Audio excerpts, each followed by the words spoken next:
Welcome to Better You Audio, where powerful books meet personal transformation. Today, we begin one of the most fascinating journeys in the world of self-development and consciousness, Reality Transurfing by Vadim Zeland. This is no ordinary book. It's a deep dive into a metaphysical yet practical model of how reality works and how you can shape it, not by force, but by shifting your awareness. In this audiobook, we'll explore the early core principles of transurfing, including the alternative space, the nature of energy pendulums, balance, intention, and the mysterious yet real wave of fortune. So, sit back, open your mind, and get ready to reimagine how reality works. Don't forget to subscribe and revisit the channel. We'll continue to bring you more transformative books that unlock your hidden potential. Chapter 1: The Alternatives Model. This chapter introduces the core idea of transurfing. All possibilities already exist in the space of variations. Life unfolds like a film reel, and you can consciously switch to different lifelines by aligning your thoughts and energy. Reality, it turns out, is more like a mirror than a machine. Chapter 2: Pendulums. Here we meet one of the biggest obstacles to conscious living: pendulums. These are energetic structures formed by collective thought, feeding off your emotional energy. This chapter teaches how to recognize pendulums and break free from their control, so you can reclaim your personal power. Chapter 3: The Wave of Fortune. This chapter explores how states of inner harmony and positive alignment can attract a wave of fortune. When you stop resisting and start flowing, life brings you unexpected success, not by struggle, but by synchronicity. Learn how to catch and ride this wave. Chapter 5: The Induced Transition. Here, Zeland explains how negativity can spiral into darker lifelines. When you engage deeply with negative emotions, you literally shift into worse versions of reality. But with awareness and choice, you can reverse the slide and shift toward more favorable outcomes. Chapter 6: The Alternatives Flow. This final chapter in Part 1 reveals how life offers countless paths, and the key is to follow the alternatives flow. By releasing control and trusting your intuition, you align with paths of least resistance, where success comes naturally. Forward. Dear listener, everyone wants their life to be comfortable, abundant, free of illness and chaos. And yet, we often find that life has its own plans and can leave us feeling like a little paper boat spinning round on life's turbulent waters. You may have tried all sorts of popular methods aimed at achieving happiness, but I wonder how effective you found them, if they conformed to the traditional worldview. This book introduces many strange and wonderful things. It is all so mind-blowing you might not want to believe it, but you will not have to believe. The methods introduced here invite you to test everything out for yourself, and when you do, your current worldview will crumble. Transurfing is a powerful technique aimed at giving you the power to create aspects of your life in a way that would ordinarily seem impossible. In particular, transurfing will give you the power to control your own destiny as you see fit. I promise no miracles, and yet something greater than a miracle awaits you. You will discover that the hidden quality of reality is more extraordinary than any mystic tradition. There are many books available now on how to become successful, rich, and happy. It is a tempting prospect, for who would not want these things? The problem is that when you start reading these self-help books, you discover that in order for the technique to work, you have to do certain exercises, embark on some serious soul-searching, meditate, and straight away, your enthusiasm wanes. For most people, life is busy and stressful enough without having to add to the workload by giving yourself any more to do. The books will tell you that you are imperfect and that change will have to start with yourself, otherwise there is no point in hoping for anything more. You might not be entirely satisfied with yourself, but deep down, you know that you do not really want to change, and neither should you have to. Be careful of anyone who tells you that you are less than perfect. For how could anyone else possibly know how you are meant to be? If you are told that you must change yourself in order to achieve the things you want in life, the solution is not where you were looking for it.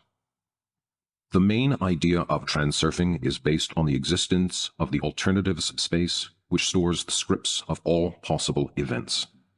The number of alternatives is infinite, just like the number of possible points on a coordinate graph is infinite. In the alternative space is written everything that was, is, or ever will be. Under certain conditions, a person's thought energy can materialize a given sector of the alternatives space. A potential alternative is embodied in physical reality, like a reflection in the mirror of alternatives. The individual is capable of shaping their own reality as long as they observe certain rules. The mind tries unsuccessfully to influence the reflection. Instead, you have to change the image that is being reflected. In this book, we are not going to do exercises, meditate, or obsess with the self. Transurfing is not so much a new method of self-improvement as a fundamentally different way of thinking and behaving in order to get what you desire out of life. It implies exactly this, to get what you desire from life rather than having to fight for it. The method of transurfing is not aimed at changing the self. It offers a way of returning to self.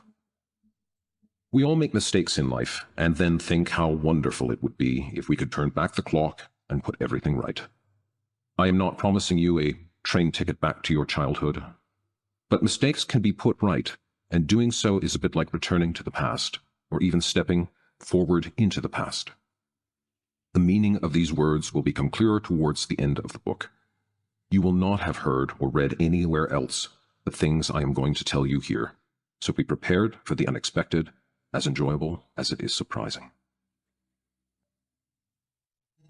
Chapter 1. The Alternatives Model. Dreams don't come true. The rustle of the morning stars. I was woken by the neighbor's dog barking. The nasty animal was always waking me up. How I hated it. Why should I have to be woken up by the noise of someone else's pet? I decided to go out for a walk, calm down, and distract myself from the intense desire to set fire to my neighbor's house. They say dogs are like their owners. This one was. There always seemed to be some idiot in my life trying to get me down. Feeling stressed, I started to get dressed. My slippers had disappeared again. Where are you, you sneaky little buggers? When I find you, I will chuck you out. It was foggy and damp outside. I walked along the slippery path through the gloomy forest. Almost all the leaves had fallen, exposing the gray trunks of half-dead trees. Why do I live in the middle of this depressing bog? I reached for a cigarette. I didn't really want one, but old habits told me I needed one. Need? At what point had I become addicted to cigarettes? It's not very pleasant smoking in the morning on an empty stomach. I used to be a social smoker. It had been fashionable, a symbol of freedom and style. But the party ends, and the gray drizzle of everyday life sets in, bringing with it problems in patches like slimy puddles. You smoke each problem away several times, as if saying to yourself, I'll just have this quick smoke, catch my breath, and then launch myself back into the dreaded routine. The smoke got in my eyes, making them sting, so I placed my hands over them for a minute, like an upset child. I was so fed up of everything. As if reading my thoughts, a birch branch bent spitefully and hit me hard on the forehead. Bastard. In my outrage, I broke the branch in half and threw it to one side. The branch caught in a tree and bounced from side to side and sprang up and down like a jack-in-a-box, as if mocking my inability to change any aspect of my world. Feeling very low, I pushed on. Every time I tried to battle with the world, it would at first yield, giving me false hope, only then to come back at me with a hard slap. It's only in films that the hero sets off towards his goal, casting aside anything and everything that stands in the way. In reality, things are a bit different. Life is like a game of roulette. You win once, twice, even 3 times. You imagine yourself the prize winner with the world at your feet, but always end up with less than you started. You are just the turkey fattened up to be roasted and devoured to the sounds of happy music and laughter. You were fooling yourself. It's not your lucky day. You made a mistake. Wallowing in dark thoughts, I arrived at the beach. Sharp waves were biting viciously at the sandy shore. The cold, damp sea breeze blew at me bitterly. Fat seagulls wandered the shoreline, lazily pecking at rotten waste. Their eyes carried a cold, black, empty look, as if reflecting the cold and antagonism of the world around me. A tramp was collecting empty bottles on the beach. I wished he would disappear. I wanted to be alone, but he was walking towards me, probably wanting to scrounge something. I decided to go home. Was there no peace anywhere? I was so tired. I realized that the feeling of tiredness never left me, even when I was relaxing. At some point, I had started killing time as if sitting out a prison sentence. I was always waiting for things to change, for a new stage in my life to begin, where I would be different and able to enjoy life. But that stage was always somewhere in the future. In the meantime, it was the same old drudgery. I kept waiting, but the better future remained as elusive as ever. I would return home and do the same thing I always did. Eat a boring breakfast, and then leave for my dull job. Forcing myself to produce results which mattered to someone else, but not to me.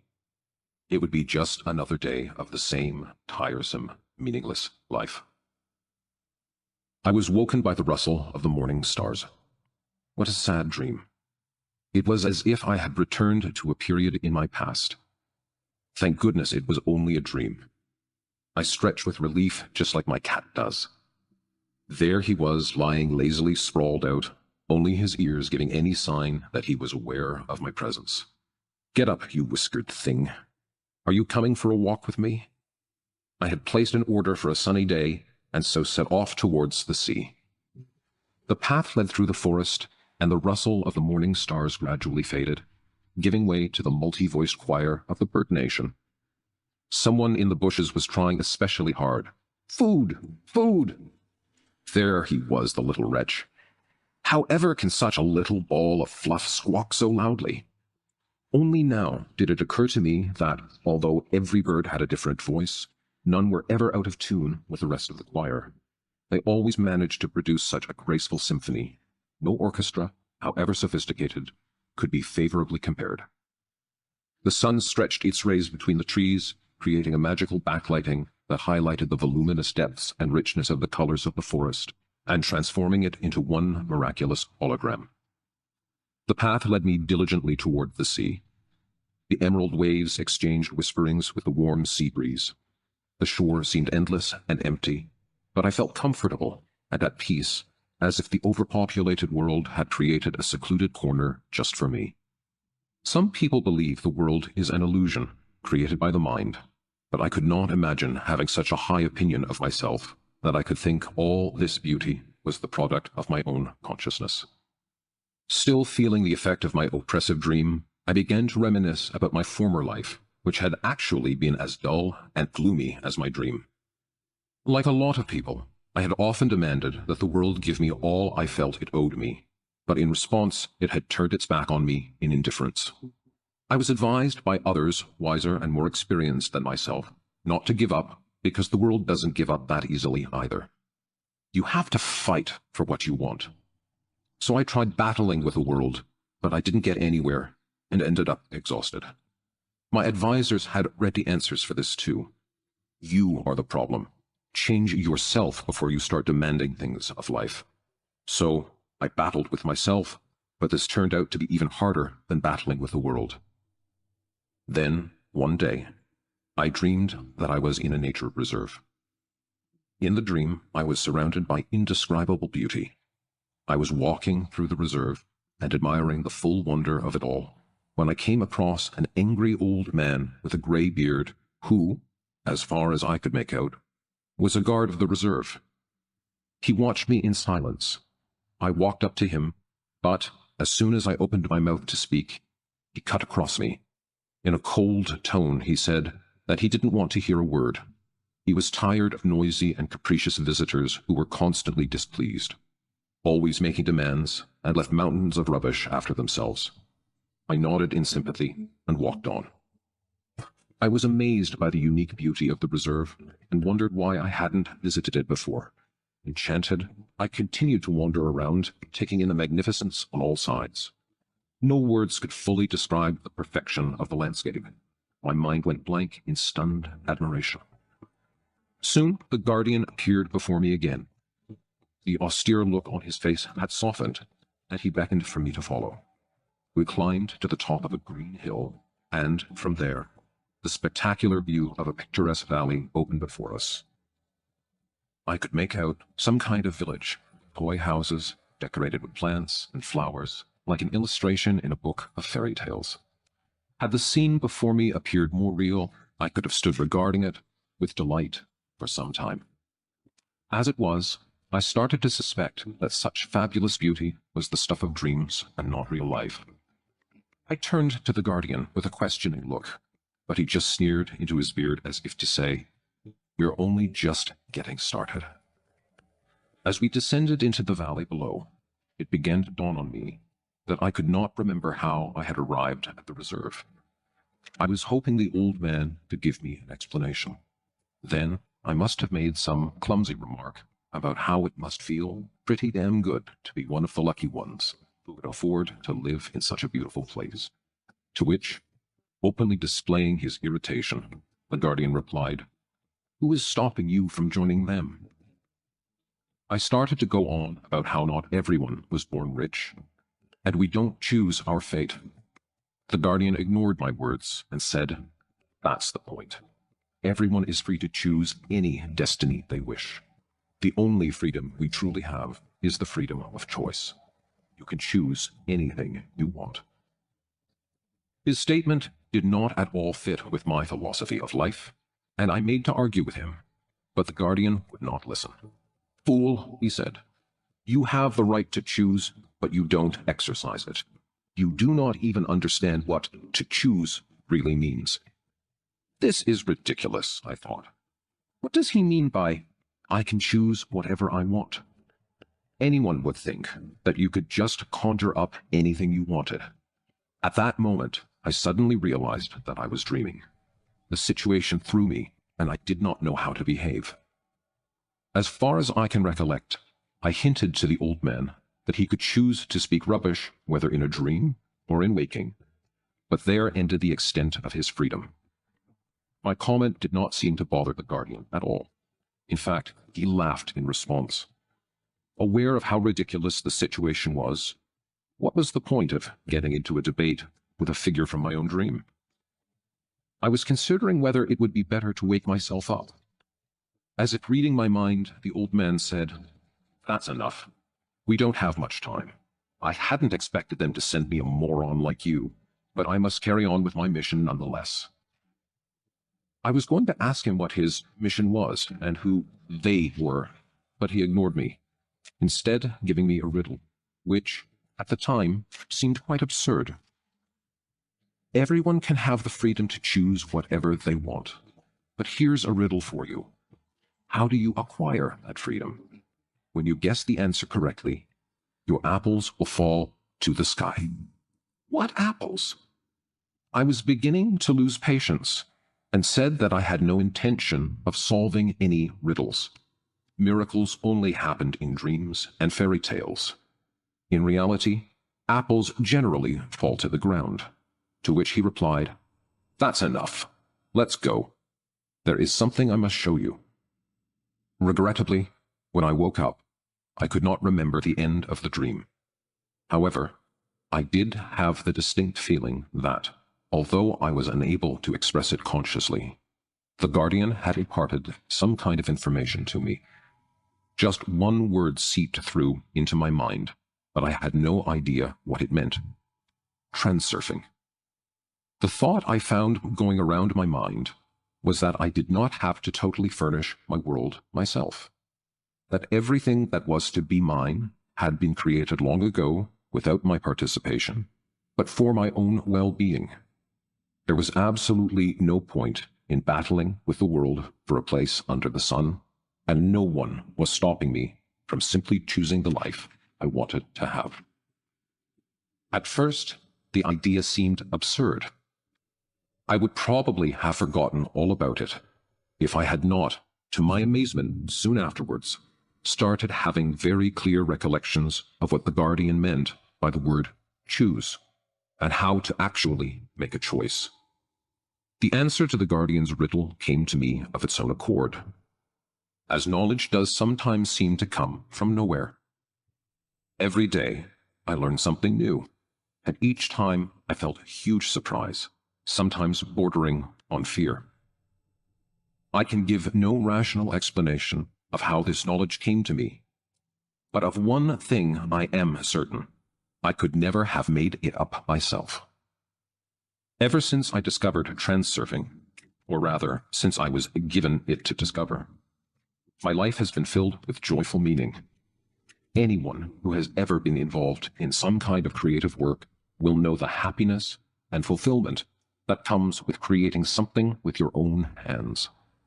Imagine then the feeling of creating your own destiny. Even the expression, to create your own destiny, as it is interpreted in its usual sense, fails to describe what I mean here. Transurfing is a method that frees you to choose your own destiny, literally like you would choose something in a supermarket. I want to share this with you so that you can understand why apples fall to the sky, why the morning stars rustle, and many other curious things. The Guardian's Riddle. There are different interpretations of the nature of fate. One interpretation is that fate is your lot in life, something predetermined, and which, however hard you try, you can never escape. This definition is rather limiting, as it suggests that if a rough lot has befallen you in life, there is no hope of anything ever getting any better. Despite this, there will always be those who willingly accept this definition of fate, because it is convenient. They would rather life be reliable and the future more or less predictable than live with the fear of uncertainty. Nonetheless, the total inevitability implied by this interpretation of fate leaves one feeling dissatisfied and even a little resentful. People who are deprived of good luck lament their fate, and, naturally, question why life is so unfair.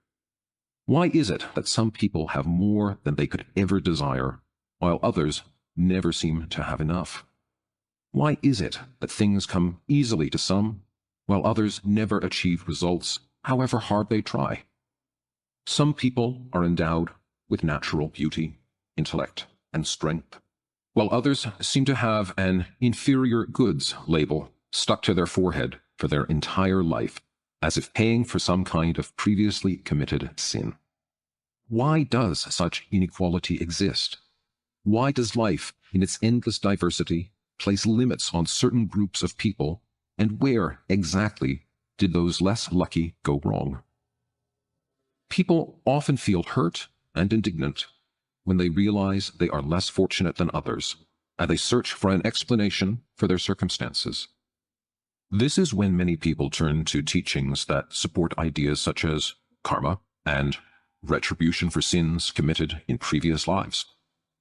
One would think that all the Lord our God had to do with his time was discipline his naughty children, and that, despite his omnipotence, he evidently struggles with the parenting side of things, putting off the punishment of retribution until a later date.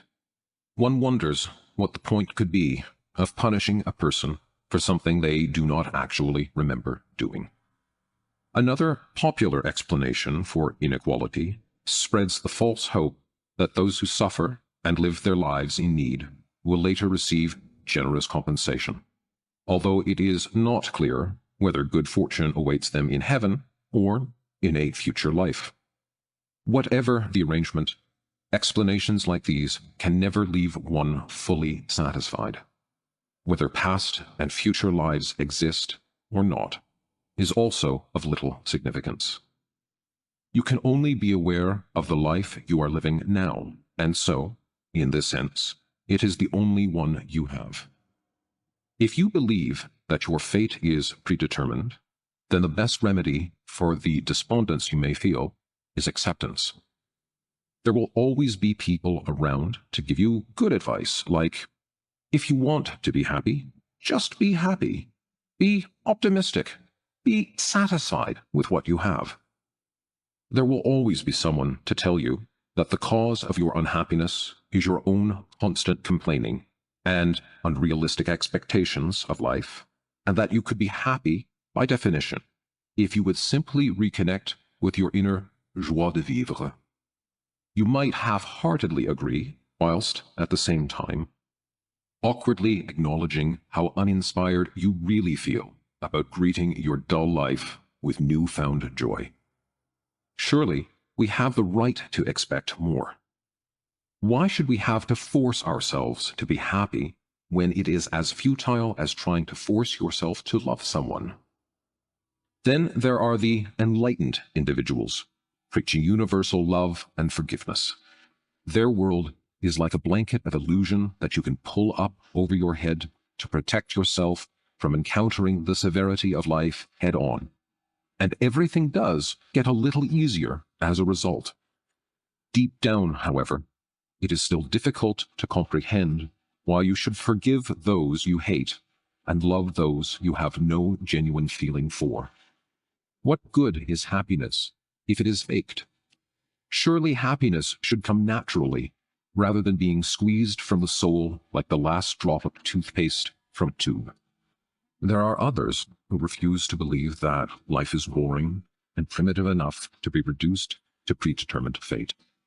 This type of person would rather be satisfied with what they have managed to achieve by their own abilities than accept the lot they have been dealt. This is a different perception of fate, whereby you make your own luck, and good luck has to be fought for. That is just how it is. Wise people will tell you that life is not given to anyone on a plate, and that if you are not satisfied with what you have, you must dig in your heels and work hard to attain the happiness you want. The history books describe brave heroes who fought and labored day and night, overcoming unimaginable obstacles. The victors were rewarded with the laurels of success, but only after suffering all the burdens and privations of battle. This take on fate is not very logical either. Millions of people battle and labor, but true success comes to but a few. You can spend your entire life struggling desperately for a place under the sun and yet get nowhere. Why would life be so cruel and unyielding? What a heavy burden it is to have to battle with the world to get what you want, and, if the world does not respond, to have to battle with yourself. How hard it is to believe that if you are poor, ill, ugly, or unlucky, it is your own fault, that you are flawed and so must change. These ideas suggest that you are an accumulation of various shortcomings and defects which must be worked on. Unless you are lucky enough to be born rich and happy, your lot in life is either to humbly bear your own cross or dedicate your entire life to fighting against it. It is somehow not a view of life that readily fills the heart with joy. Surely there is a glimmer of hope amongst these dismal beliefs. Fortunately, there is a glimmer of hope that comes from a totally different view of things. The solution is as simple as it is enjoyable, in contrast to the other views described above. In Transurfing, the concept of fate is based on an alternative model of the universe. Before you wave your hand in disappointment and decide that you are being fed yet another chimera, remember that every known concept of fate originates from a specific worldview, which, in turn, is based on a number of unproven principles. For example, materialism is founded on the proposition that matter is primary and consciousness is secondary. Idealism claims the opposite.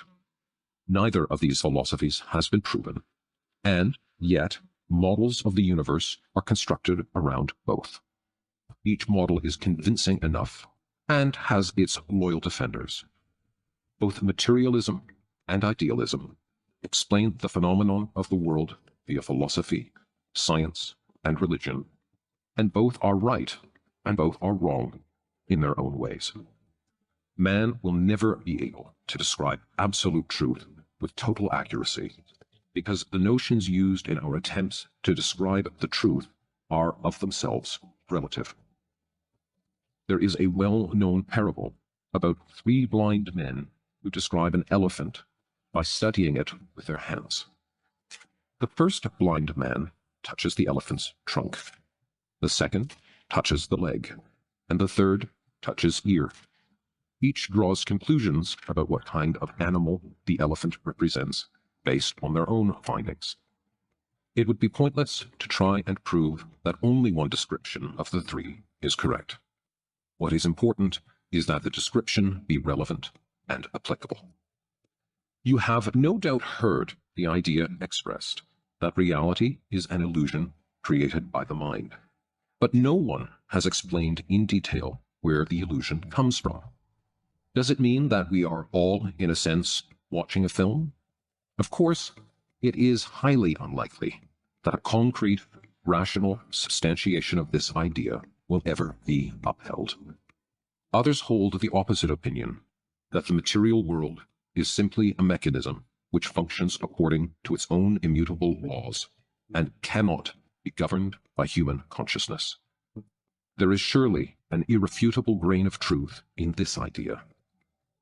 The human mind likes to have its feet on solid ground, free of ambiguity, and so, for centuries, scholars have been tearing one theory to pieces in favor of another, which is then placed high on a pedestal. After every fight on the intellectual battlefield for truth, just one fact remains undefeated. Every theory represents a separate aspect of the phenomenon of a multifaceted reality. Each theory that stands the test of time has its place, for they all represent one aspect of reality. If you decide that fate is something predestined that you cannot personally change, then this is how it will be. In effect, you are voluntarily giving yourself to the will of others, becoming like a small boat floating at the mercy of the waves. If, however, you decide that you can create your own destiny, then you will consciously take responsibility for everything that happens in your life, battling against the waves in an attempt to sail your little boat. You may have noticed that whatever you choose is always manifested. What you choose is what you get. Whatever worldview you choose to believe in, the truth of that worldview will always be on your side, and others will argue with you because they, too, are right. Any aspect of reality can be taken as a starting point and subsequently developed into a whole field of knowledge, and it will have logical consistency and successfully reflect one manifestation of reality. An entire field of knowledge can be substantiated by just one fact which, although not fully understood, has its place. For example, quantum physics is based on a number of unproven truths and postulates which cannot be proven because they serve as the basic starting point for a given field of knowledge. In quantum physics, a microcosm sometimes acts as a particle and sometimes as a wave. Unable to provide an unambiguous explanation for such dualism, scientists took the phenomenon to be an axiom. The postulates of quantum physics bring together different aspects of reality in all its diversity of form, just like the blind men in the parable in one case proclaimed that the elephant functions like a stump, and in another, like a snake. If, in describing the microcosm, one chooses to start with its particle quality as fundamental, then one arrives at the model of the atom created by the famous physicist Niels Bohr. In the Bohr model, the electrons rotate around the nucleus like the planets in the solar system. If, on the other hand, one takes the main quality to be the wave, then the model of the atom will look like a blurry dot. Both models work reflecting different manifestations of reality. In this case, too, one could say that the scientists get what they choose. Any manifestation of reality can serve as a postulate, or the basis for an argument which will undoubtedly make sense and have its place. In search of truth, people have always striven to understand the nature of the world, studying its individual parts. Bodies of scientific knowledge were created to describe and explain the various phenomena of nature, and, often, they contradict each other. The nature of the world is one, but it reveals itself to us in many guises. As soon as one face has been studied and explained, another appears that does not fully correspond to the first. Scientists have attempted to overcome these contradictions by encompassing the diverse manifestations of reality in a single model of the universe. But this is no easy task. There is one irrefutable fact that unites and reconciles all branches of knowledge, and that is the diverse and multifaceted nature of reality. Variability is the world's most fundamental quality. For some reason, the defenders of different fields of knowledge disregard this fact in their attempts to describe individual phenomenon, despite the fact that there is so much that could be learned from it. Variability is a key reference point, just like zero is the main reference point on a coordinate grid. Any starting point for a particular area of knowledge is secondary in relation to this key reference point of variability, and yet it is bypassed as if it held no information. Nonetheless, it does carry information, and information of quite an extraordinary nature. To solve the Guardian's riddle, we will have to take the quality of variability as a starting point. In other words, we will take as a postulate the fact that reality manifests itself in an infinite variety of forms. Despite the very general nature of this postulate, it reveals quite fascinating knowledge. We start with the idea that all diverse manifestations of reality originate in a common source. The world manifests itself as movement of matter through time and space, and this movement is subject to certain laws. As you know, points are plotted on a graph in accordance with mathematical formula. You could say that the function which determines how points are plotted on a graph is also a law. So, where are the laws of the universe written? Formulae, like laws, are but an abstract product of the human mind, created for the convenience of expressing concepts. It is highly unlikely that the laws of nature are recorded anywhere. Could a graph be created that marked the positions of all points of matter? Of course, one could theoretically mark the coordinates of the infinite number of all existing points in the universe, but the capacity of the human memory is too limited to cope with such a massive volume of data. Nature, on the other hand, has no difficulty with eternity. Nature has no need of a formula to generalize the position and movement of points on a graph. If the graph line were to be broken up into infinitely small points, then every point could be seen as a cause, and the next point as the consequent effect, whereby any movement of a point of matter through time and space could be perceived as an infinite chain of infinitesimal examples of cause and effect. In science, we describe the movement of matter in terms of laws, but in nature, this movement exists in its natural form as the infinite flow of cause and effect. Generally speaking, information concerning all possible points along the path of moving matter is stored in an information field, which we refer to here as the alternatives space. The field contains information about everything that has ever been, is, and ever will be. The alternatives space is a material information structure. It is an infinite field containing information on all possible scenarios of any event that could ever possibly take place. One could say that the alternatives space contains absolutely everything. We can hardly guess the form this information takes, and yet our purpose here does not require us to know this. The important thing is to establish that the alternative space serves as a template or coordinate grid for the movement of all matter in time and space. Every point in space contains its own version of a given event.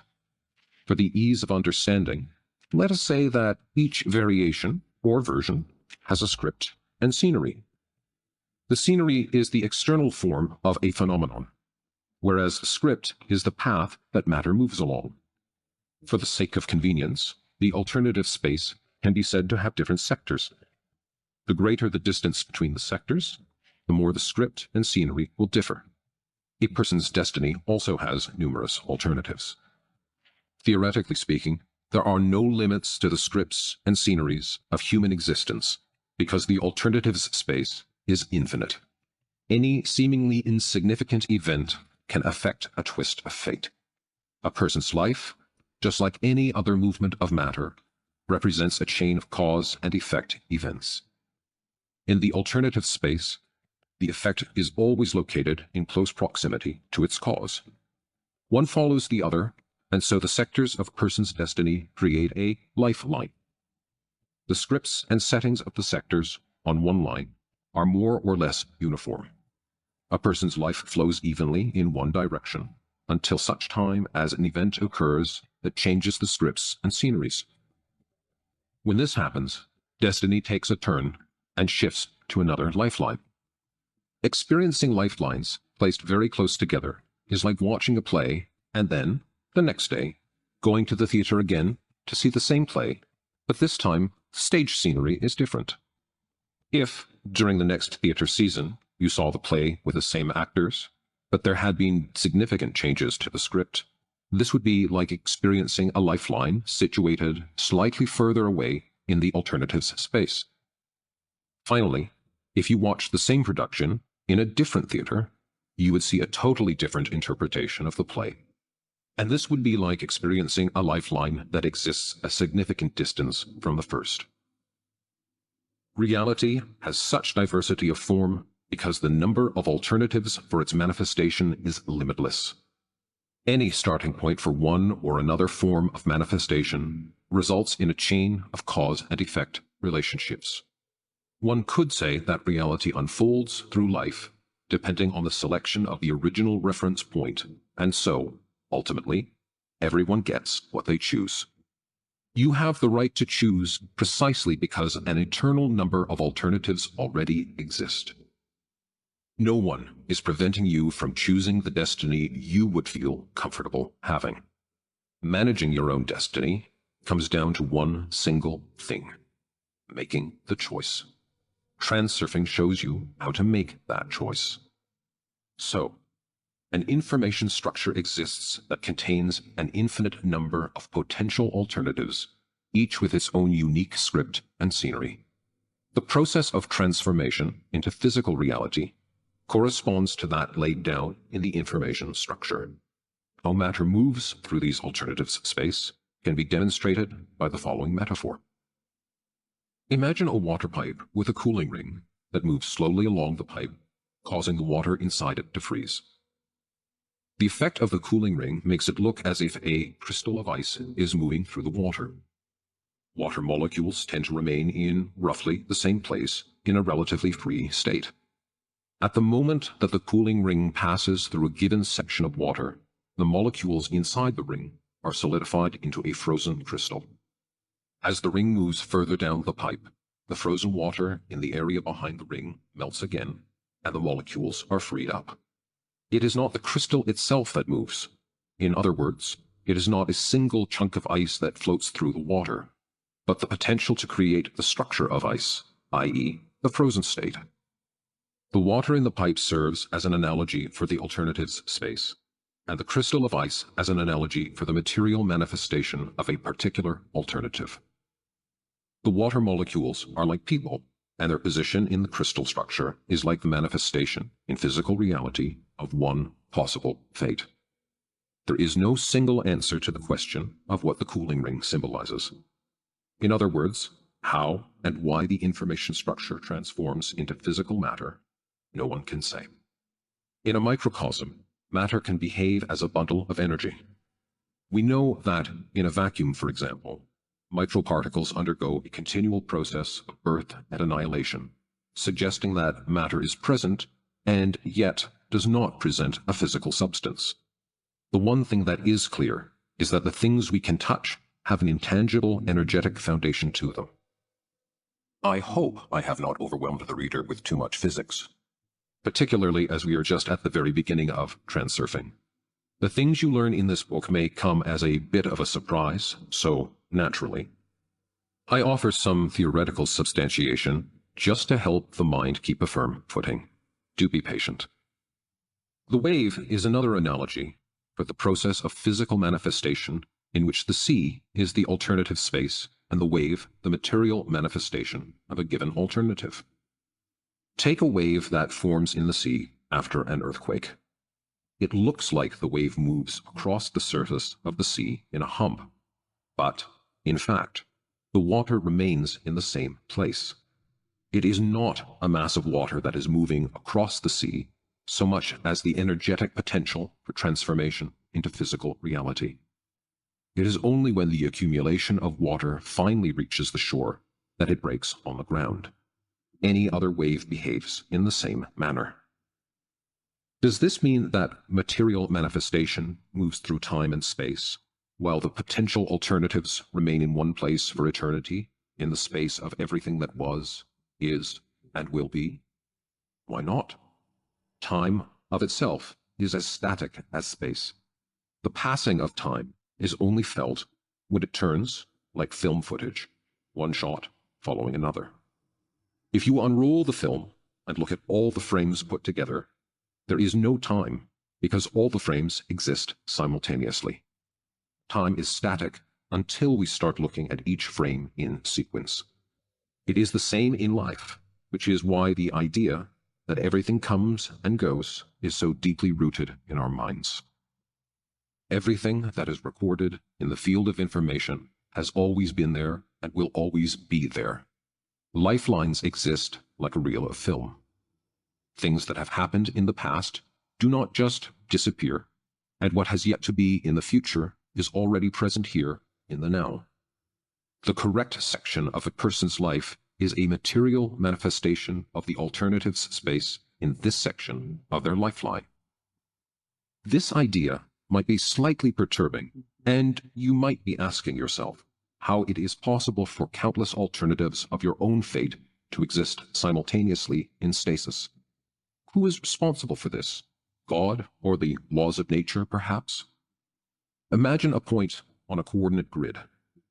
In school, we are taught that any point on the grid can have an x and y coordinate, from minus to plus infinity, and yet it does not occur to anyone to ask why a point can have absolutely any coordinate. Imagine if the point that moves along the function line were surprised and asked, how can this be that the path I have traveled so far has always existed and always will, and how can it be that the path I am about to travel has already been outlined in advance? It would seem strange to the point, but not to you, because you are observing its path from above, able to see things from a different perspective. The alternatives space serves as a template that determines how physical reality can show itself. Imagine a person walking through a dark forest with a torch. In the dark, the person holding the torch lights up a small area around themselves. The entire forest is like the alternative space, while the area which is lit up is like the physical manifestation of the alternative in that area. The question remains as to what provides the light. In other words, what ignites, i.e., materializes a particular alternative within the template. To answer this question, we need to take a different starting point. Nowadays, most people agree that thoughts are material. There is also evidence that reality takes two forms. On the one hand, material existence defines consciousness, and, on the other hand, there is clear evidence to the contrary, indicating that consciousness also defines physical existence. Therefore, thoughts not only provide the motivation for human action, they also have a direct influence on our reality. For example, our worst expectations generally tend to come true. Of course, one could argue that this is not because our thoughts were materialized, but rather that Our thoughts were a premonition of impending misfortune that would have occurred anyway. There is undoubtedly much that is unclear and ambiguous about paranormal phenomena. However, that does not mean that one should ignore or negate the relationship between thought and the process of material realization. Much evidence exists to indicate the direct impact of thought on reality. One way or another, individual consciousness shapes a person's destiny. This book focuses specifically on how this is possible. Thought energy transforms possible alternatives into physical reality. This statement is correct because reality can be manifested in any form defined by consciousness. Evidence of this hypothesis can be found not only in everyday life, but also in the experiments of quantum physics. For our purposes, the specific mechanism by which thought energy interacts with the alternative space is of no great consequence. It is not yet clear by what means the transfer of information takes place, whether on an energetic level or by some other means. For convenience sake, we will simply work with the idea that thought energy lights up a certain sector of the alternative space, as a result of which one alternative is transformed into physical reality. Waves of thought energy find the sector in the alternative space that corresponds in quality. The alternative of that sector is then made manifest on the physical level, marking the process of how consciousness creates reality. You should bear in mind that this is only one way of manifesting reality. Generally speaking, it is not possible to create the reality you desire simply by sitting in one place and contemplating it. Although people do exist who are capable of materializing objects literally out of air, they are very few in number and, as a rule, do not advertise their abilities. Nonetheless, thoughts have as much impact on a person's destiny as concrete actions do. People are used to the idea that there is a visible and clearly comprehensible connection between their actions and the consequences of them. By contrast, the impact of one's thoughts manifests imperceptibly, and so appears inexplicable and unpredictable.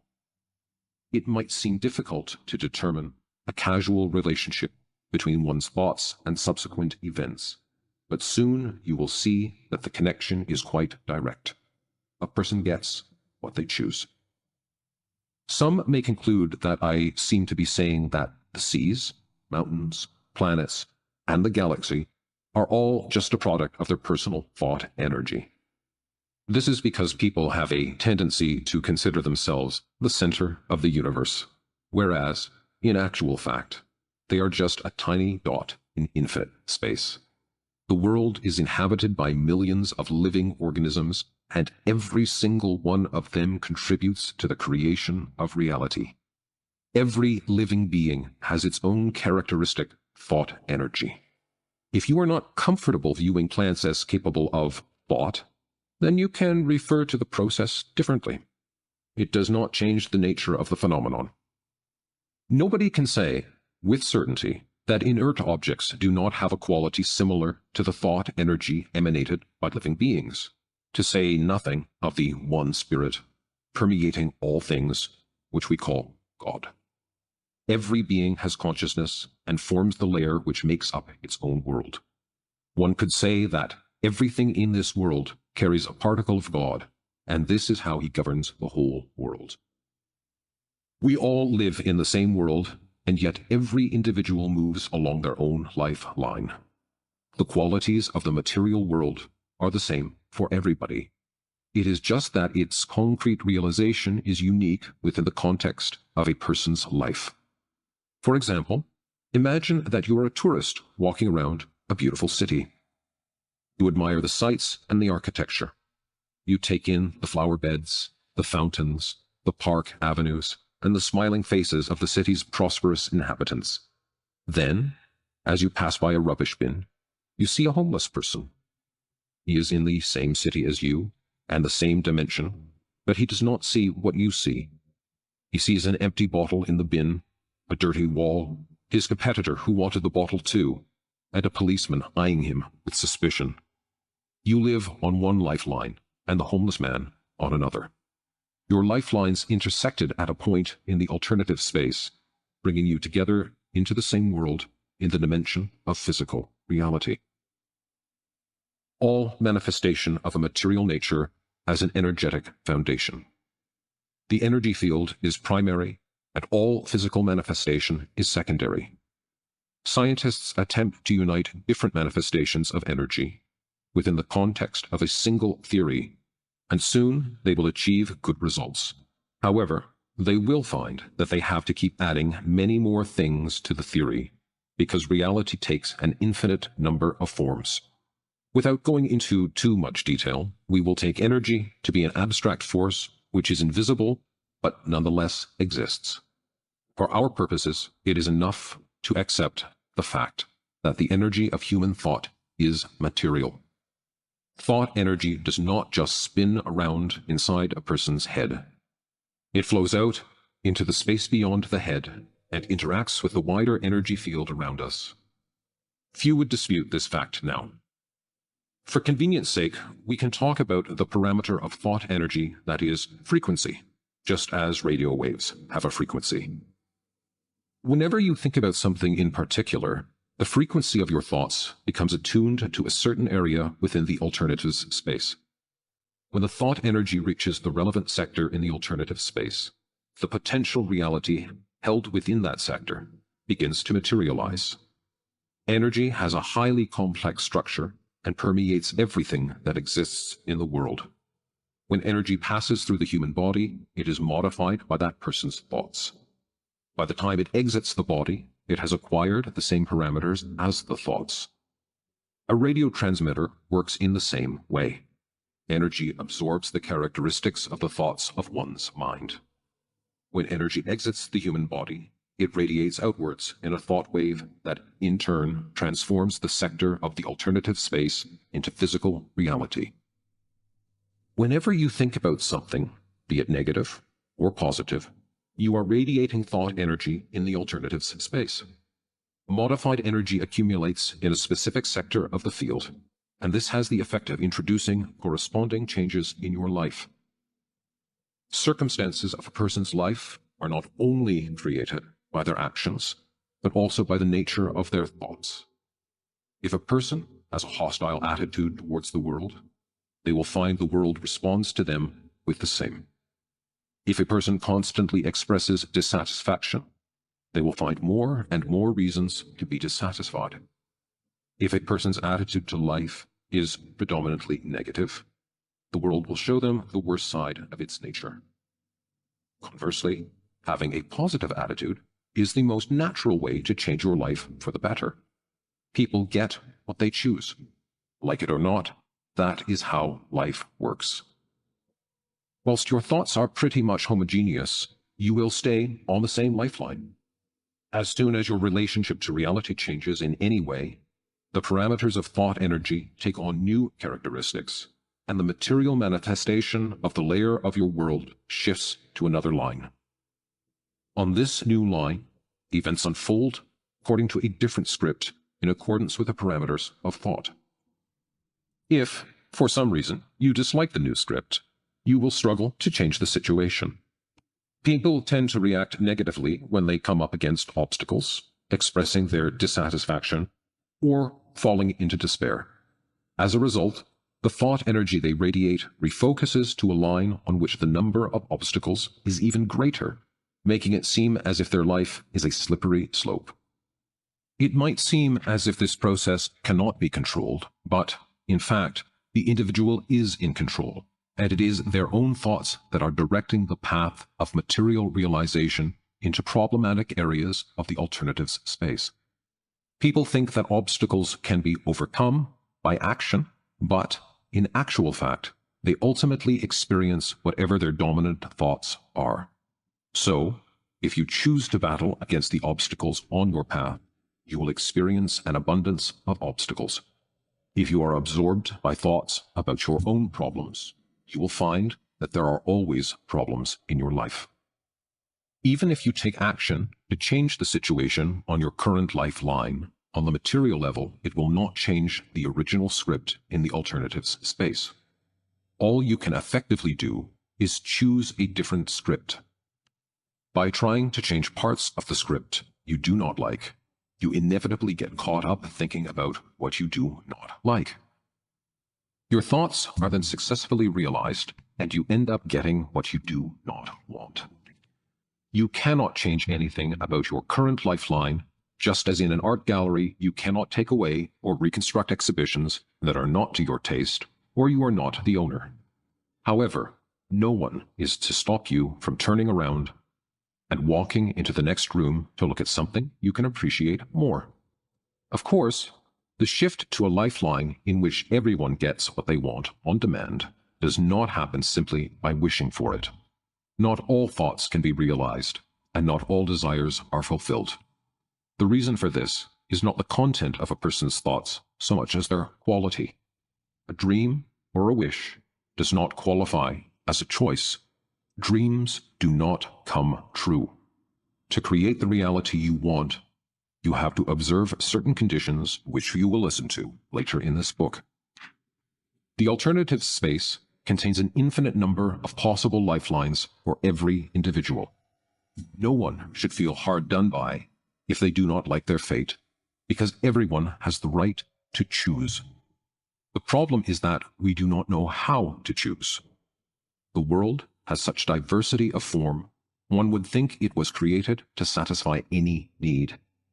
Everyone can find whatever their heart desires.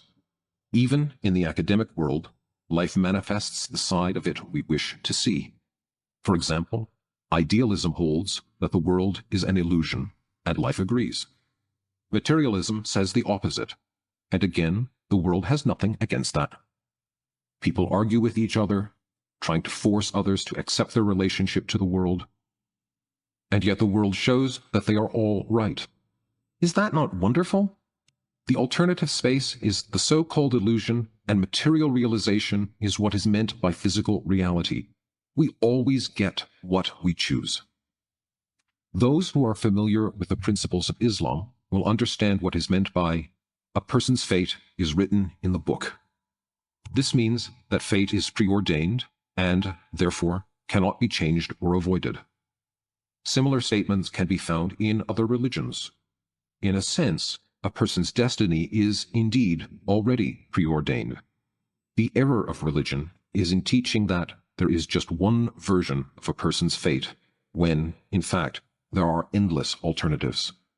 They say you cannot avoid your own fate, and, to some extent, this is true, because it is impossible to change the script within any given alternative of it.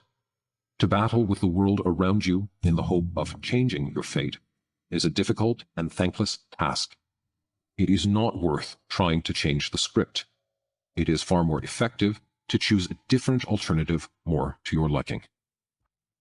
Of course, this is all quite strange, and you may, quite reasonably, have your doubts. I do not expect anyone to accept the alternatives model just like that. I did not believe in it myself until I became convinced that it actually works, and flawlessly at that. It makes no sense to give preference to one model of the universe over another just for the sake of some absolute truth. It is not the model itself that has meaning, so much as what it can help you achieve. Different mathematical models can illustrate the same physical phenomenon in different ways. It would be hilarious if specialists in analytical geometry suddenly took up arms against mathematical analysis and tried to prove that geometry is the only true mathematical discipline. Mathematicians have been able to agree among themselves, but philosophers and religious leaders have not. It is difficult to say where the alternative space actually is. From the point of view of our three-dimensional reality, one could say that it is everywhere and nowhere. Imagine an endless surface without beginning and without end, inhabited by two-dimensional people. These people would not suspect that a third dimension exists. They would believe that the surface they live on is the only world that exists, and could not imagine that anything else existed beyond it. We know, though, that a third dimension should be added to this model, and that an infinite number of similar surfaces could be created. So, there is no need to be concerned if you cannot visualize an infinite number of parallel worlds aside from our own. It is just a matter of perspective. It is hard to believe in the existence of parallel worlds. Having said that, how easy it is to believe in the theory of relativity, which claims that an accelerating body increases its mass, reduces its size, and slows down the time through which it moves. It is impossible to test the theory firsthand, but that does not matter. It does not matter whether we understand a theory. What matters is the practical benefit that can be derived from it. In the context of infinite space, it is ridiculous and even petty to argue about the advantages of one model over another. Try to imagine the infinite terms of increasing distance that never reaches a horizon. Oddly enough, infinity, in terms of decreasing distance, has no limit either. We can observe only a limited portion of the visible universe, for telescopes and microscopes have their limits too. Nonetheless, infinity, in the context of the microcosm, is no different from infinity in terms of the macrocosm. There is a theory that the visible universe emerged as a result of the Big Bang. According to the theory, the universe has been constantly expanding ever since. Celestial bodies move through the cosmos with phenomenal speed, but when we take into account the huge distances involved, it seems as if the expansion of the universe is taking place incredibly slowly. It is also a well-established fact that, in a vacuum, at any given moment in time, elementary particles are born out of nowhere and then immediately disappear.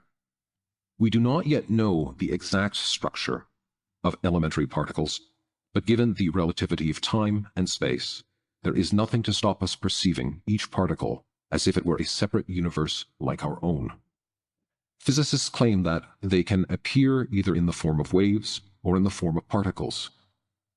The further one goes into the microcosm, the more relative distances appear huge, and, for the internal observer, time slows down. To an external observer, our universe might appear to last for just one brief moment, like a particle birthed and extinguished in a vacuum, whereas we, its internal observers, perceive the universe to have been in existence for billions of years. The next time you take a mouthful of coffee, ask yourself, how many universes have you just swallowed? Infinity cannot be divided into parts, and so, if you think about it, every time you swallow a mouthful of coffee, you are swallowing an infinite number of universes. Flying through a microcosm takes as long and seems as far as it does flying through the boundless expanse of outer space. Time, like space, goes on for infinity, whether you look backwards or forwards. Intervals of time can be as infinitely large as they can be infinitely small. Any point within a time interval can be seen as a reference point, both sides of which extend into the infinity of time. Changing the reference point to another place within the time interval does not change the extent of infinity in either direction. The infinity of worlds within worlds exists simultaneously. The center of the universe is, at the same time, to be found in every point of matter, because every point is surrounded by infinity on all sides. All events exist concurrently for the same reason that the center of the universe is located in every point at the same time. This is difficult to imagine, but so, is it impossible to grasp infinity in one moment of contemplation? Even more convoluted theories have been designed which claim that the visible universe becomes a finite sphere in fourth-dimensional space, but that does not help particularly because, theoretically speaking, an infinite number of dimensions could exist. Unable to clearly imagine all of this, we have to content ourselves with a narrower perspective and, at least pretend, that we understand something of these theories. There are many things about contemporary science that are impossible to explain or comprehend. However, this should not prevent us from benefiting from the fruits of scientific thinking. Applying the principles of transurfing can lead to stunning results. The important thing is to decide, from the very beginning, not to torture yourself with questions of why and how exactly it all works, which would be as productive as a child asking a physicist why different bodies attract. The scientist would reply, because of the law of gravity. The child then follows with the question, how does the law of gravity work? Why do bodies attract? There is no answer to this question, so we will leave the thankless task of trying to explain these things, for it is not ours to know and understand everything. We will simply enjoy the results of the alternatives model. From the alternatives model, it follows that man can create his own destiny. In Transurfing, the concept of fate differs from other more widely accepted interpretations. The difference is that in the context of Transurfing, a person can choose their happiness. They do not have to fight for it. There is no need to accept or reject the alternatives model straight away. First, ask yourself this question. Have you achieved much by battling with the world to find happiness? Each person will decide for themselves whether they wish to carry on in the same vein, or whether they would prefer to try using a different method. A person can spend their entire life battling without achieving anything at all. Would it not be simpler to act in a way that encouraged life to meet you halfway? For all life does is help manifest your personal choice. Whatever you order, your choice is always granted unconditionally. Choice, however, is different to desire. Wishes are only granted in fairy tales, and most people just keep on wishing. It is no wonder that the belief is so ingrained in our minds that wishes are very difficult, if not impossible, to fulfill. We have already taken the first small step towards solving the Guardian's riddle. Soon, you will find out why wishes are not granted and dreams do not come true. Summary. Reality is manifest in an infinite variety of forms. Variability is the world's most fundamental quality. Any model of the universe represents just one manifestation of reality. Any branch of knowledge bases itself on one chosen aspect of the manifestation of reality. Your choice is always realized. You always receive what you choose. The alternatives space is an information field recording all that was, is, and ever will be. The information field contains potential alternative scenarios to any event. Each alternative has a script and scenery. Space can be divided into sectors, and each sector contains an alternative scenario of an event. The greater the distance between sectors, the more the alternatives will differ. Sectors with roughly uniform parameters are arranged in a lifeline. Material realization moves through space like a bundle of density. The radiation of thought energy materializes an alternative. Every organism contributes to the creation of material realization. When the parameters of thought energy change, a shift occurs to a different lifeline. You cannot change the fact that scenery exists, but you can choose a different type of scenery. You do not have to fight for happiness. You simply have to choose an alternative reality that is more to your liking.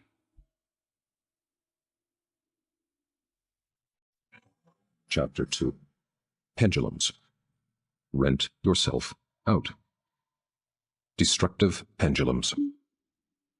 We are taught from childhood to obey the will of others, to perform our duties, serve our country, our family, the company we work for, a political party, the state, or even an idea, to serve anyone except ourselves.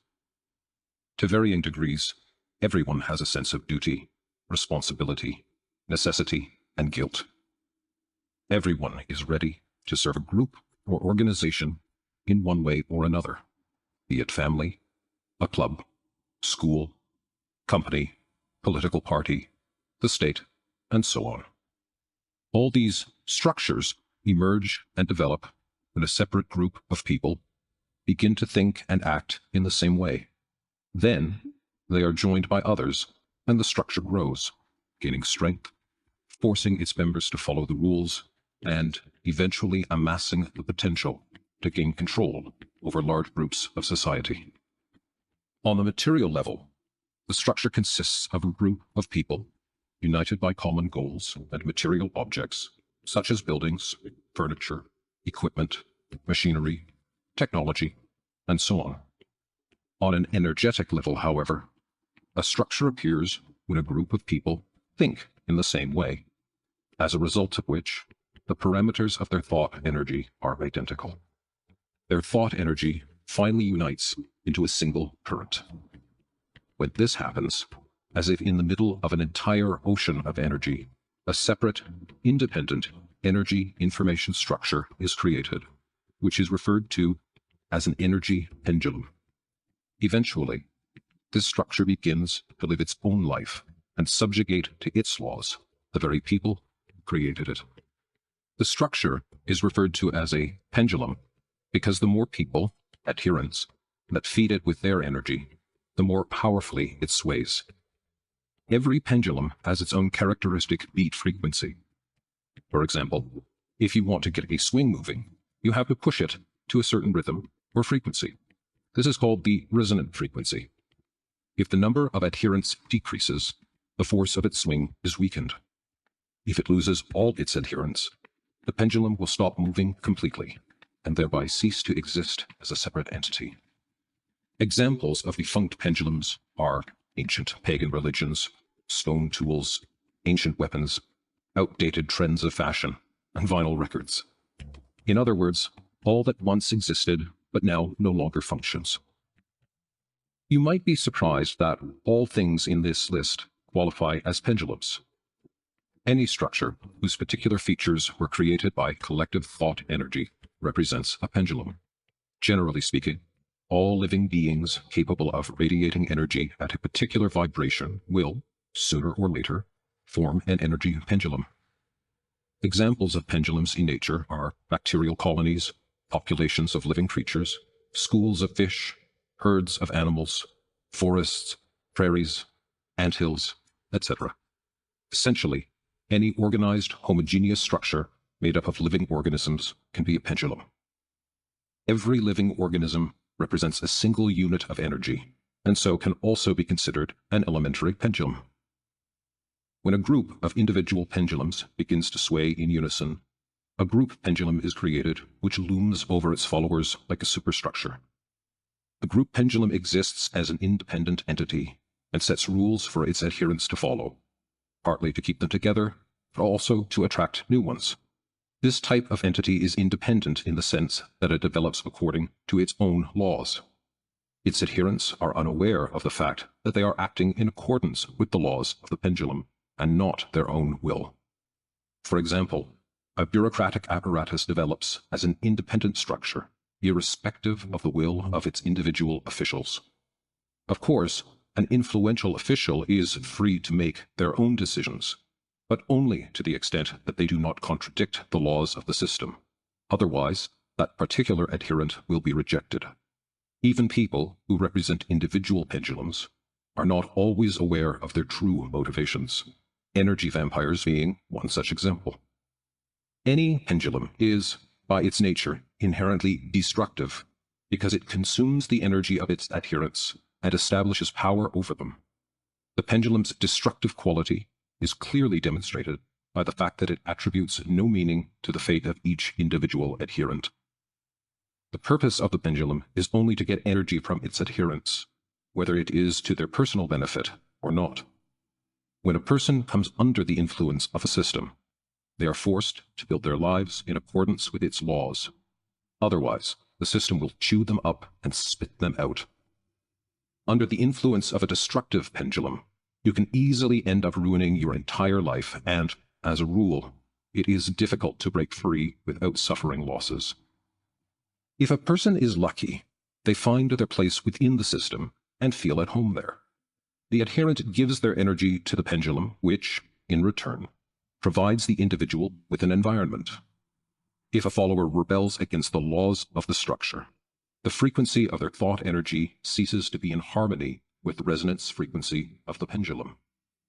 Being deprived of essential energy, the pendulum either drives the maverick adherent out of the system or destroys them. If, however, a person has ended up a long way away from a lifeline favorable to their growth, life inside the structure of an alien pendulum can be as soulless as hard labor, or just turn into a very sad existence. In this case, the pendulum is purely destructive to the adherent. Whether they like it or not, a person who falls under a pendulum's influence loses their freedom, being forced to live by imposed laws and becoming a small cog in a big machine. That said, an individual can find themselves under the protectorship of a pendulum and achieve outstanding results. Napoleon, Hitler, Stalin, and other similar figures were all favorites of destructive pendulums. This does not mean that the pendulum was actually concerned for their personal well-being, for it exploited them to its own end. When Napoleon was asked whether he had ever been truly happy, he could count just a few days over his entire life. The pendulum uses sophisticated methods to lure new adherents, who fly to it like moths to a flame. How often people are deceived by the pendulum's advertising tricks and move far away from a potential happiness that was so close. Young men leave for the army and lose their lives. Students go to university, learning in vain to master a profession that is not really for them. They find work that feels alien, but is supposedly prestigious, and end up drowning in a swamp of problems where they join their lives with a stranger, only to regret it later. The pendulum can hide its motives behind various well-meaning masks, and yet its activities can ruin the lives of its adherents. The greatest threat the pendulum poses to the individual is that it leads its victims away from other lifelines where they would be able to find happiness. These are the characteristic features of a destructive pendulum. A pendulum feeds on the energy of its adherents, which increases the power of its sway. A pendulum strives to attract as many followers as possible to source as much energy as possible. A pendulum makes a contradistinction between its group of adherents and all other groups. We are good and they are bad. We are better than they are, etc. A pendulum acts aggressively towards anyone who refuses to follow it, attempting to win them over, neutralize their position, or get rid of them. A pendulum hides behind masks and lofty ideas. It plays on people's feelings to justify its actions and attract as many adherents as possible. Essentially, the pendulum is an egregore, and yet the concept of egregore does not fully reflect the entire range of possible interactions between an individual and an energy-based information structure. Pendulums play a much greater role in people's lives than one might like to think. The following example illustrates how a pendulum consumes the energy of its adherents.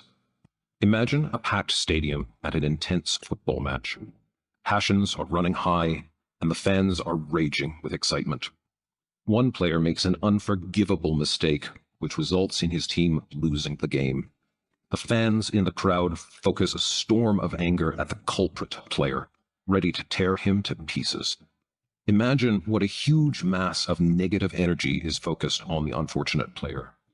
You would think that from such an attack of negative emotion, the player would die on the spot, but he remains alive and well, if not a little crushed by feelings of guilt. This is because the negative energy directed towards the player is absorbed by the pendulum. If this were not the case, then any individual becoming the object of a crowd's hate would lose their life, and any idol would simply float above the ground. I am no judge of whether a pendulum is an animate entity or simply an energy form. Either way, the distinction does not affect the transurfing method.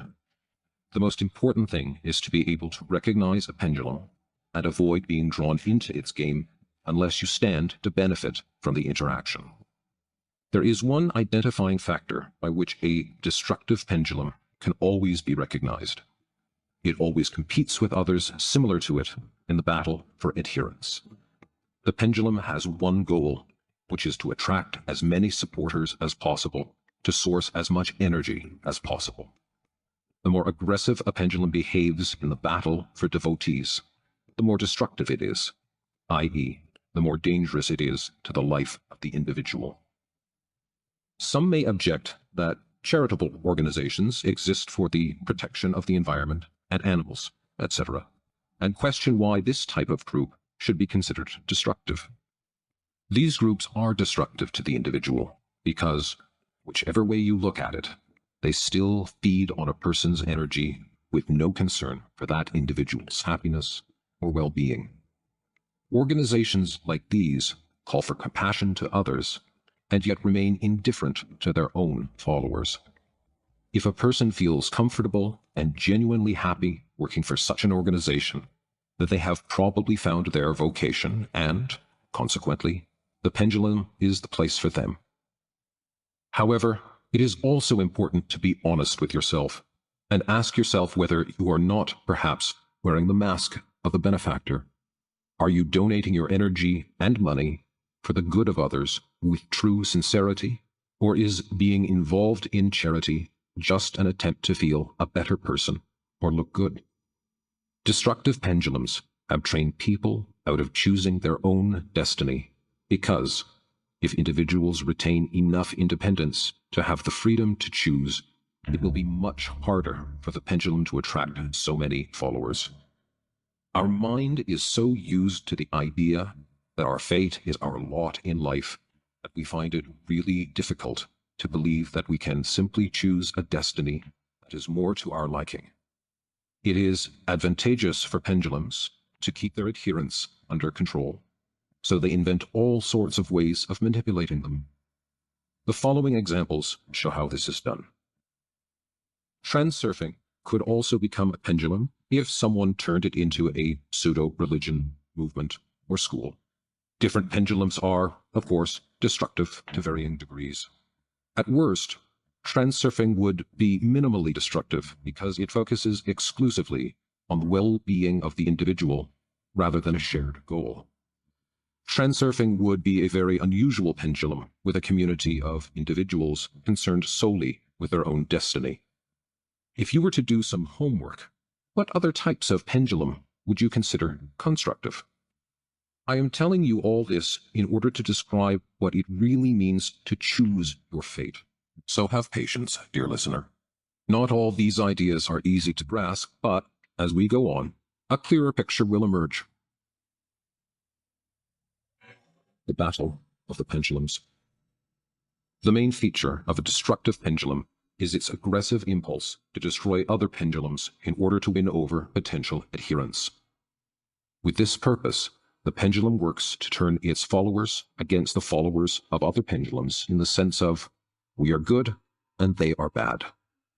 People who get involved in this type of argument end up losing their way and striving towards spurious goals which they mistakenly consider their own. This is the destructive nature of the pendulum. Fighting against the followers of other pendulums is totally futile and can destroy lives, one's own and the lives of others. War is the most extreme manifestation of the battle between pendulums. Each pendulum uses various arguments to persuade its adherents to take up arms, and the nature of the argument is specific to the historical epoch.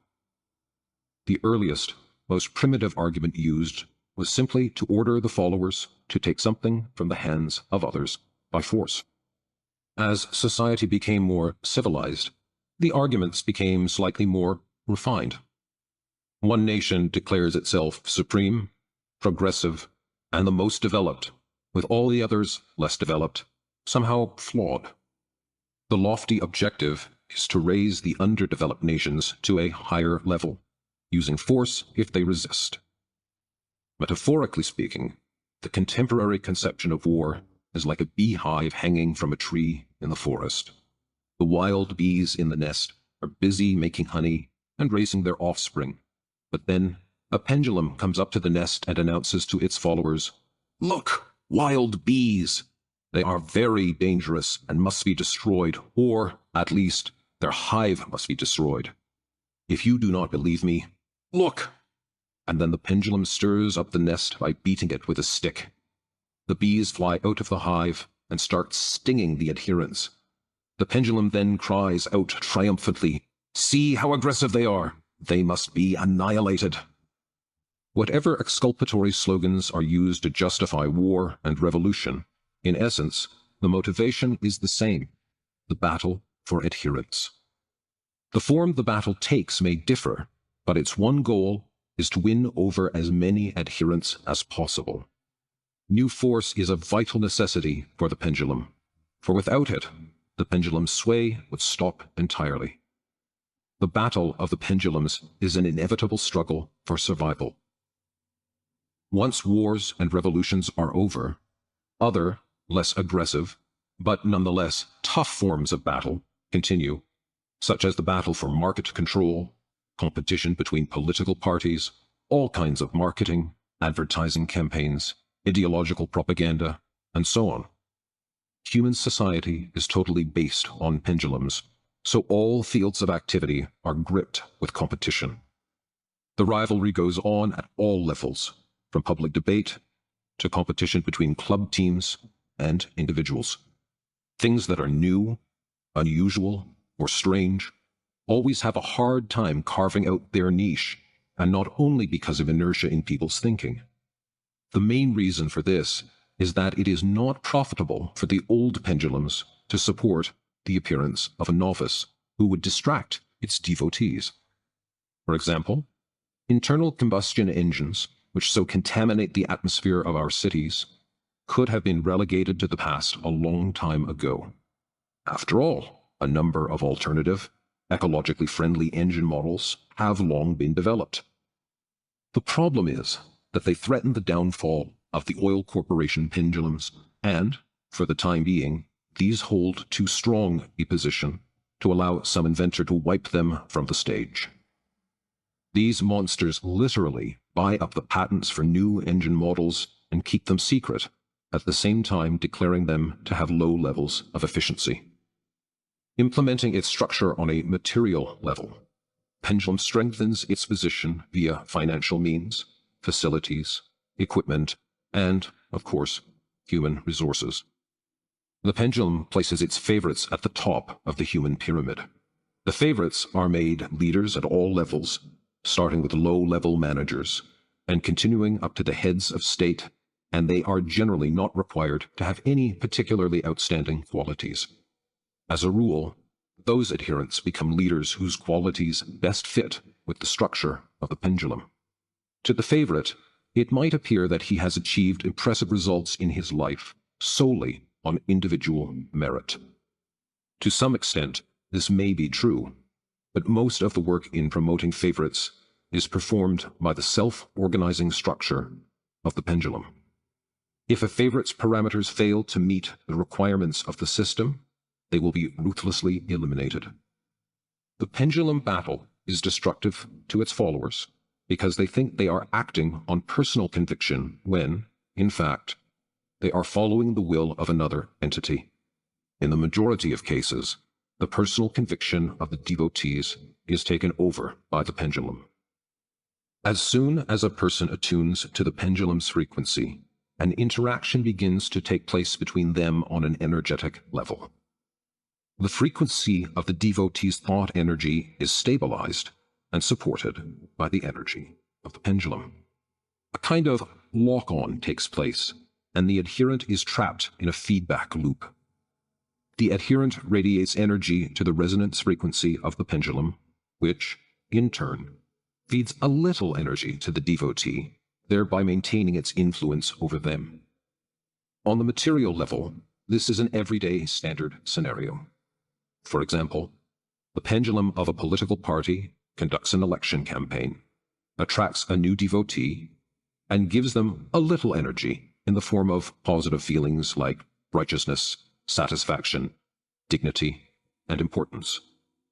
The adherent thinks they are in control of the situation and still able to choose their affiliation, whereas, in truth, the devotee was chosen and control established over them, not the other way around. The adherent only appears to be acting according to their own will when, in fact, it is the pendulum that has artificially and unnoticeably manipulating the will of the adherent. The adherent enters the pendulum's information field, socializes with like-minded others on important topics, and establishes an energetic connection with them, and, in this way, becomes consistently attuned to a certain vibration. Later, the adherent may begin to feel that the pendulum has not lived up to their expectations, and they begin to have doubts about their former idol. When this happens, the frequency of the adherent's thought energy falls out of the pendulum's loop. The tightness of the pendulum's grip varies depending on its power. In some cases, the devotee is simply allowed to leave. In other cases, the heretic may pay with his freedom or even his life. A pendulum gets a firm grip on the frequency of an adherent's thought energy by dominating it. It is like when you are humming a little tune to yourself, but become aware of some other loud music being played nearby. The loud music dominates your senses, making it extremely difficult to stay focused on your own tune. For the purposes of transurfing, it does not actually matter too much how interaction occurs on an energetic level between the pendulum and the devotee. We will examine the nature of the interaction using a simplified model. No one can explain precisely how something really happens, because, at that level of questioning, one has to ask what is meant by really, and the questions and speculation continue with the infinite process of learning. This is not what we are interested in here, so we'll make do with simplified models and metaphors that serve our purpose, satisfied with the fact that we are at least capable of understanding some things. Now we will look at how pendulums manipulate their adherents. Puppet strings. Pendulums are very good at coercing their adherents to give up energy voluntarily. A large, powerful pendulum, for example, can force its adherents to act according to a certain set of rules. Weaker pendulums go about things slightly differently.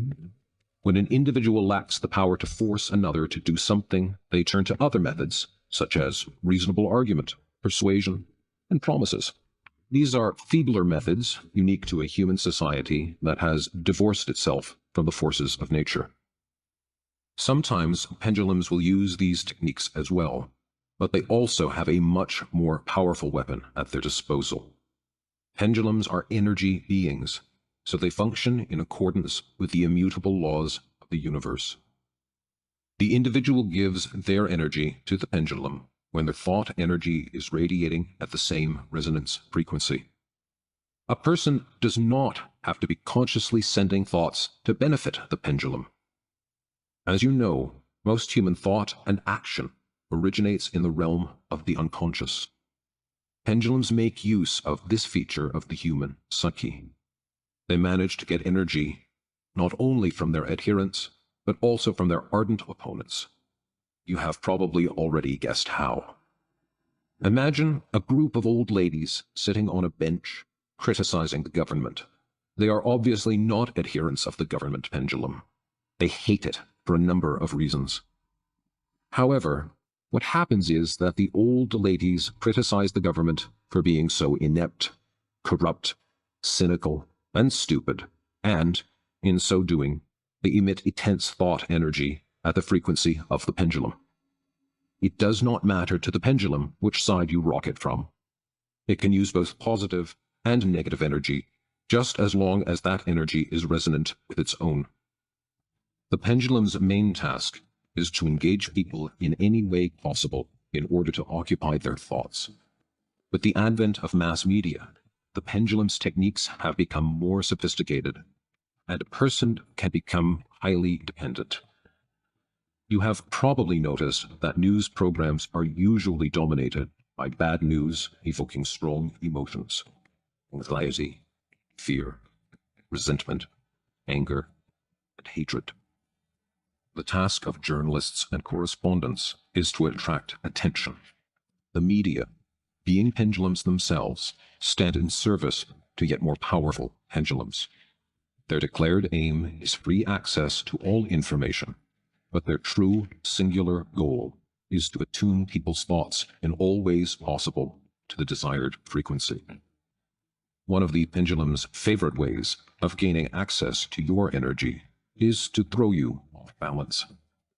Once you have lost a sense of your own equilibrium, you start to wobble at the same frequency of the pendulum, thereby enabling it to sway more strongly. Let us say, for example, that prices have risen. You react negatively, become resentful, complain, and exchange information with your friends. This is a natural and even proper response, but it is also exactly what the pendulum is expecting. You radiate negative energy into the world at the frequency of the pendulum. It receives the energy, swings harder, and the situation is aggravated. The strongest string the pendulum can pull you with is fear, the most ancient and powerful of human emotions. It does not matter what exactly you are afraid of. If the fear is associated with any aspect of the pendulum, it will receive your energy. Anxiety and worry are weaker emotions, but still relatively effective puppet strings. These feelings are excellent at attuning thought energy to the frequency of a pendulum. If you are concerned about something, you find it hard to focus on anything else. The feeling of guilt is also one of the most extensive of channels through which the pendulum can pump your energy. Guilt is imposed on us from childhood, and it is a convenient method of manipulation. If you are guilty, you must do what I say. Guilt is hard to live with, and so people try to get rid of it, either via punishment or righting the wrong they have done. Both imply submission, obedience, and a certain thought pattern.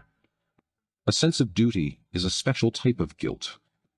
To owe something means that you are, in some way, guilty, and therefore obliged to do something. As a result, the guilty, both the truly guilty and the falsely accused, wander around with their heads hung low, paying tribute to the pendulum in the form of energy. An induced, conditioned sense of guilt is the favorite weapon of any manipulator, and we will return to this theme later. It is also worth mentioning the various psychological complexes people have. In the case of an inferiority complex, the thoughts people have are, I'm not good looking. I have no skills or talents. I'm not intelligent or sharp enough. I don't know how to communicate with people. I'm not worthy. In the case of a guilt complex, the thoughts are, I have done something wrong. Everyone is judging me. I must carry my cross. In the warrior complex, the thoughts go along the line of, I have to be cool. I declare war on myself and all around me. I will fight for my place under the sun. I claim my power. The thoughts of someone with the truth lover complex go along the lines of, I'll prove at any cost that I am right and prove to others that they are wrong. These and other complexes are the personal keys to the energy of different individuals. The pendulum strikes a chord and begins intensely draining that person's energy. The list of strings the pendulum uses to control its puppets goes on.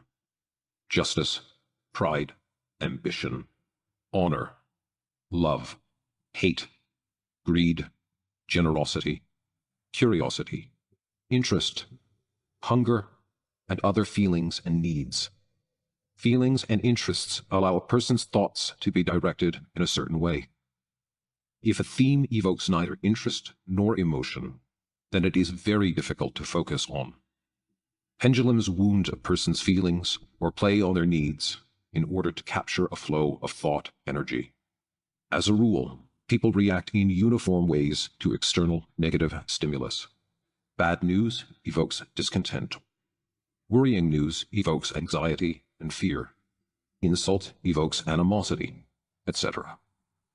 Habits also serve as a trigger for the clamping mechanism, such as the habit of getting irritated or anxious over nothing, responding to provocation, and responding negatively to negative stimulus in general. A person can be aware of the fact that negative thoughts and actions lead to no good, but continue to make the same old mistakes out of habit. Habits often create problems and cause a person to act ineffectively, and yet it is difficult to get rid of them. old habits are an illusion of comfort. People have more trust in things that are long familiar. Everything that is new causes some concern. The old is familiar and has already been tested through experience. It is like the old chair in which you sit down to relax after work. Maybe a new one would be more convenient, but the old one is still more comfortable. Comfort is characterized by notions such as convenience, trust, positive experience, and predictability. The new possesses these qualities to a much lesser degree, so it takes time for a new habit to become an old habit. So, we have looked at the methods pendulums use to influence people. The question arises as to whether a person can escape the influence of a pendulum, and we will talk about the ways of freeing oneself from the association with a pendulum later on. Sometimes a person will openly take a stand against a pendulum that has been controlling them, but the individual is always defeated because their position is so isolated. No one individual can change anything. If a person has escaped the grip of obligation and entered into battle with the pendulum, they will only waste their energy, at best being thrown out of the system, and, at worst, being more aggressively squashed. An adherent that takes it upon themselves to break the rules established by a pendulum may find themselves beyond the law. On the surface of things, it looks as if the former adherent is being punished for their protest, but, in actual fact, punishment is delivered because the adherent is no longer submissive enough to continue being a source of energy. We say that a fault confessed is half redressed, because a person who has acknowledged their guilt is willing to subjugate themselves to the power of the pendulum. The pendulum is not interested in the adherent's remorse for their actions. It is only interested in restoring lost control. A pendulum will instantly become kinder if you allow it to manipulate you. If the accused refuses to repent, they can be got rid of because nothing more can be gained from them. If they do repent, the pendulum's true motives are usually veiled behind moral principles, saying that a person who has shown remorse cannot be such a villain after all. You can easily differentiate between true moral principles and the hidden interest of the system if you keep in mind what the pendulum really represents and what its true goals are. You get what you do not want. As illustrated above, a pendulum can be powered both by its supporters and its opponents. Loss of energy on behalf of an adherent is just half the story. If a pendulum is sufficiently destructive, it can damage a person's welfare and future. Everyone is confronted with negative information or a challenging event at some time or another. Bad news and unfortunate events are provocation on the part of the pendulum. People obviously do not want to have this negativity in their lives, but, generally speaking, they always respond in one of two ways. If the information they receive is not too hurtful, they let it go, and it is quickly forgotten.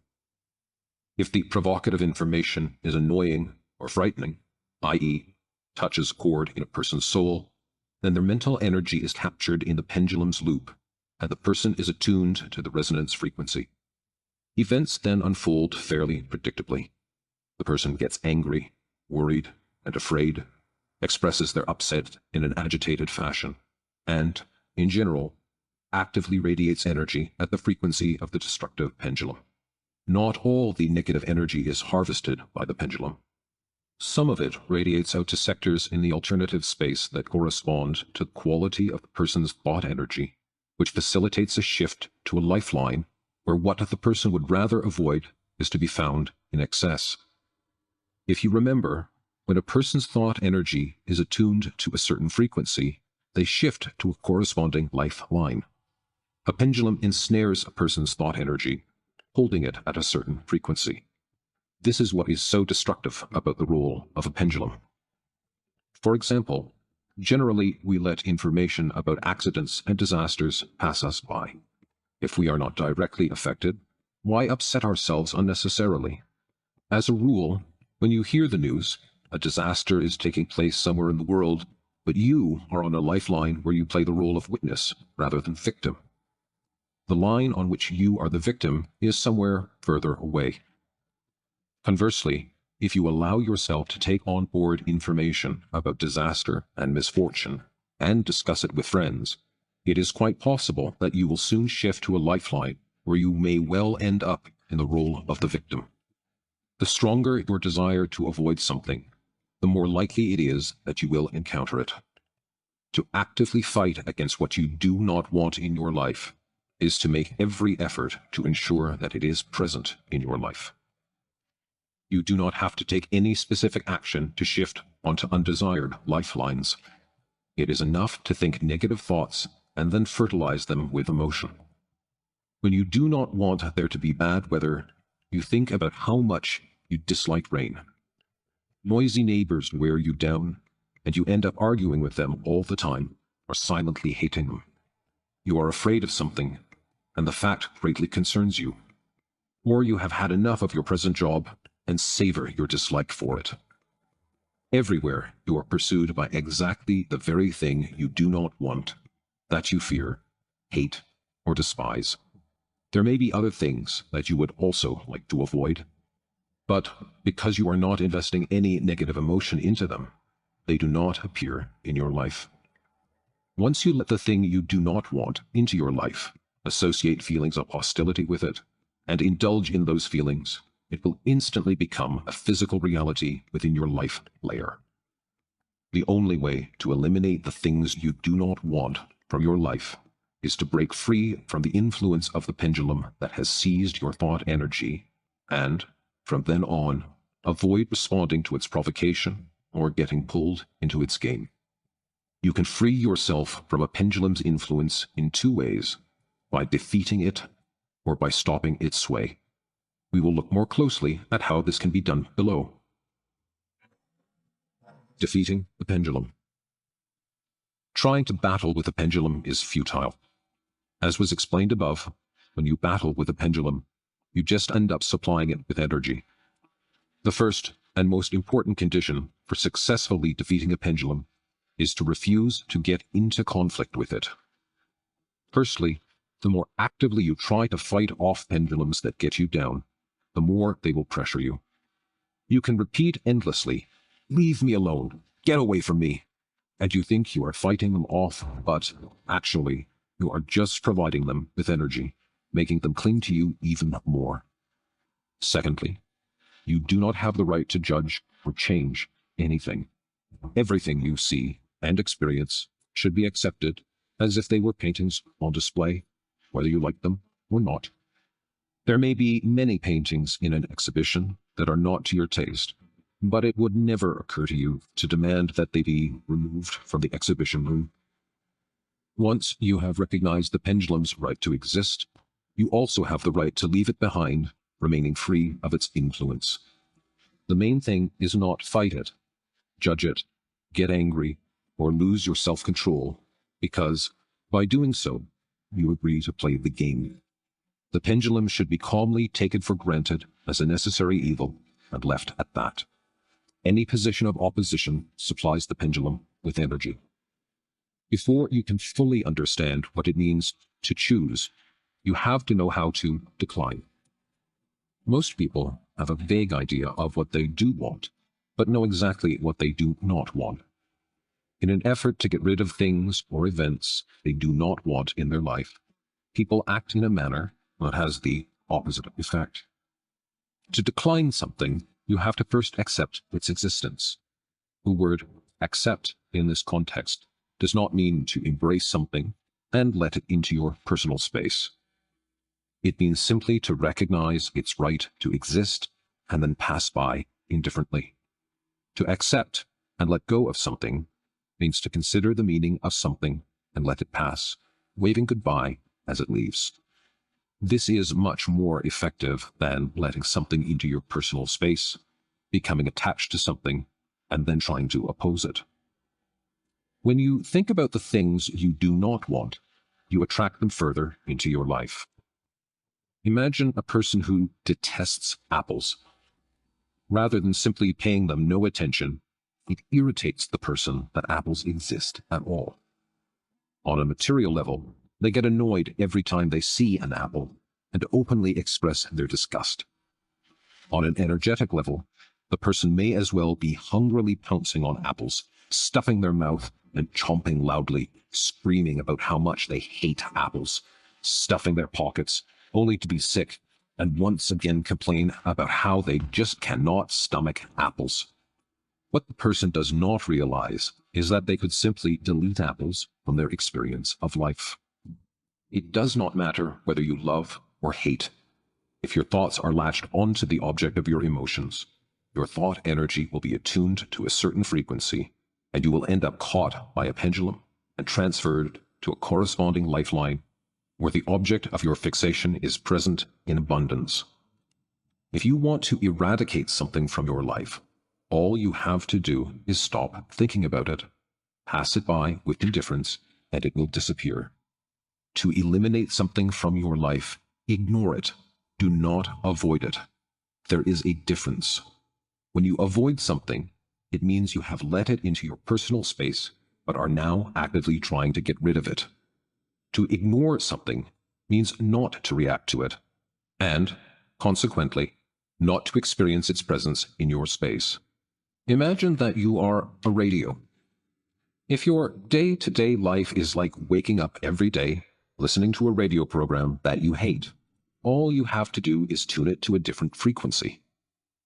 You might think that you can protect yourself from unwanted pendulums by putting up iron boundaries between yourself and the world, but this is an illusion. Putting on protective armor is like saying, I am a blank wall.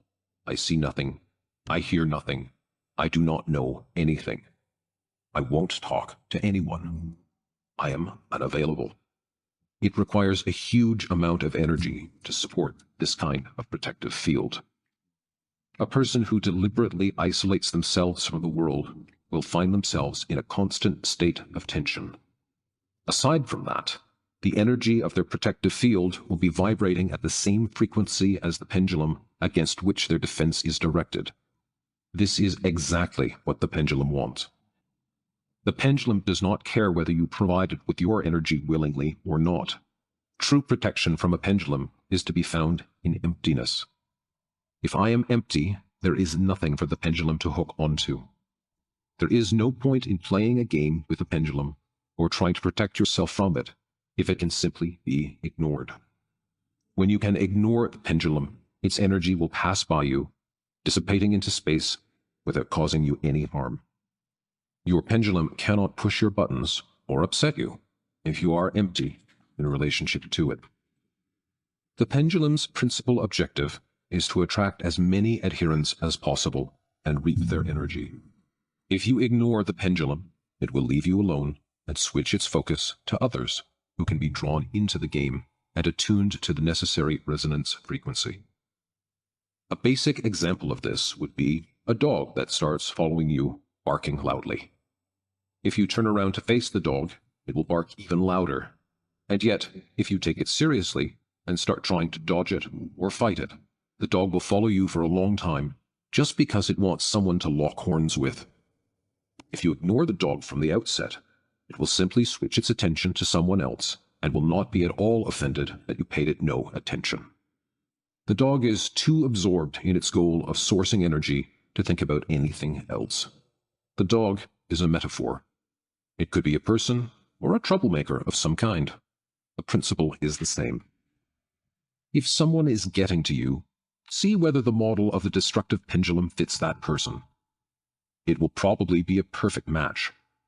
If you cannot deal with the situation, choose not to react to provocation. Ignore the person totally, because, whilst they are getting your energy, they will not leave you alone. When you get into a conflict with someone, or hate them in passive silence, you are directly giving them your energy. To stop giving away your energy means to stop thinking about them altogether, to erase them from your mind. When you can say to yourself, they're not worth it, and really mean it, that person will disappear from your life. We often come across situations, however, where it is not that easy to ignore the pendulum. For example, if your boss demands something from you, an outright refusal or open defense of yourself would entail a loss of energy, because both approaches amount to fighting the pendulum. You can, however, act as if you are willing to play the pendulum's game, as long as you remain aware of the fact that you are just pretending. Imagine a heavily built, burly man was to come at you with a sledgehammer and take a blow at you. If you react as if you are totally unperturbed, neither going to defend yourself nor attack him, you could calmly step aside and observe the man take his sledgehammer and hack down into an empty space beside you.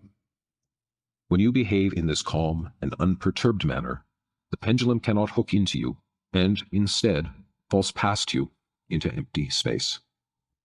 The same principle is central to certain martial arts like Aikido. In Aikido, when one player makes an attack, the opponent defends by taking the other player by the arm and moving in the direction of the attack, as if casually seeing them on their way. Without having to exert any force, the defending player sends their opponent flying in the direction of the original attack. The secret lies in not trying to block the attack. The players learn to accept the momentum of the attack and to move with the other player in this direction for a while before letting go. The energy of the attack is spent in empty space because there is nothing to catch hold of. The technique of the gentle dodge lies in responding with acceptance when the pendulum makes its first blow, and then diplomatically stepping back, or subtly directing the movement in the direction that suits you. For example, imagine your boss is stressed and heaps a pile of work on you, demanding it be done exactly in the way he thinks best. You know that the work would be better done differently, or maybe the work does not ordinarily come within your responsibilities. If you object, argue, or defend yourself, your boss will simply demand that you accept his authority and do what he says. After all, he has made a decision, and you are defying him. Do the opposite. Listen carefully, and agree with everything he says. This allows the pendulum to discharge its first impulsive surge of energy. Then, start carefully discussing the details of the job. By now, you will have accepted your boss's energy and be radiating at his frequency. Because it has not met with any opposition, the energy of your boss's initial approach will gradually subside. It is not advisable to tell your boss that you know better how the job should be done. Neither is it advisable to refuse to do the job or get into an argument. It is much more diplomatic to ask for his advice on how he thinks the job could be done most efficiently, or how, perhaps, another employee could do it more effectively. By doing this, you are swinging along with the pendulum, but you are doing it consciously, from the position of the observer, without being caught up in the game. The pendulum, on the other hand, continues to swing completely absorbed by its own game. In the game, the pendulum is the one who makes the decisions. The others agree with it or consult it for advice. If you try out this approach, you will see that energy, which was previously directed at you, will be redirected towards a colleague or other potential solution to a problem. For you, personally, the pendulum will have been defeated. Stopping a pendulum. There are some situations where the pendulum cannot be defeated, which means it cannot be ignored or escaped. I had a friend once who was a really nice, kind-hearted guy, as well as being gifted with incredible physical strength. Late one evening, we were traveling in a tram and spotted a group of bullies looking for trouble. In other words, a really destructive pendulum. There were quite a few of them, and they were feeding each other with negative energy, convinced of their own invulnerability. As a rule, this type of group needs to be constantly bullying someone who will react to their provocation in order to increase their energy level. The men in the group started picking on my friend, probably because the kind and peaceful expression on his face suggested he was easy prey. They tried in any way they could to pick a fight by insulting and taunting him. However, my friend remained silent and refused to be provoked. In other words, he was trying to defeat the pendulum. I decided not to get involved because I knew he had nothing to fear, whereas the thugs were really risking it. Finally, my friend could not take it any longer and got up from his seat, and headed for the exit. The most brazen adherent blocked his way. Then my friend, who was by now totally cornered, grabbed the punk by the scruff of the neck and delivered a powerful blow to his head. The victim's face was smashed to a pulp. The remaining toughies froze with fear and amazement. My friend turned to grab the next one, who, in a trembling voice, mumbled, "That's enough, man. Stop." The energy of the pendulum had been instantly dispersed, and its adherents, who were very taken aback, edged slowly away from him, finally tumbling out of the tram. Of course, people like my friend who can stand up for themselves are lucky, but what do you do if you are not like that? If there is nowhere to retreat to, you can stop the pendulum swing by doing something extraordinary that no one would ever expect. Somebody told me a story once about a man who was cornered by a pack of fearless street gang members. He was about to get beaten up when he turned to the gang leader with an insane stare and said, "What would you like me to break first, your jaw or your nose?" The question clearly did not fit with the usual script, and the gang leader was taken aback for a moment. Then, with unhealthy enthusiasm, the man cried, "Or maybe I'll just tear your ear off." And with that, he grabbed the gang leader by the ear, who let out an agonizing cry. The entire scenario that the gang was used to playing out had gone awry. The gang leader was no longer thinking about beating anybody up. His only concern was how to save his ear from the madman's grip. The gang let the man go, assuming he was a psychiatric patient, and he escaped a fatal beating. If you ever find yourself in a situation that you know will unfold according to a set script, do something surprising. It does not matter what you do, as long as it is something that does not fit with the standard script. This will stop the pendulum's swing. As long as you are acting out a prepared script, you are effectively agreeing to play by the pendulum's rules and give away your energy at the resonance frequency. If, however, the vibrational frequency of your energy differs significantly from that of the pendulum, dissonance will be created which will disturb the pendulum's beat. At the same time, it is not worth looking for trouble if you are dealing with a pendulum that has nothing to lose. If you are mugged by a person who is desperate for money, it is better to hand over your wallet right away. Some people even carry a 10-pound note with them, just in case they end up in a similar situation. If the robber is a drug addict or mentally ill, even a martial arts expert could end up losing their life. Obviously, it is better to have no contact with all types like this, just as you would avoid a rabid dog. If things were to suddenly go wrong, it could end in a tragic and yet absurd death. A sense of humor and strong imagination can be very helpful if you want to stop a pendulum swing, because they can help you transform your irritation into a game. For example, imagine that you are being tormented by the crush of a crowd of people on the street or in public transport. Everyone is rushing in the opposite direction, making it difficult for you to make your way. Now, imagine that you are in Antarctica and that all the people around you are actually penguins, waddling, fussing and pottering about in their own funny way. Imagine that you are a penguin too. Holding this image in your mind, the people who had seemed so irritating just a few moments ago will appear more pleasant, even evoking your curiosity. Of course, it is difficult to control yourself at moments when what you really want to do is vent your anger and have a good rant. At these times, it is hardest of all to remember that a pendulum is behind it all, trying to incite a response so that it can draw on your energy. Do not respond to provocation. The pendulum is like a vampire that exploits the anesthetic of your habit of responding negatively.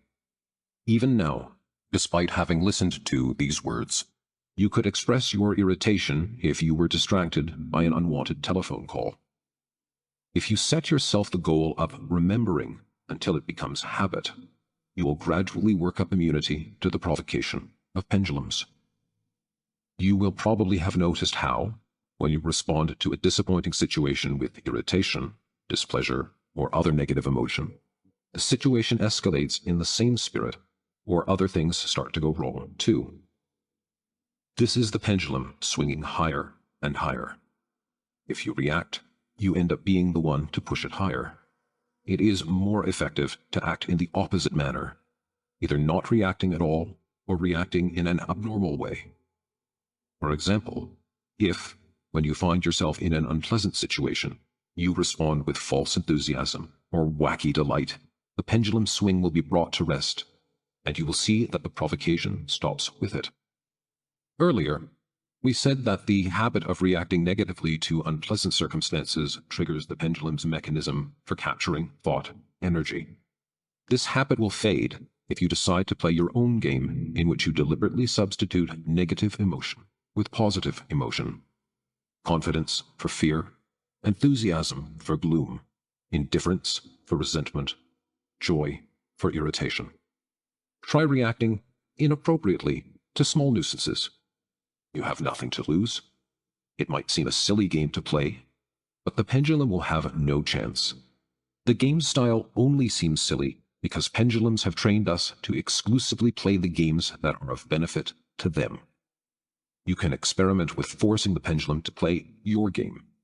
You will enjoy it and be surprised to discover what a powerful technique it is. The working principle is this. When you radiate thought energy at a different frequency to the pendulum's resonance frequency, you are in dissonance with the pendulum. The dissonance stills the pendulum's sway in relationship to your personal energy, the result being that the pendulum leaves you in peace. There is another interesting method aimed at gently bringing a pendulum to rest. If someone is getting to you or causing you a problem, try and work out what that person is missing and what they need. It could be health, confidence, or peace of mind. If you think about it, these are 3 things we all need to feel fulfilled. Ask yourself what the person you are finding so challenging might really need at that moment. For example, if your boss shouts at you, maybe they are tired or having problems at home, and what they really need is a little peace of mind. Imagine your boss relaxing in a comfortable armchair, watching the television, sitting beside an open fire, fishing by a river, or having a beer with his friends. Perhaps you know of something else your boss likes to do. It may be that your boss is being pressured to take on more responsibility and is afraid of doing so. Perhaps what he needs is confidence.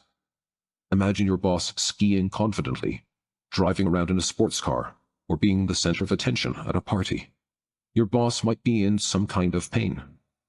Imagine him feeling happy and fresh, swimming in the sea, riding a bicycle, or playing football. Of course, it is better to imagine them doing what they specifically like to do in their free time, but you do not have to guess. It is enough to simply imagine the person feeling content and happy. What is really happening in a situation like this, where your boss suddenly appears on the scene with a problem, or it could be someone else like a bugger? Try to instantly distract yourself from whatever the problem is. That way, you avoid putting your head into the noose that locks your thoughts into a certain frequency from the very outset. Now, imagine this person receiving exactly what they need. What does a robber need? To eat, drink, get high? Visualize an image of the person's fulfillment. If you are successful, you can consider the problem solved. After all, the pendulum does not swing randomly. Something specific shifts it out of balance, causing it to start swaying. Consciously or unconsciously, the pendulum is seeking for the one thing that will restore its balance.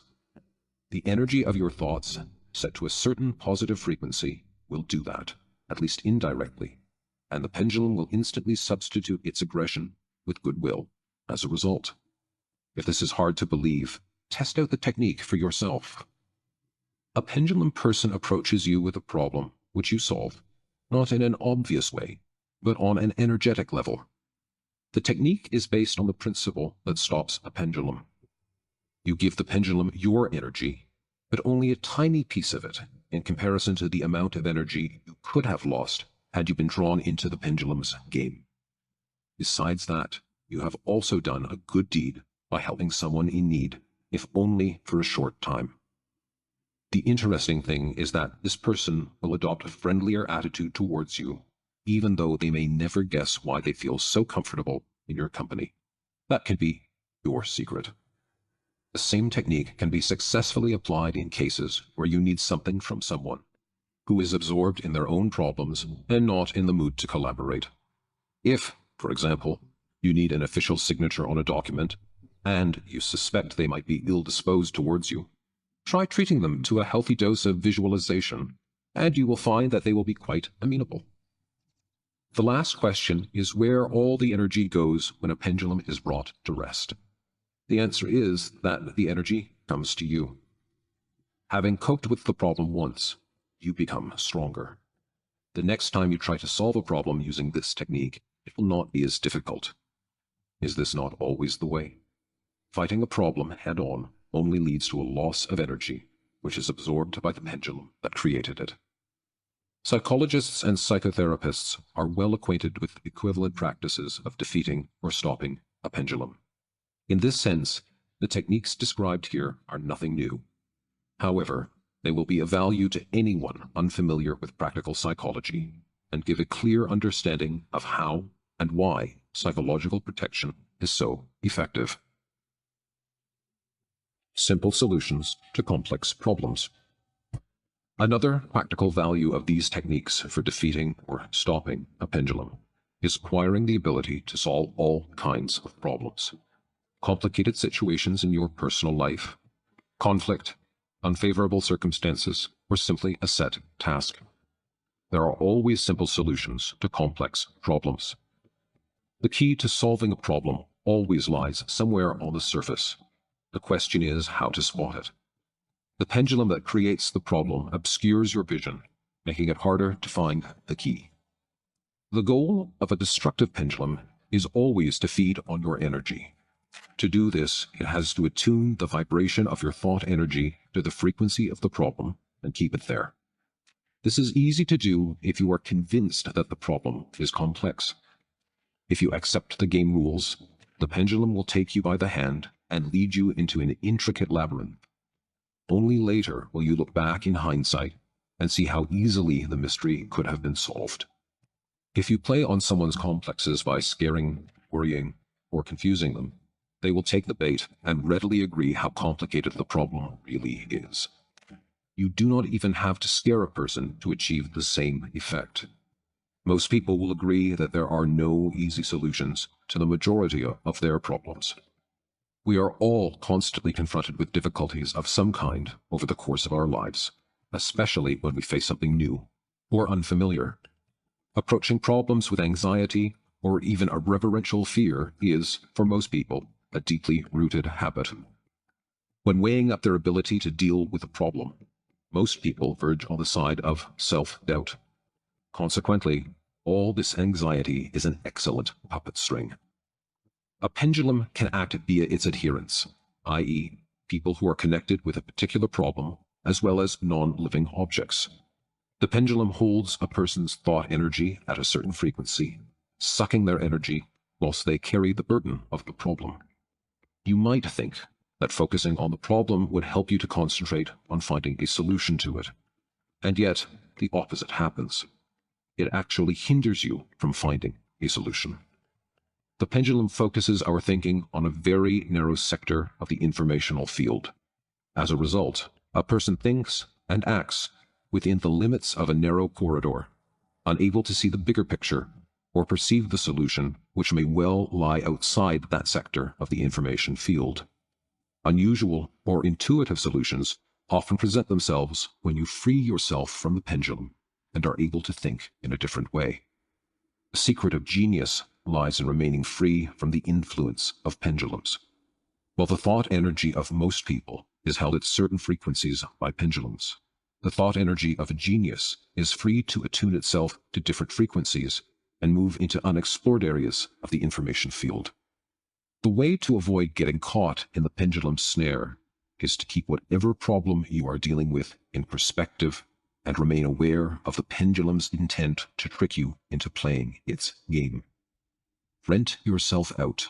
Be detached. Try looking at the situation as if you had no emotional attachment to it. Act as you normally would, but remain observant. Don't play the game. Remember that the pendulum wants to take you by the hand and lead you into a complex labyrinth. Do not let the problem get a hold on you, scare, worry, or confuse you. Just remember that there is always a straightforward solution to every problem. Do not accept the complicated interpretation projected by the pendulum.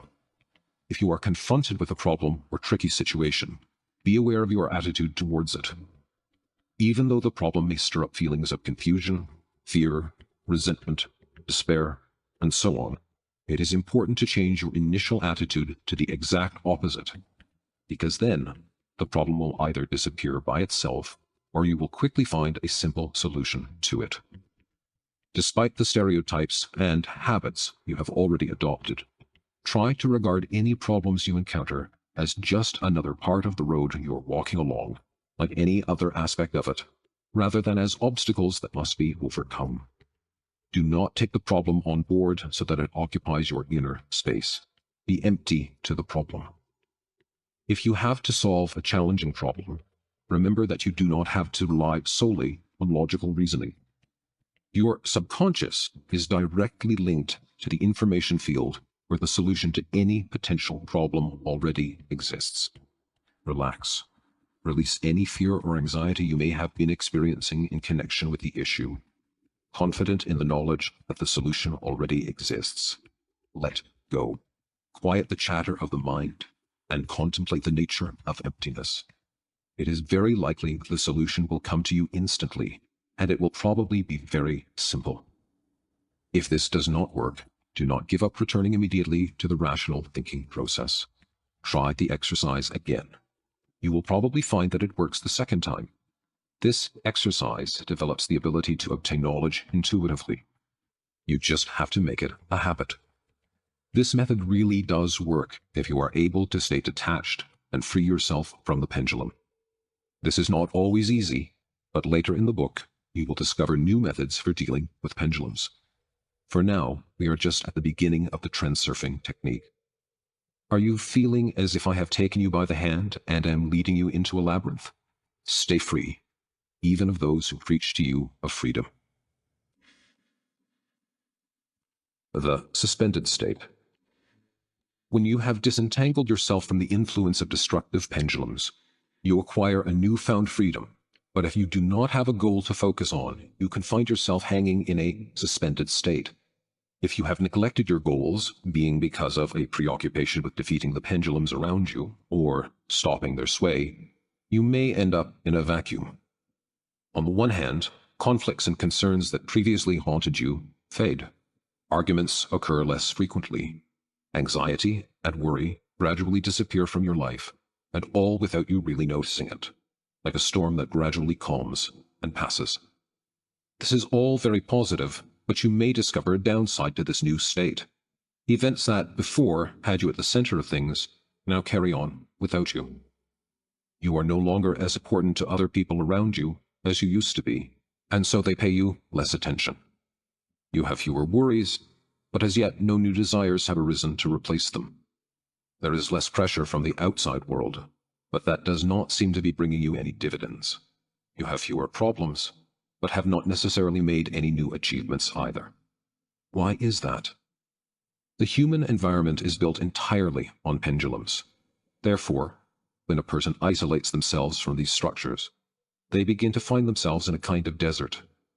The suspended state is, therefore, not much better than being dependent on pendulums. It is a bit like when children, who have everything they could possibly want, whine about the fact that there is nothing more to want. They are genuinely unhappy and drive everyone around them up the wall with their whining, because it is human nature to need something to strive for. Your freedom lies in being free from the pendulums of others. There are pendulums, however, that can be of use to you, and these are your personal pendulums. It is essential to recognize the goals you have been conditioned to chase after, which, in fact, lead you further away from your own lifeline of happiness. The task is then to remain free and choose those lifelines on which true success and happiness await you. Pendulums do not necessarily have to represent something detrimental, as long as a person is self-aware. It is never possible to be completely free of pendulums. The question is how to avoid being oppressed by a pendulum's influence so that you can consciously work them in favor of your own purpose. Transurfing offers the specific tools needed to achieve this. Even though it is not possible to free yourself from the phenomenon of pendulums completely, it is not entirely necessary that you do so. On the contrary, at the end of the day, it is pendulums that turn dreams into reality. Summary. A pendulum is created by the energy of a group of people thinking in the same way. A pendulum is an energy-based information structure. A pendulum maintains the thought energy of the adherent at its own vibrational frequency. A harsh battle for adherence takes place between the pendulums. A destructive pendulum forces goals onto its adherents that are not of their own making. A pendulum plays on human emotion, thereby catching the individual in their web. If there is something that you really do not want, it will appear in your life. To free oneself from a pendulum means to give it no place in your life. To give something no place in your life does not mean to try and avoid it. It means to ignore it. To bring a pendulum to rest, you have to change the established game script. Positive visualization will gently bring the swing of a human pendulum to rest. The energy of a stilled pendulum becomes available to you. Problems are solved by defeating or stopping the pendulum that created them. To solve a problem, rent yourself out. To avoid getting stuck in a suspended state, find your own pendulums. It is essential to acquire the habit of remembering what you know. Chapter 3. The Wave of Fortune. Your thoughts return to you like a boomerang. Antipode to the pendulum. Now, we can look at the task I set you earlier of determining which type of pendulums could be described as constructive. The answer is none. It sounds paradoxical, but it is true, and I hope I have not offended the listener by asking a trick question. All pendulums have one and the same goal, which is to receive energy from their adherents. If the energy supply is cut off, then the pendulum's swing stops. A pendulum is constructive only in relationship to itself, never in relationship to an adherent. What could possibly be constructive or creative about the fact that your energy is being taken? Of course, different pendulums are destructive and aggressive to different degrees.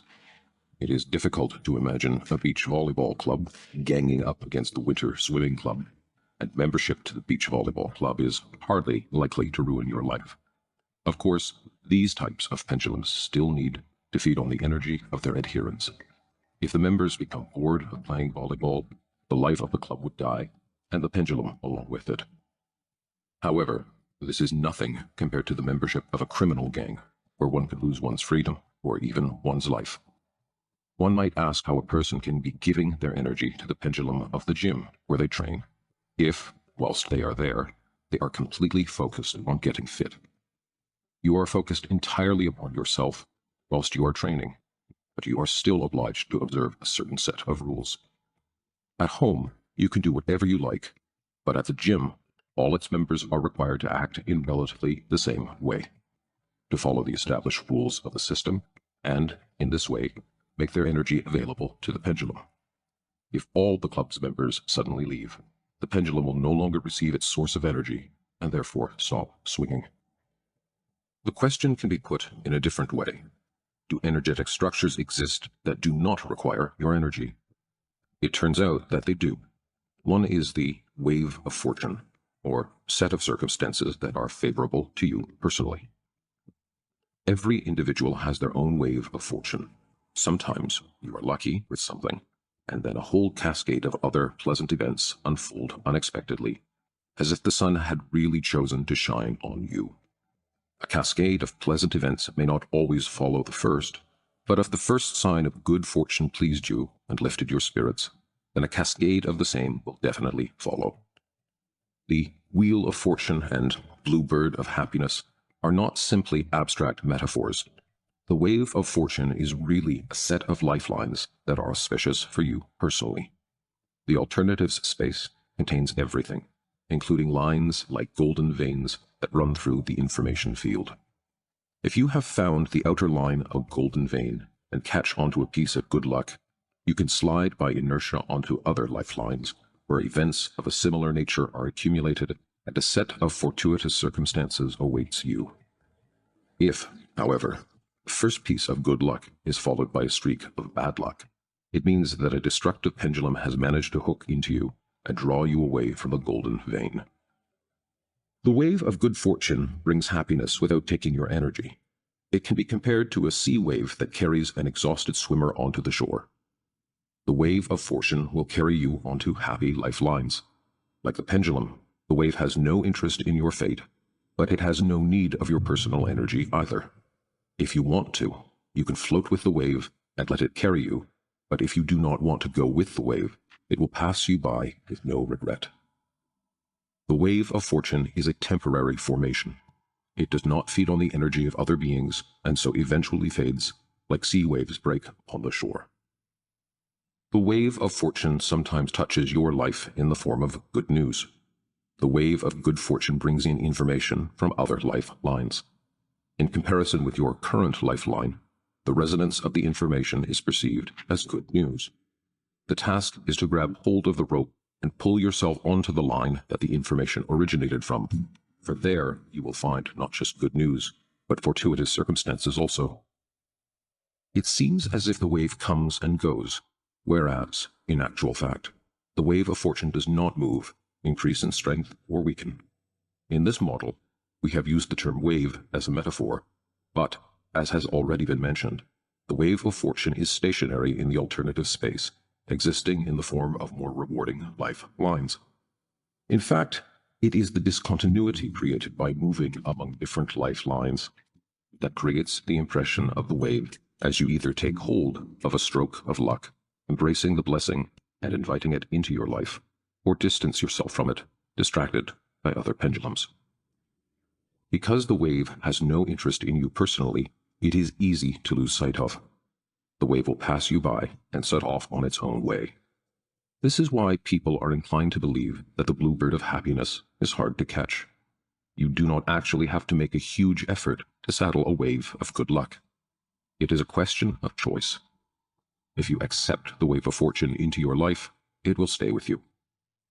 If you allow yourself to be influenced by a destructive pendulum and become immersed in its negative energy, you will be distanced from the wave good fortune. As they say, finders keepers, losers weepers. The bluebird will happily peck grains from your hand. You do not have to catch the bird, but neither must you drive it away. This is one of the most paradoxical aspects of the freedom of choice. People really can choose happiness and success for themselves, and yet, at the same time, remain restricted by pendulums that lead them away from the wave of fortune. Here we return to a theme we discussed earlier. To claim freedom of choice, you must be independent. You have the right to be free of the influence of other people's pendulums. Now, we will clarify how you can claim this right. The boomerang. Most people's minds are filled with constant chatter. If the chatter is not controlled, negative thoughts begin to dominate very often. As people, we are most concerned with what we fear, with what oppresses or displeases us. The human psyche has developed over a period of thousands of years under the influence of destructive pendulums, which have kept people in a condition of fear so that they can be manipulated. As a result, people tend to have a very clear idea of what they do not want, and yet have a very vague idea of what they do want. To align your will with the negative thought machine means to play the game of a destructive pendulum and radiate energy at its resonance frequency. This is a very detrimental habit. It is entirely in your interests to replace it with the habit of consciously controlling your thoughts. Whenever your mind is unoccupied, when you are traveling, going for a walk, or doing work that does not require deep concentration, make sure that you program yourself to think positive thoughts. Do not think about what you have been unable to achieve. Think about what you want to achieve, and you will achieve it. If, for example, you do not like the house you are living in, you will probably say to yourself, "I'm sick and tired of this house. Everything about it irritates me. I'll be so happy when I move to a new place. I can't help it. I just hate it." With thoughts such as these, there is no way that you could possibly receive what you want. Even if you are definitely moving to a new home, you can be sure that huge disappointments await you. Okay, you say, but I am still leaving this old shed and moving into a luxurious mansion. What disappointments could possibly await me?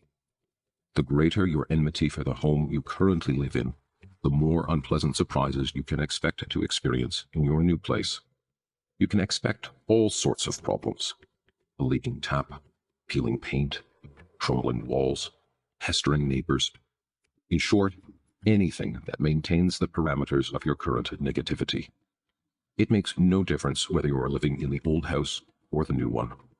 You may find a life path equipped with all the mod cons, but you will be as dissatisfied as you were before.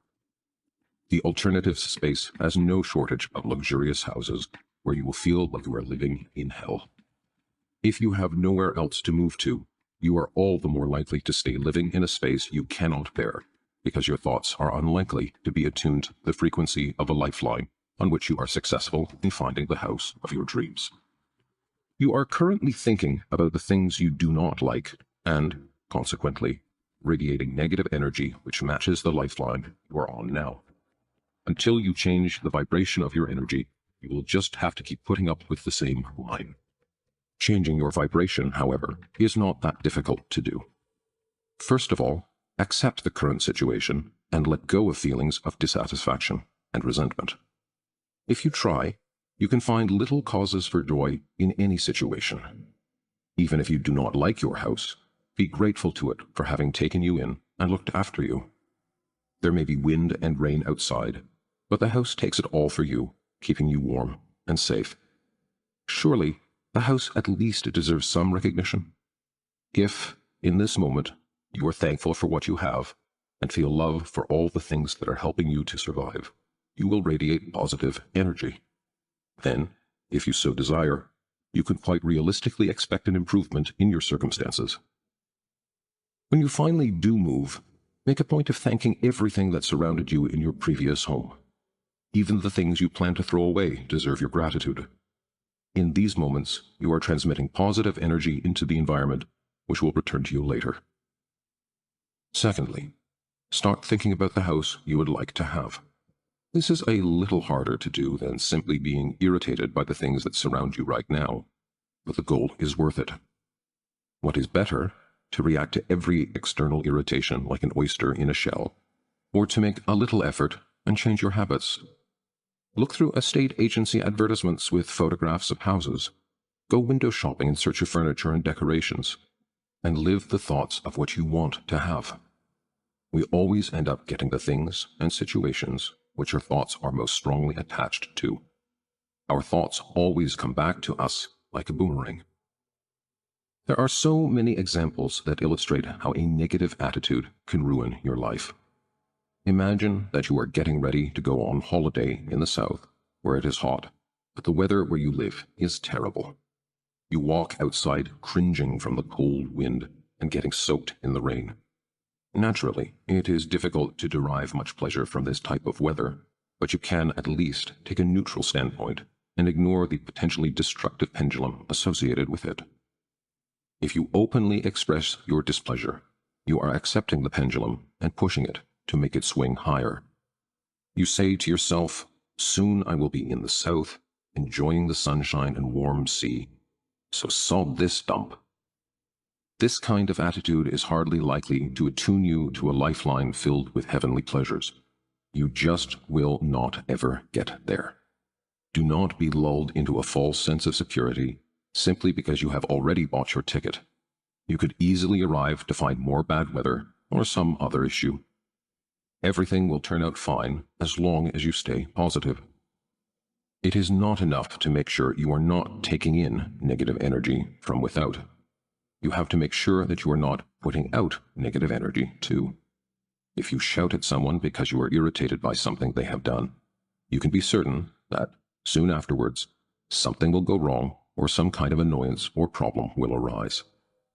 The parameters of the negative energy you are transmitting correspond to lifelines where you experience irritation, and so you are inevitably carried in the direction of lifelines where the density of disappointments and misfortune is higher than average. Do not fall into the trap of self-justification with the thought that the particular irritation could not have been avoided. I have nothing to prove in writing this. Simply observe for yourself how, every time you react negatively, something else regrettable follows. One very clear conclusion can be drawn from all that has been said above. You are always on a lifeline that represents the quality of your energetic vibration. If you take in negative energy, you will experience disappointments in your life, and if you give out negative energy, it will return to you like a boomerang in the form of disappointment. Transmission. Instead of playing the game of a destructive pendulum, seek out pendulums that benefit you in some way by their game. Acquire the habit of giving your attention to all that is positive and good. As soon as you see, read, or hear something pleasing or encouraging, hold it in your thoughts and let it lift your spirits. Imagine that you are walking through a forest where there are beautiful flowers as well as poisonous thorns. Which would you choose? If you pick a bunch of elderberry flowers and put them in a vase in your home, you will soon get a headache. What would be the point of that? It is the same thing as reacting to destructive pendulums. It is better to pick a jasmine flower, admire its beauty, and savor its aroma. Let in the things that are positive, and you will be greeted on your path by ever more good news and auspicious opportunity. Once you have experienced a brief moment of inspiration or joy, it is easy to get pulled back into the stresses of your daily routine. The feeling of elation is forgotten, and the working day takes over. To keep the festive feeling in your life, first and foremost, you have to remember it. Habit makes us jump headfirst back into the monotony of everyday life. The negative pendulums make us forget whatever the good thing was that happened, and we lose a sense of the pleasure it gave us. You have to support the little flame of enthusiasm and nourish the feeling it gives you inside. Observe how life is moving in a better direction, take hold of any straw of happiness you are offered, and look for good signs in everything. At the very least, it will keep you from being bored. It is essential to remember that in every minute you give to the transurfing practice, you are consciously moving toward your dream, setting the course of your own destiny. This in itself imparts a feeling of calm, confidence, and happiness that helps you to stay positive. Once this feeling becomes a habit, you will be constantly riding the crest of the wave of good fortune. Be happy for all that you have in this given moment. Being happy, by definition, is no empty invocation.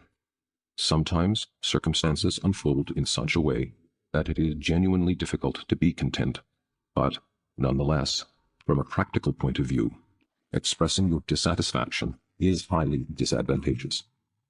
You want to get to the lifelines that inspire you, but you cannot make that shift if your energy field is filled with the vibration of dissatisfaction.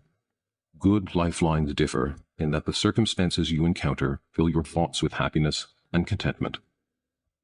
Good news is quickly forgotten because it gives us no cause for concern. In contrast, bad news evokes an active response because it poses a potential threat. If you do not let bad news into your heart, you will not allow it into your life. Close yourself off to bad news and remain open to good news. It is important to note and carefully nourish any positive change in your life, for these are the messengers of the wave of fortune. As soon as you hear even slightly encouraging news, rather than forgetting the information immediately afterwards, as you would have done previously, savor, discuss, and track it. Think the news over from all points of view. Take pleasure in it. Make predictions and expect further improvement. In this way, the vibration of your thoughts will remain at the frequency of the wave of good fortune, and you will be attuning yourself to its parameters.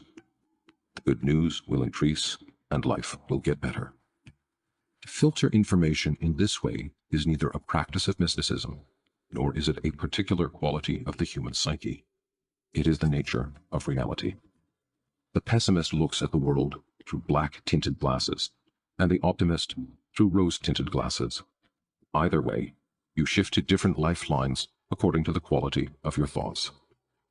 When you are in the right relationship with yourself and your environment, you transmit harmonious energy into the world around you. You create an area of harmonious vibration around yourself, in which everything unfolds successfully. A positive attitude always leads to success and creativity. Negativity, by contrast, is always destructive and aimed at disruption. There is a certain category of individual who prefer to look for problems rather than their solution. This type of person is always happy to discuss their difficulties and seek out new obstacles. People like this usually have trouble offering a practical way out of a situation, because they are programmed to search for difficulties rather than solutions. A determination to focus on problems will bring them to you in abundance, leaving you stuck with the situation that is causing you grief. Criticism and targeting the negative side of a situation will always bring fruits of a corresponding nature. This does plenty of harm and not much good. Look around and you will find people like this in your circle of friends and acquaintances. This is not to say they are good or bad. They are firmly hooked up by a destructive pendulum. The majority of people respond antagonistically to any undesirable event that occurs in their lives. As a rule, any event which does not follow the original script is claimed undesirable. The opposite is also true. We can only perceive success in forms that correspond to the expectations of our original script. A person might be terribly upset about being late for a plane, which then crashes. The opposite can also happen, where a person lets a unique opportunity pass them by because it did not fit into their plans.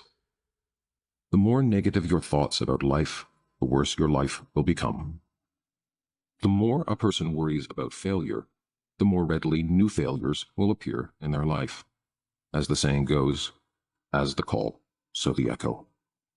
A person who chooses this way of being practices the opposite of transurfing on a daily basis. They are sliding down a lifeline that can only lead to their personal hell. Take the exact opposite position.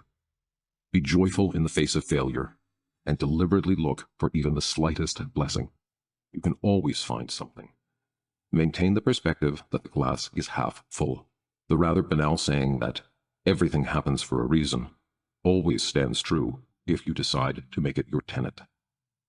You have to firmly hold your course in the direction of all that is good, letting go of the old habit of getting upset and downhearted at any minor obstacle. If a person is strong, every failure they experience is taken to be a useful lesson, making them tougher and more experienced. Find joy in all parts of your world, and you will transform it into paradise. This is, of course, a very unusual way of behaving, but it fits the unusual goal of becoming your own genie and making all your wishes come true. Unusual goals require unusual methods. It is difficult to practice this type of behavior at first, because the old habit of reacting negatively to anything that disappoints us is so deeply entrenched. The most important thing to remember when you suffer a setback is that the setback has been created by a pendulum that is trying to get its hook into you. Once you remember this fact, you can make a conscious choice as to whether you would rather vent your negative emotions and give energy to the pendulum, or gain victory over the pendulum by leaving it without a scrap of your emotional energy. Once you can remember this, it is not that difficult to defeat a pendulum. or still its sway. As has already been said, pendulums pull on your emotional strings, and your habits are the trigger for the mechanism that captures your thoughts. Even though you have just listened to this chapter and have set yourself the goal of not responding to any bitter pill, you may still fall into the old pattern of expressing a negative reaction. However, you will become conscious of the fact that you forgot and respond out of habit instead.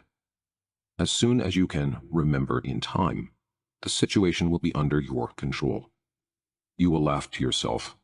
Aha! So, it's you again, you old pendulum. You won't hook me so easily this time. You will be free to accept or reject the pendulum consciously. You will no longer be the puppet. If you practice this technique consistently, with time, you will succeed in replacing the old habit with a new one. Until that happens, pendulums will try to provoke you in all kinds of ways. You will notice how, as soon as you start behaving differently, you are bombarded with unpleasant news and circumstances, as if someone was deliberately trying to thwart you. Do not give up. On the whole, these will be small frustrations rather than anything more serious. If you do not give up and learn to remember, the victory will be quite impressive. Mind my words.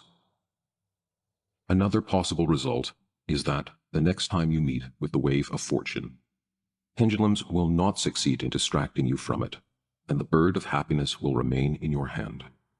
In order to fully embrace the bird, you have to surround yourself with positive energy. You have to become a transmitter of positive energy, as well as a receiver of exclusively positive energy. If you can do this, the world around you will very quickly change for the better, and you will easily slide into more successful lifelines. In the end, the wave of fortune will greet you, lift you up, and rush forward, carrying you on to success. Transurfing does not end with learning to ride the wave of good fortune. This is just the first step. As you listen, you will see that there are many more surprising discoveries to be found. Magic rituals. To conclude this chapter, I want to share an example of how the technique of attuning to the wave of success works.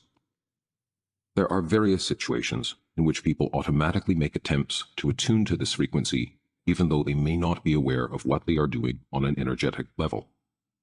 For example, the beginning of the day, traders often give their first buyer a significant reduction.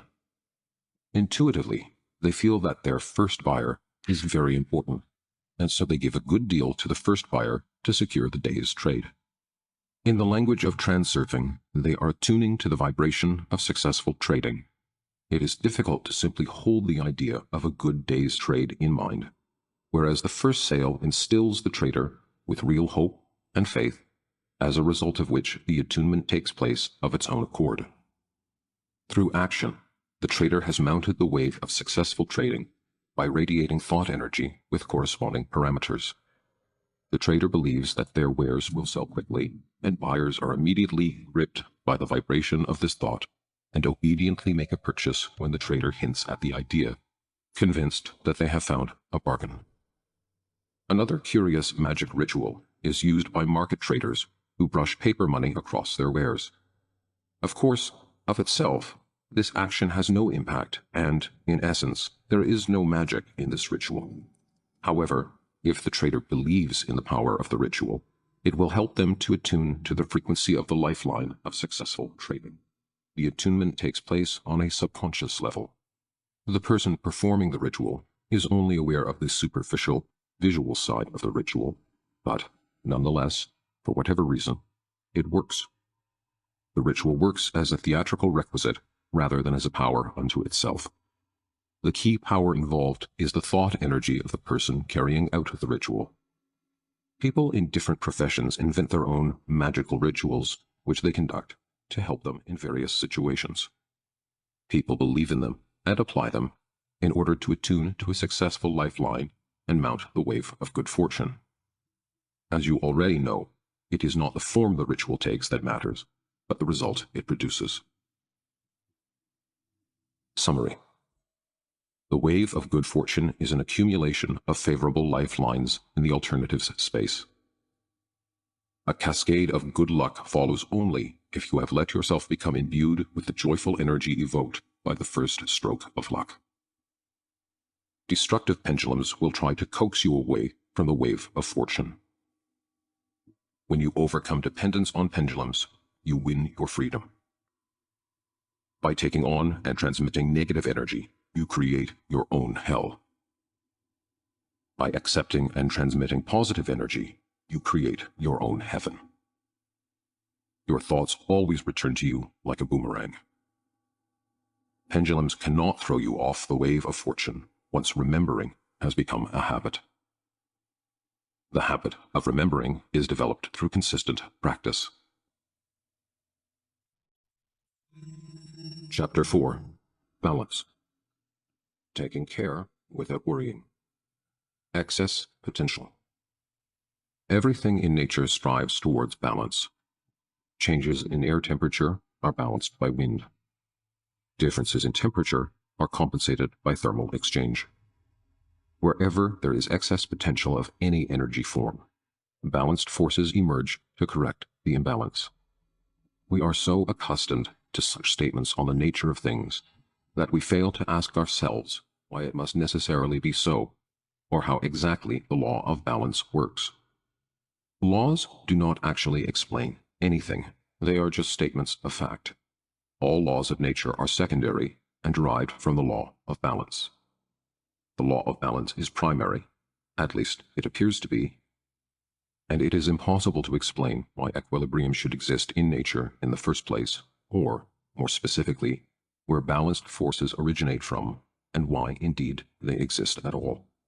The fact that we have become accustomed to something doesn't mean it is the way things necessarily are. One can only imagine what the world would be like were it not for the law of balance. An atmospheric jelly, or an aggressive furnace, perhaps. However, the unsightliness of such a world is hardly a reason to support the existence of the law of balance. So we are left to accept it as fact and to wonder, in admiration, at the perfection of the world, nonetheless puzzling over the question of what governs it all. We are used to the fact that there are good and bad spells in life, and that success is followed by defeat, for this is all manifestation of the law of balance. Success, like misfortune, destroys the balance. Complete balance is when nothing happens. Absolute balance doesn't exist, or at least no one has yet managed to observe it. Oscillation is observed everywhere in the world, night and day, incoming and outgoing tides, birth and death, etc. Even in a vacuum, elementary particles are involved in a process of continual birth and dematerialization. The entire world can be seen in the form of pendulums that oscillate, fade, and interact with one another. Every pendulum receives a jolt from its neighbors and, in turn, gives out its own. One of the main laws governing this complex system is the law of balance. Ultimately, everything strives towards balance. You are also a kind of pendulum. If you take it into your head to destroy the balance and sway sharply in a particular direction, you will brush against the neighboring pendulums, creating commotion all around, which will then turn against you. Balance can be destroyed by actions and also by thoughts, and not only because thought is followed by action. As you know, thoughts radiate energy. In the world of material realization, everything has an energetic foundation. Everything that occurs on an invisible level is reflected in the world of visible material objects. It might seem as if the energy of our thoughts is not powerful enough to have an impact on the world around us, and, if that were the case, everything would be a lot simpler. However, let's not make guesses about what's happening on an energetic level. Otherwise, we could get entangled in a knot of conjecture. For our purposes, it is enough to accept the simplified model of balance. Where excess potential appears, balance forces emerge to eliminate it.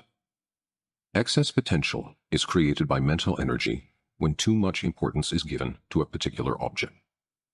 For example, let's compare two situations. In one situation, you are standing on the floor in your house, and in the other, you are standing on the edge of a precipice. In the first case, the situation causes you no concern. In the second case, the situation is of grave significance. One careless movement, and the mistake is irreparable. On an energetic level, however, the fact of simply standing is of equal significance in both cases. Standing above a precipice, your fear heightens intensity and creates inhomogeneity in the energy field. At this point, balanced forces emerge aimed at neutralizing the excess potential. You can even feel their influence. On the one hand, an inexplicable force seems to pull you downwards, and, on the other, another force draws you to step away from the edge. To eliminate the excess potential of your fear, the balanced forces are required either to drag you away from the edge or to cast you downwards and be done with it. It is the impact of the balanced forces that you are experiencing. On an energetic level, all material objects are of equal significance. It is we that attribute specific qualities to them, such as good, bad, cheerful, sad, attractive, repulsive, kind, wicked, simple, complex, etc. Everything in this world is subject to our assessment. The assessment itself does not create inhomogeneity in the energy field.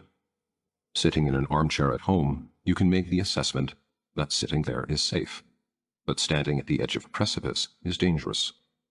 At the moment of making the assessment, the situation you are considering does not worry you, and so balance is in no way disturbed.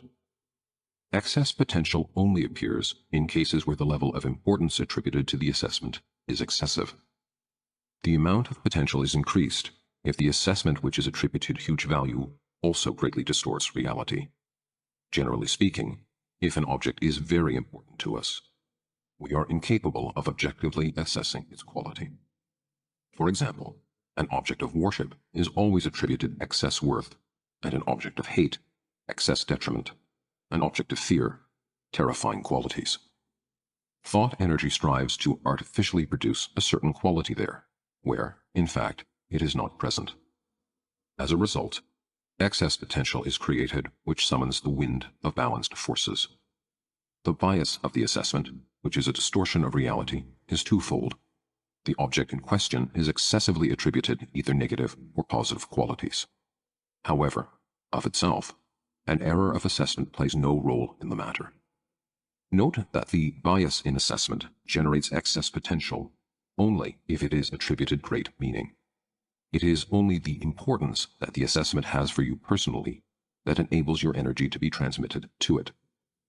Excess potential is invisible and intangible, and yet it plays a significant and even insidious role in people's lives. When balanced forces eliminate excess potential, they can generate myriad problems. Paradoxically, the end result is often the exact opposite of the original intention, and people do not understand why this happens. It is this phenomenon that sometimes makes us feel as if some inexplicable dark force has a grip on our lives, like Sod's Law. We touched on this when we were discussing why people get what they do not want rather than what they do want. Here is another example of how what we desire slips away from us. Some people believe that if you devote yourself fully to your work, you will achieve excellent results. If you look at this position from the point of view of scales and balance, it is obvious that immersing yourself so heavily in work is like placing your work on one dish of the scales and absolutely everything else in the other dish. Naturally, balance is destroyed, and the consequences become visible all too soon. The result of prioritizing work to this extent will be the exact opposite of what you expected. If working harder means earning more money or improving your qualifications, then, of course, a little extra effort will do no harm. Like everything in life, there should be good measure and proportionality.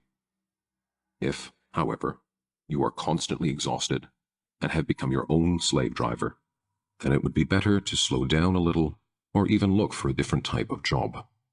Either way, the point is that any effort made beyond measure will inevitably lead to negative consequences. This is what happens on an energetic level. Aside from work, everyone has their own set of values, be it home, family, leisure pursuits, etc. If you juxtapose all your other values with the one value of work, you create strong potential. Everything in nature strives towards equilibrium, which means that Aside from your own will, other forces would come into play to mitigate the consequences of the excess potential you are creating. Balanced forces can work in all sorts of different ways. You may become ill, in which case there could be no question of working any harder. You may start suffering from depression, which would not be altogether surprising, because you would have been so hard on yourself. The voice of the rational mind shouts, "Come on, you must earn more money," while the soul or subconscious objects, "Surely this is not what I came into the world for, to suffer and torture myself. Why bring this on myself?" Eventually, you would become chronically tired, and any plans to be more productive would have to be forgotten. You would probably end up feeling that you were banging your head against a brick wall, getting nowhere fast. When people do overly prioritize their work, there always seems to be someone else around who achieves more whilst making considerably less effort. Once a person achieves a certain level in their job, there can be a tendency to place massive importance on their work. But, unfortunately, the more disproportionately important it becomes, the more likely it is that problems will arise. People assume it is quite natural for there to be problems, but, in reality, the number of problems a person experiences is reduced significantly when they lower their expectations and relax their attachment. The only conclusion that can be drawn from this is that you have to consciously reevaluate your relationship to your work if you want to avoid creating excess potential. It is essential to have free time in which you can do the things you enjoy. People who do not know how to switch off and relax do not know how to work well either. When you arrive at work, detach yourself. Give your head and hands, but do not give away your heart. The work pendulum wants all the energy you can give it, but you did not come into the world simply to work for a pendulum. Your efficiency at work will be noticeably increased when you stop creating excess potential and free yourself from destructive pendulums. Match attachment with integrity. Be careful not to make small errors or faux pas, which would enable others to accuse you of being irresponsible or negligent. It is important to carry out your responsibilities with integrity. Detaching yourself from a situation does not mean behaving carelessly in a slack or slipshod manner. It means to act with a cold mind, without creating excess potential, at the same time as fulfilling the tasks required of you. This approach protects you from being drawn into unpleasant situations. There will always be people you know, or colleagues, who continue to immerse themselves headfirst in their work. On a subconscious level, they will sense that, although you act with impeccability, you are sufficiently emotionally detached not to put yourself on the line completely. These conscientious individuals will instinctively feel the urge to trip their competitor up on some oversight. As soon as you make a mistake, they will be there to criticize you. The sad thing is that the mistake is likely to be something quite mundane and harmless. You might be just a little late for work, or have forgotten something fairly minor. If you had sunk your head in the work sand, as they do, no one would make anything of it. However, once you change your attitude to your work, little things give people the opportunity to accuse you of slacking or lacking in dedication. Situations like these can also arise at home and among your friends, so it is important in any situation where you are detaching yourself to fulfill your responsibilities attentively, thereby not giving anyone the opportunity to reproach you. It is the inner witness, the guardian, that enables you to act with integrity at the same time as holding back from throwing yourself headfirst into the race. The notion of the inner guardian has nothing to do with a split personality. It is the part of yourself that stands in the background and observes what you are doing and how you are doing it. We will return to this theme in forthcoming chapters.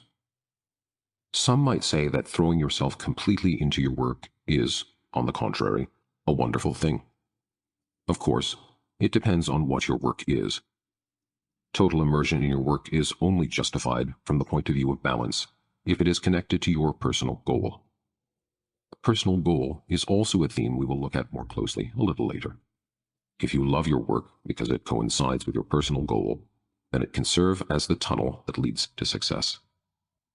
This kind of work nourishes your energy, bringing joy, inspiration, and fulfillment. If you are one of the lucky ones who can confidently say that they feel this way about their work, then you have nothing to worry about. Exactly the same goes for study. Later in this chapter, we will look at other situations in life where excess potential is created and the impact of balanced forces. Resentment and judgment. We will begin with the resentment of self. This feeling arises when a person is unfulfilled by their personal achievements and qualities and finds it hard to accept their own weaknesses. It is quite possible to be conscious of your own shortcomings without inflating them into a complex. If you are intensely focused on your own foibles, excess potential will be created. Balanced forces immediately get to work to eliminate the potential. Their action can be focused either on developing certain new qualities or on battling with the original weakness. People have a tendency to work with one or the other, depending on their nature. Most often, a person chooses to battle with the less attractive parts of themselves, and their position turns against them. There is no point in trying to hide weaknesses, and overcoming them can be tricky. Trying to hide them only creates the opposite effect, which makes the situation even worse. For example, when a shy person makes an effort to hide their shyness, they can come across as very held back, or, on the contrary, excessively cheeky. If a person is dissatisfied with their achievements to the degree that it serves as motivation for self-improvement, then balance is not disturbed. The outside world is not affected, and the inner shift towards balance is established via positive action. If a person starts upsetting themselves, beating themselves up, or, even worse, punishing themselves, then a destructive dialogue between heart and mind is created. The heart is self-sufficient, perfect, and does not deserve to be treated so harshly. All shortcomings that a person acquires are shortcomings of the mind, not the soul. You could write a whole book on just the connection between the heart and mind. Suffice to say that conflict between the heart and the mind is greatly undermining. If reason dominates and the soul closes in on itself, life can become chaotic. To avoid having to turn to a psychotherapist further down the road, let yourself go and forgive yourself for your perceived imperfections. Even if you have not yet learned to love yourself, you can at least refrain from fueling the inner battle of self-criticism and accept yourself the way you are.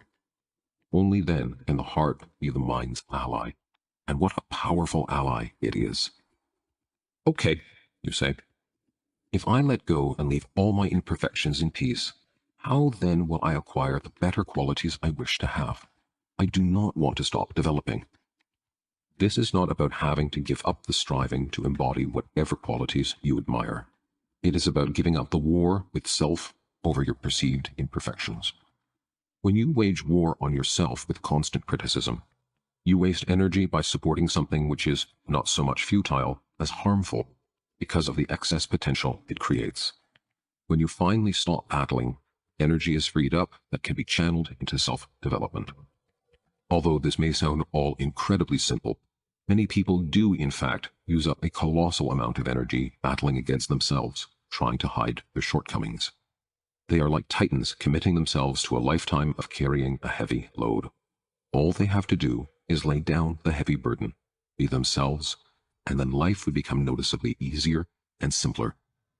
Energy could then be transferred from battling with imperfection to developing more worthy qualities, and the quality of this new energy would correspond to lifelines where positive characteristics outweigh weaknesses. Think about it.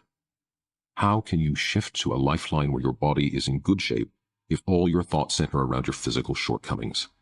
You end up getting what you decisively do not want. When you are dissatisfied with yourself, you enter into conflict with your soul. When you are dissatisfied with the world around you, you end up entering into conflict with a large number of pendulums. As you know, there is absolutely nothing to be gained from succumbing to their influence, and waging war on them does not even bear thinking about. Dissatisfaction represents an energetic vibration whose frequency matches lifelines where the thing you are dissatisfied with is even more clearly present. Being pulled by these lifelines makes you become even more dissatisfied, and the vicious circle continues until you reach a lifeline where you are old and ill, incapable of changing anything for the better, with comfort only to be found in grumbling at the world, together with others who are the same, and sharing memories of how much better things used to be in the good old days. Every generation is certain that life is worse today than it used to be, but the truth of the matter is that life has only become worse for one generation, or, more specifically, for those among that generation who wallow in their own discontentment. If life were gradually getting worse with every generation, there would come a point at which humanity would be doomed to living hell. A sorry image, is it not? Wallowing is one aspect of discontentment that makes life appear as if it is gradually getting worse. The other side to the harmful habit of expressing intolerance is that it disturbs the balance. Lack of acceptance creates excess potential in a person's energy space, irrespective of whether that response is justified or not. Excess potential generates balanced forces that strive to restore equilibrium. It would be wonderful if the impact of these forces changed every situation for the better. Unfortunately, it is often the other way around. Balanced forces besiege you so that your complaints about life will have as little weight as possible. This is much simpler than changing all the things about life that you are dissatisfied with. Imagine what would happen if a leader fervently expressed their displeasure at everything taking place in their country. It would not matter whether the leader's intentions were good or bad. History is filled with examples of political leaders who have behaved in such a way and have either been removed from government or physically annihilated as a result. Generally speaking, when a person creates excess potential, the impact of balanced forces is aimed at reducing their influence on the world. This can easily be achieved in many ways, such as via social status, work, income, home, family, health, etc. Now, you can see why the older generation lives the life it does. If you take pleasure in life, it might seem logical, after what has been said above, that balanced forces would be motivated to ruin everything or push you away, but this is not how things work. Unless, of course, joyfulness has been reduced to foolish rapture or wide-eyed enthusiasm. Firstly, a happy person transmits creative energy, which shifts them onto positive lifelines. And, secondly, creative energy does not create the destructive potential that balanced forces strive to eliminate. It is no coincidence that different philosophies and religions have pronounced love in the universal meaning of the word to be the force that created the world. Balanced forces are a product of that same creative force. They simply strive to maintain order and are not capable of turning against the very energy that created them. From the point of view of transurfing, the habit of expressing displeasure at little things is harmful and undermining, whereas the habit of taking pleasure in tiny details is empowering. For this reason, the technique is aimed at substituting the former habit with the latter. The technique is very simple. However banal it sounds, every cloud has a silver lining. If you set yourself the task of looking for the positive in every negative situation you encounter, you will find that it is not actually that difficult to do. It can even be a kind of game. If you play the game consistently, the old habit will be replaced by a new one, which will be of great benefit to you personally, but a nightmare for destructive pendulums. If something terrible happens, which it would be unnatural to see positively, follow the example of King Solomon. King Solomon wore a ring with the inscription, "This too shall pass," on the inside edge of the ring, so that no one else would see it. When the king suffered misfortune, or came up against a complex problem, he would turn the ring over and read the words of the inscription. The habit of expressing disapproval has developed under the influence of destructive pendulums that feed on negative energy. Once looking for the positive in life has become a habit, you will generate positive energy, which will build up into a powerful flow, carrying you on to positive life lines. If you are inspired by the prospect and consistently practice the technique of substituting one focus with another, from time to time you will notice that it is taking less conscious effort, and, as the habit becomes more deeply rooted, you will eventually forget altogether that you once had a habit you wanted to change. As soon as you weaken, a pendulum will find a reason to upset you, and you will observe that, once again, you have given it your energy. Do not be disappointed if this happens. If your intention is strong, you will get there, and eventually, destructive pendulums will leave you alone. All you have to do is keep reminding yourself of your original intention. We are all guests in this world, and no one has the right to judge that which they did not create. This statement should particularly be taken in the light of relationships with pendulums. As has already been said, you only make things worse for yourself if you start fighting a destructive pendulum that is causing you resentment. You do not have to play the obedient sheep, but neither should you enter into open confrontation with the world around you. If a pendulum conflicts with you personally, you can apply the methods of defeating or stilling it. When the pendulum tries to draw you into a fight with another pendulum, try to remain self-aware and ask yourself whether doing so would be of any personal benefit. Returning to the metaphor of visiting an exhibition with pictures that you do not like, the saying, "Make yourself at home, but don't forget you are a guest," is very fitting. No one has the right to judge, but everyone has freedom of choice. If you fervently express your discontent, the pendulum benefits, but if you quietly walk away and visit a different exhibit, you will benefit. I hear you ask, but what if there is nowhere else to go? That there is no alternative is a misconception instilled by the pendulum, and this book is dedicated to the task of ridding the listener of this false, limiting belief.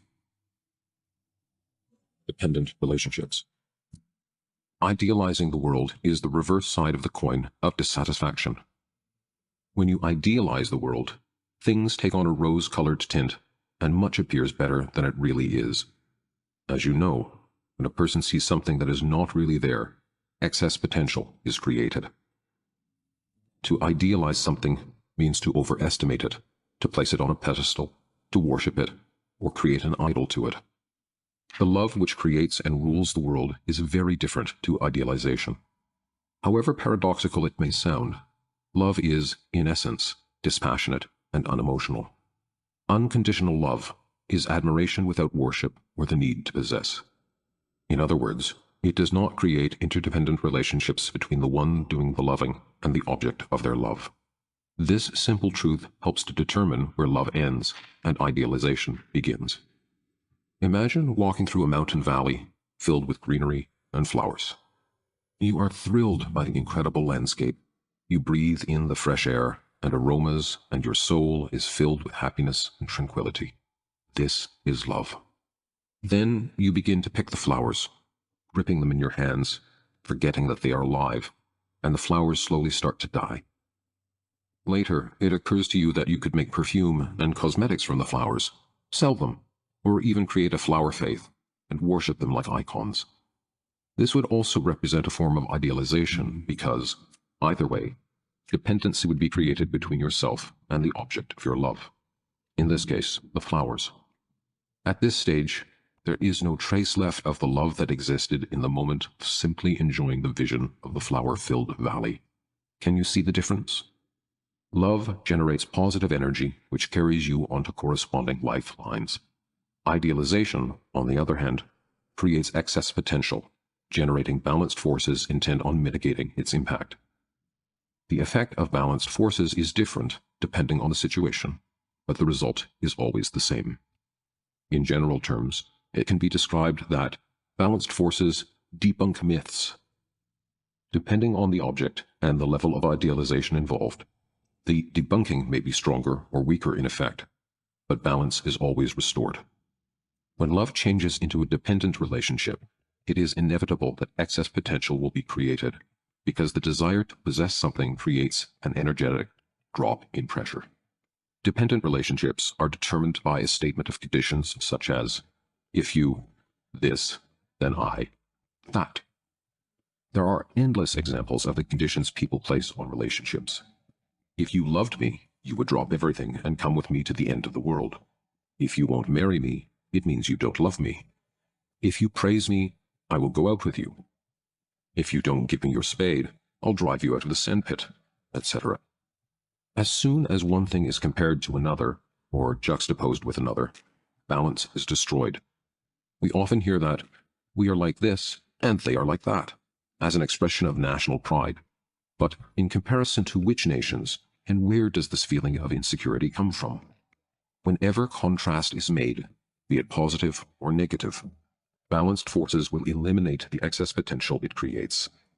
The impact of balanced forces will primarily work against the person creating the potential. Their actions are either aimed at pulling the parties involved apart or at uniting them, which, in turn, leads to a clash or to mutual agreement. All conflicts are based on contrast and contradistinction. An initial statement is made such as, "They are different to us." Then, the statement is developed further. "They have more than we do. Let's take some of theirs." "They have less than we do. We must give them some of ours." "They are worse than we are. We must change them." "They are better than we are. We must fight them." "They do not behave like we do. Something will have to be done about it." All these comparisons in their various guises lead to conflict. They originate with feelings of discomfort within one individual and end in war and revolution. Balanced forces can eliminate contradictions via confrontation and via acceptance, but given the fact that pendulums can feed on aggressive energy more often than not, pendulums often nudge the situation towards confrontation. Below are several examples of the consequences of various types of idealization. Idealization and overvaluation.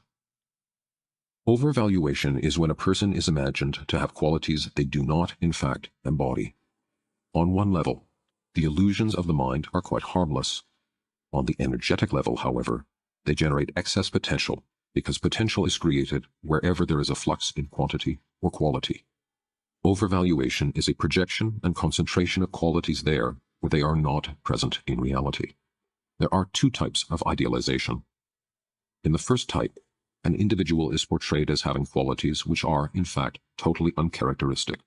In order to eliminate the resulting inhomogeneity in the energy field, balanced forces have to create some kind of counterforce. For example, a dreamy and romantic young man creates a mental image of his beloved, portraying her as an angel of pure beauty. In reality, it turns out that the young woman in question is a grounded individual who loves having a good time and shows no interest in sharing the dreams of the love-struck young man. Whatever the circumstances, when a person creates an idol of another and places them on a pedestal, the myth will sooner or later be debunked, and the necessary disillusionment follows. In this context, the story of the writer Karl May is quite remarkable. May was the author of some popular adventure novels set in the American Old West, and best known for the characters of Winnetou and Old Shatterhand. May's novels were written in the style of first-person narrator, creating the impression that he had personally participated in the events portrayed in his books, thereby earning great admiration. May's works are as vivid and rich as a film, and so the reader could well assume that the story was a factual account. May's plots were so exciting that he was dubbed the German Dumas. Numerous Karl May fans identified the writer with the famous cowboy Old Shatterhand. His admirers could hardly have considered any different. After all, they had found an object of admiration and imitation, and one who lived close by, making his persona even more powerful. Imagine their surprise when it was announced that Karl May had never even visited America, and some of the works had been written during his time in prison. The myth was debunked, the illusion dispelled, and the writer's former fans became his execrators. Who was to blame? After all, the readers created the idol themselves and, along with it, a dependent relationship. Yes, you are our hero, but only if the book is a real-life story. In the second type of idealization, a person's attention is focused not on a person with illusory qualities, but on rose-tinted dreams and castles in the air. The dreamer lives with their head in the clouds as a way of escaping the ugliness of the reality of life. Obviously, excess potential is created in this situation. To tear down the castles in the air, balanced forces make the romantic individual face harsh reality. Even if the person in question is capable of distracting hundreds with their idea, thereby creating a separate pendulum, the utopia will be flawed because it is based on the bias of excess potential. Sooner or later, balanced forces will stop the pendulum's sway.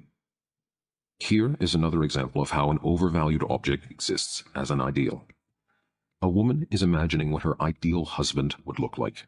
The more she convinces herself that her future husband must be of a certain type, the stronger the excess potential that is created. The excess potential can only be neutralized by a person who embodies the qualities which are the exact opposite of what the woman wanted to find in her partner. When she meets someone and later discovers what they are really like, the woman asks herself how she could have been so blind. The opposite can also occur. If a woman focuses on how much she hates drunkenness and rudeness in a man, she may fall into the trap of building a relationship with an alcoholic man or a man who badmouths her.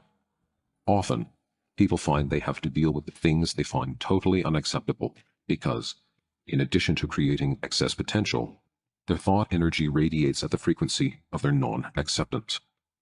Life often brings people together who are very different and who would appear to be totally incompatible. Balanced forces bring people together who have opposite qualities of potential, in that way striving to neutralize the imbalance created by one or the other. The influence of balanced forces can be seen especially clearly in children, because children tend to be more sensitive to energy than adults and behave more naturally. If a child is praised too much, they will start being deliberately naughty. Children lose respect for and even end up despising adults that let the child twist them around their little finger. If a parent does all they can to turn their little boy into a well-brought-up goody-two-shoes, the child will probably end up breaking out and getting involved with some kind of street gang. If a parent tries to create a wunderkind out of their child, the likelihood is that they will lose all interest in their studies. The more the parent burdens the child with after-school clubs, activities, and private lessons, the more likely the child is to grow up with a dull personality. The best principle in bringing up children is to behave towards the child, and not only towards children, as if they were guests, i.e., giving them attention, respect, and freedom of choice, without creating excess potential, and without letting them run the show or make your life a misery. The relationship should be constructed on the analogy that you too are no more than a guest in this world. If you accept the rules of the game without going to extremes, you will be free to choose from all that exists in this world. Healthy relationships are as common as unhealthy relationships, and there is a certain balance in the existence of both. Hate exists, and so does love. A quality of a healthy, balanced relationship is that it does not produce excess potential. Potential emerges when there is a noticeable bias in an assessment with regards to the nominal value. Evaluations are relative. On the scale of distortion, 0 can be considered unconditional love. As you know, unconditional love does not support dependent relationships, nor does it create excess potential. This kind of love, however, is extremely rare. Normally, possession, dependence, and overvaluation are mixed into love's vessel. It is difficult to resist feelings of possessiveness, and quite natural that one should want to know that you have the person you love, as long as things do not go to one of two extremes. The first extreme is the desire to possess the object of your love, if that person is only vaguely associated with you, and might not even suspect your desires. Of course, you understand that I am not only talking about the physical aspect of possession. This is what happens in the classical case of unrequited love, which always leads to much suffering. However, the mechanism at play here is not quite as simple as you might think. Remember the flower metaphor. You love to wander among the flowers, admiring their beauty, and you may have wondered whether they love you too. Now, try to imagine what the flowers think of you.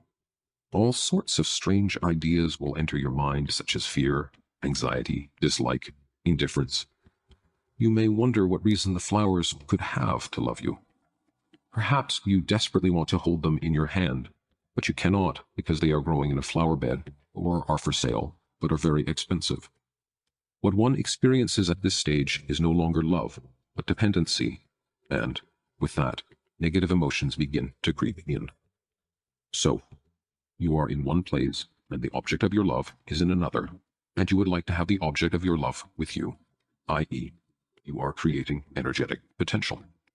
One might think that excess potential would draw the desired object to you like air mass that shifts from an area of high to low pressure, but that is not how things work at all. It makes no difference to balanced forces what method is used to re-establish equilibrium, and so they may place the object of your love at an either further distance from you, thereby neutralizing the excess potential and breaking your heart at the same time. If, at the slightest sign of disappointment in love, a person is inclined to dramatize the situation even more with thoughts that the person of their dreams does not love them.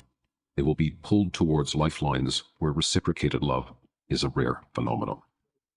The stronger your desire to have something or to experience reciprocated love, the stronger the action taken by balanced forces will be. Of course, if they choose a path that brings you and your loved one closer together, then the story will have a happy ending. The direction balanced forces will ultimately take can easily be determined at the very outset. If you are preoccupied or obsessed with the need for your feelings to be mutual, and yet nothing seems to be going right, you need to change your tactics. Try loving without expectation of reward. If you do this, the unstable vibrations of balanced forces can be drawn closer and made to work for you. Otherwise, the situation may go snowballing out of control until it is practically impossible to change anything. There is only one solution in a situation like this. If you want your love to be mutual, you have to love simply without thought of whether you are loved or not. Firstly, in taking this approach, you avoid creating excess potential, which means that the 50% probability that the forces will work against you is avoided. Secondly, when you are not obsessed with the idea of whether your feelings will be reciprocated, you are free of the dramatic and uncontrolled thoughts about unrequited love that pull you onto corresponding lifelines. Quite the opposite. If you simply love, without thought of possession, dependency is avoided, and the parameters of the energy you radiate will correspond with those lifelines where requited love exists. If you have already discovered requited love, then you have no reason to be concerned with the issue of ownership and possession. Imagine how greatly your chances of being close to the one you love will increase for having given up the notion of possessing them.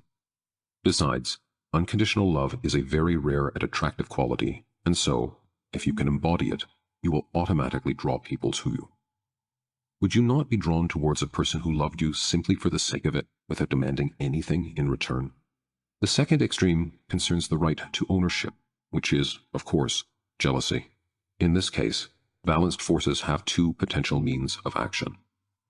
If you are already in a relationship with the person you love, then the first means of action is to bring you even closer together. Some people enjoy an element of jealousy in their relationship. The other option is for balanced forces to destroy whatever gave rise to the jealousy, i.e., the love itself. In this case, the stronger the jealousy, the deeper the grave it digs for the love being shared in the relationship.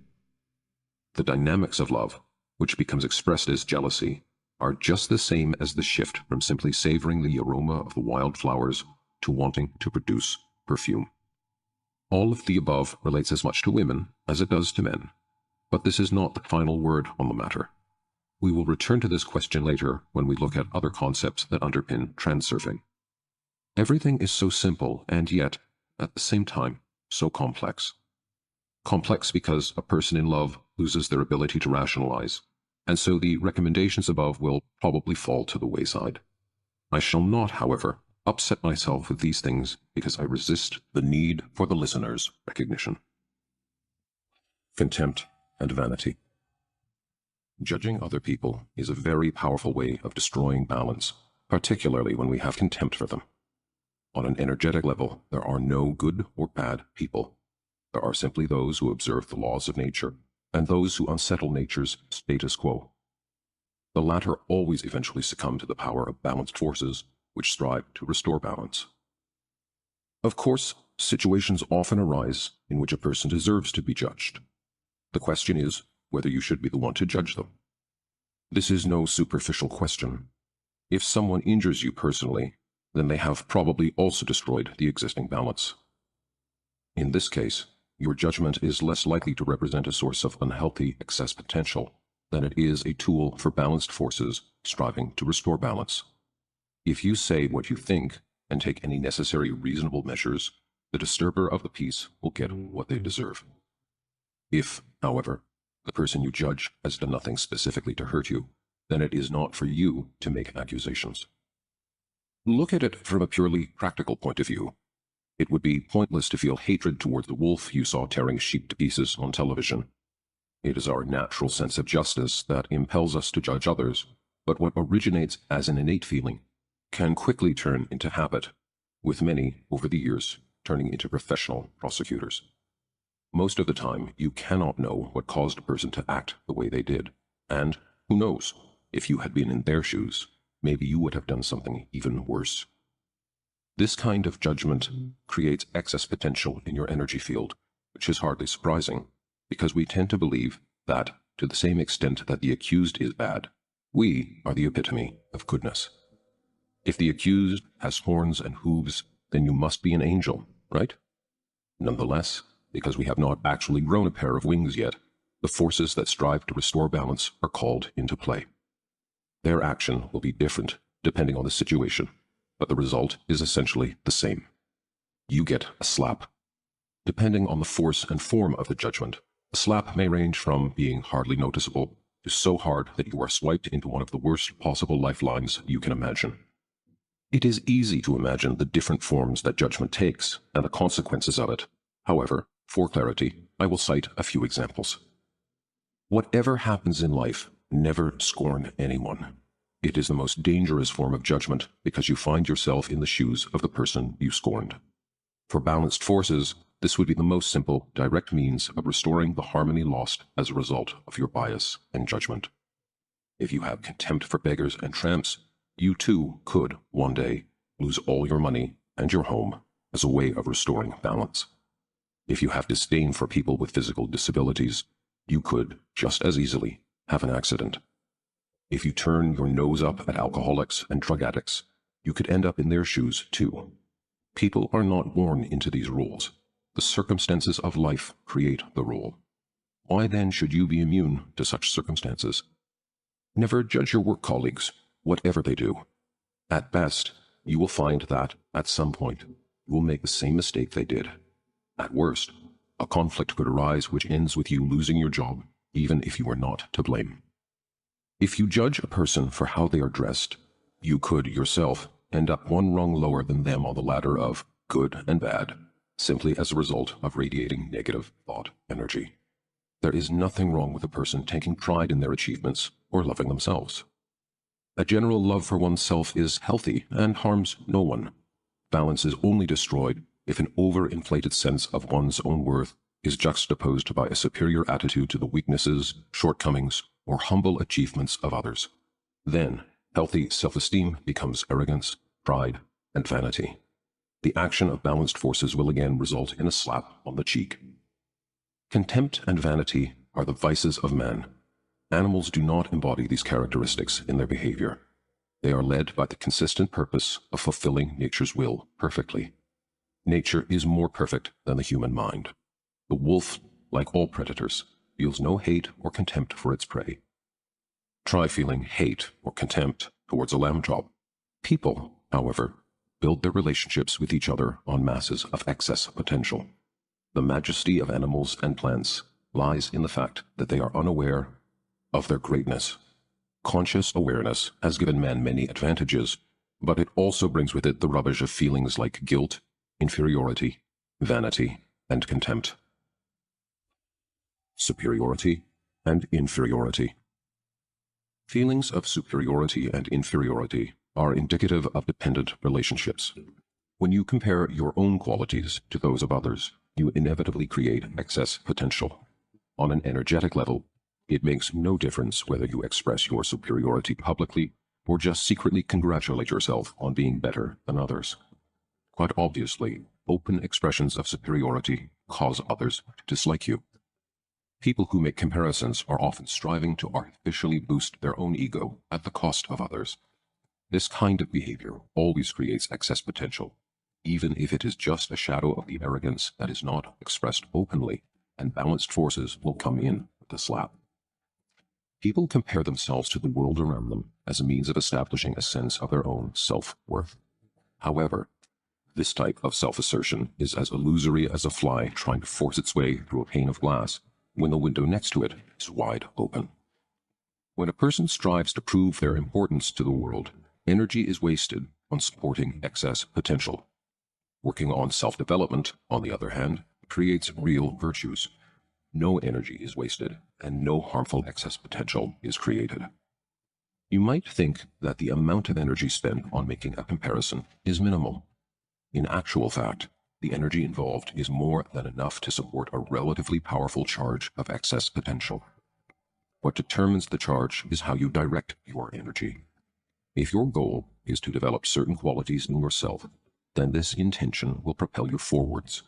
If, however, your goal is to demonstrate all your regalia to the rest of the world, your wheels will spin helplessly as if caught in a deep rut, going nowhere but creating an irregularity in the energy field.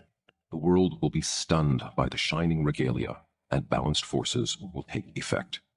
The forces do not have a lot of choice. They can either freshen up the colors of the external world which has been paled by comparison, or produce the shine of the misplaced star. The first option is, of course, far too labor-intensive, so it only leaves the second.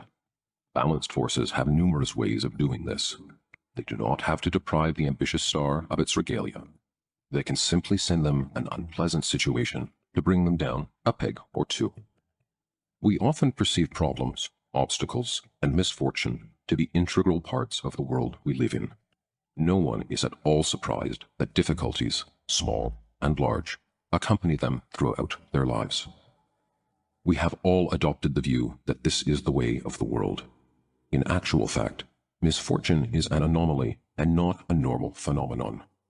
Often, it is not possible to find a logical explanation for why a problem occurred and why it happened to you in particular. The majority of unpleasant moments we experience are generated by the actions of balanced forces as part of their function in eliminating excess potential created either by you or those in your immediate environment. Most people are unaware of the fact that they have created excess potential and that balanced forces exist, and so interpret the problems they face to be the manifestation of some unavoidable dark force. You can eliminate the majority of the problems you usually face if you relieve yourself of the colossal effort of supporting excess potential. A huge amount of energy is wasted on excess potential that often produces a result which represents the complete opposite of your original intention. To free yourself from the action of balanced forces, you have to stop buzzing like a fly against a pane of glass. Switch your intention from increasing your own sense of self-importance to developing the qualities you admire. You also have to let go of any lurking idea that you are capable of controlling the external world. Irrespective of your place on the social ladder, if you believe you can manipulate the world around you, things will definitely go wrong, because attempts to change the world destroy the balance. Interference with the workings of the world has a negative effect on the interests of the majority. Transurfing enables you to choose your destiny without compromising anyone else's interests.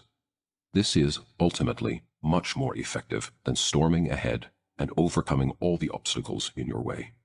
Your fate is truly in your hands, but only in the sense that it has been given to you to choose it rather than change it. Many people have suffered failure because they have taken the idea of creating your own destiny literally. There is no place for battle in Transurfing, so you can lay down the weapons of war with relief.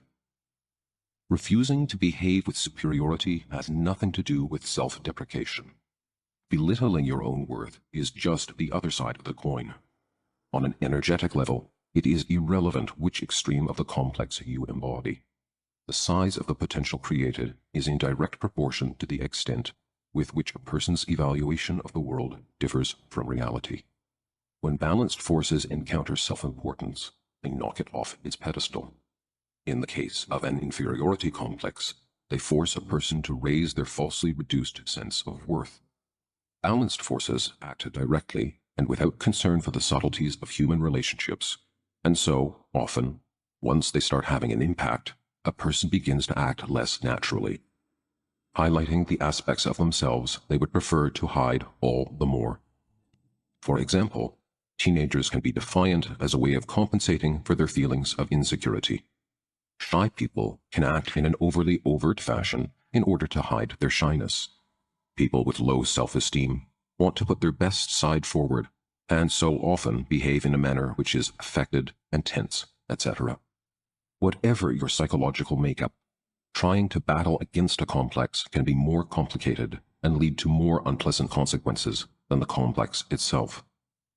As you know, trying to hide a complex or battling against an inferiority complex is futile.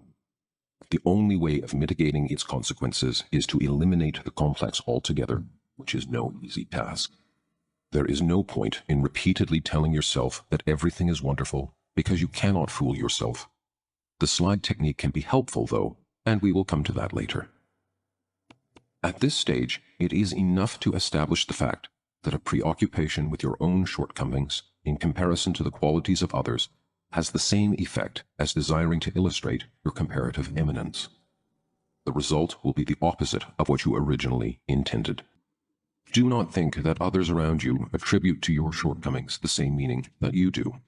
Everyone is mostly concerned with themselves, and so you can freely relieve yourself of a huge burden. Excess potential will dissipate. Balance forces will cease from accentuating the situation, and the freed energy can be used for self-development. Rather than fighting your flaws or trying to hide them, they can be compensated for with other qualities. Charm can compensate for a lack of physical beauty. There are people who are relatively unattractive in their external appearance, but who enthrall others with their words.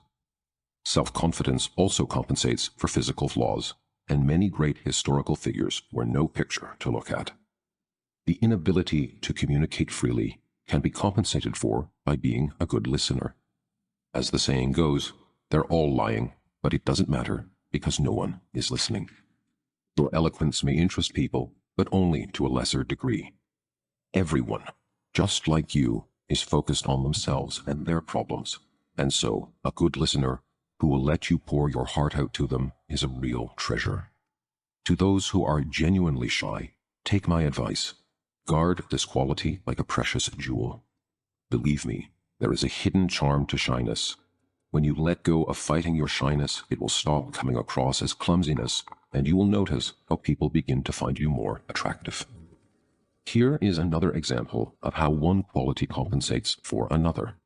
The conditioned need to be cool often causes people to imitate those individuals who have already achieved the status of being cool. To mindlessly copy someone else's script creates nothing more than a parody. Everyone has their own script. All you need to do is choose your own credo and live by it. To imitate others in an attempt to gain the status of being cool is like using the method of the fly beating itself up against the window pane. For example, in a group of teenagers, the leader will be the one who lives according to their own beliefs. The leader is, therefore, free not to take advice from others on how they should act. The leader does not need to imitate anyone. They simply have a worthy opinion of themselves. They know what they are doing. They do not need to suck up to anyone or prove anything to anybody. The leader is, therefore, free of excess potential and receives the deserved advantage. In any group, the leader is always the person who lives according to their own beliefs.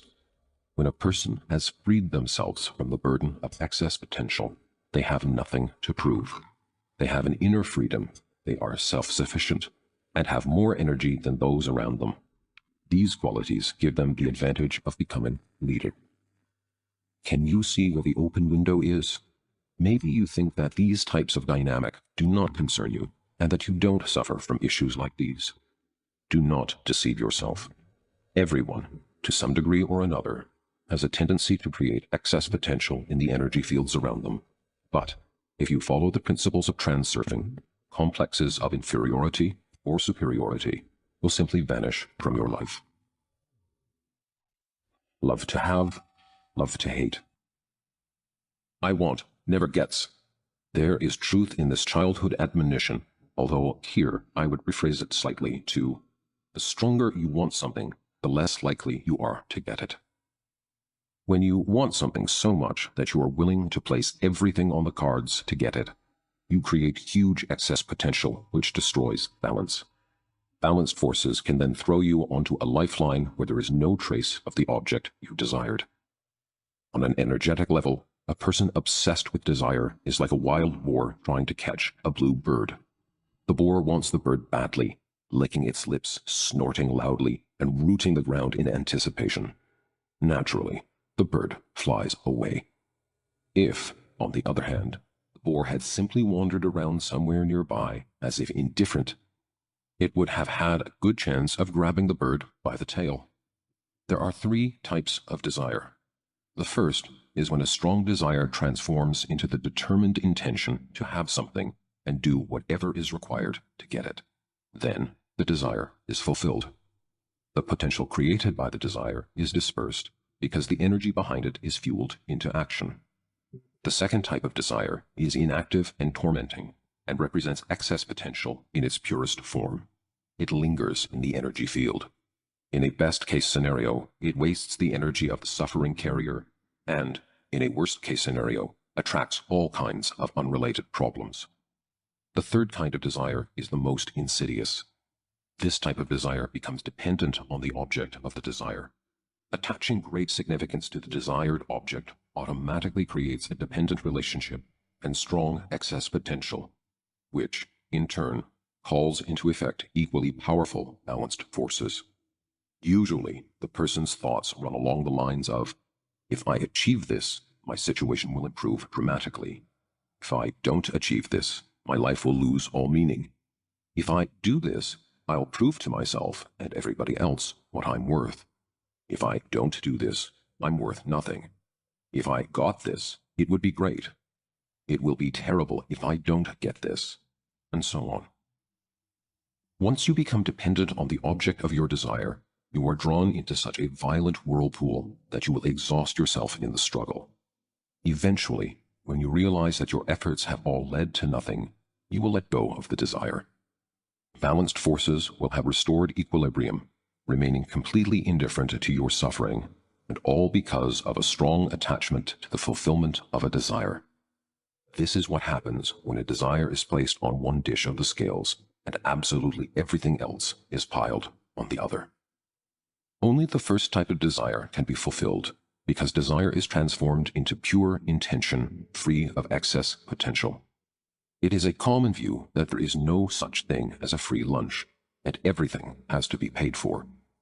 In truth, we pay only for the excess potential we create. In the alternative space, everything is free. Since we are already using these terms, it could be said that the absence of importance and dependent relationships are a kind of payment for the fulfillment of desire. The energy of pure intention is all that is required for you to transfer to a lifeline where the object of desire becomes a part of your reality. We will return later to the subject of intention. For now, we will simply note that pure intention is desire and action without the attribution of importance. For example, going to the shop to buy a newspaper is a pure intention because it is in no way inhibited. The greater an event is valued, the more likely it is to fall through in some way. If you attribute huge value to what you have, sooner or later, balanced forces will take it from you. If what you want to receive is hugely important to you, there is very little chance of you actually getting it unless you lower the stakes. For example, you are mad about your new car. You blow the dust off it, cherish it, fear it may be scratched, and generally worship it. The huge value you place on your car creates excess potential because, in the reality of the information field, its true meaning is close to nil. Balanced forces will soon find a clumsy driver to cripple your car, or you may bump it somewhere by being overly cautious. All you have to do is level out your attitude towards it, treat it as the relatively ordinary object that it is, and the chances of it being damaged will be sharply reduced. Treating your car as something ordinary does not mean carelessly. You can take perfectly good care of a car without idolizing it. There is another aspect to the dynamics of strong desire. A lot of people believe that if you want something badly enough, you will get it. This would suggest that strength of desire can bring you onto a lifeline, where your desire will be fulfilled, but that is not the case. If your desire has become dependent, like a kind of psychosis, or you are hysterically driven to obtain something, whatever the cost, then, somewhere deep down inside, you do not really believe that you can achieve it. This creates strong interference in the thought energy you are transmitting. If you do not truly have faith in something, you will try really hard to convince yourself that you can achieve what you want, thereby boosting the level of excess potential even more. With this kind of dynamic, there is a risk that your life work could actually take you all your life to achieve. All you can do is reduce the significance your aim has for you personally and set about achieving what you desire in the same manner as you would if you were to go to the shop to buy a newspaper. The strong desire to avoid something is a logical continuation of being dissatisfied either with yourself or with something in your environment. The greater the negative attachment, the more powerful the excess potential will be. The more you want to avoid something, the greater the probability that you will experience it, because balanced forces have no attachment to the means of restoring balance. They simply have two alternatives, which are either to draw you away from encountering the thing you want to avoid, or to bring you into contact with it. It is better to consciously stop negating things in your environment, so that you do not create excess potential in the first place. But this is not the only consequence of strong negative attachment. When you think about the thing you are negating, you radiate energy at the frequency of a lifeline where that thing is present. You always get the things you love to hate. In reality, this is what happens when you actively desire for something not to happen. Imagine a man attending a grand reception at an embassy. The atmosphere is formal, refined, and sedate. The man starts waving his hands about uncontrollably, stamping his feet and screaming desperately how much he would hate to be forced to leave immediately. Naturally, the security guys would appear forthwith, grabbing the strange guest under the arms. The man whines and tries to resist, but is nonetheless swiftly escorted out of the building. This is, of course, an exaggerated picture of reality, but on an energetic level, the dynamic of negative attachment has the same level of force and intensity. Let us take another example. In the middle of the night, you are woken up by your noisy neighbors. You really want to sleep because you have to go to work in the morning, but it seems like your neighbor's party is just getting going. The more you want them to stop, the more likely the party is to go on for some time. The angrier you get, the noisier the party becomes, and if you start to hate your neighbors with intensity, you can guarantee that the late-night parties will become more frequent. To solve the problem, you can apply the method of defeating or stopping the pendulum. You will stop the pendulum sway if you choose to see the situation as a parody. You could also ignore the situation, refusing to show any sign of interest or emotion. Then, the pendulum will be defeated and no excess potential is created. Take comfort in the awareness that you have freedom of choice and that you know how to use it. Soon, the neighbors will settle down. This is how it works. Try it out for yourself. Now, you can think back and recognize what things in your life you have attributed excessive importance to and what problems you came up against as a result. If things are genuinely awful, let go of the idea of their importance totally.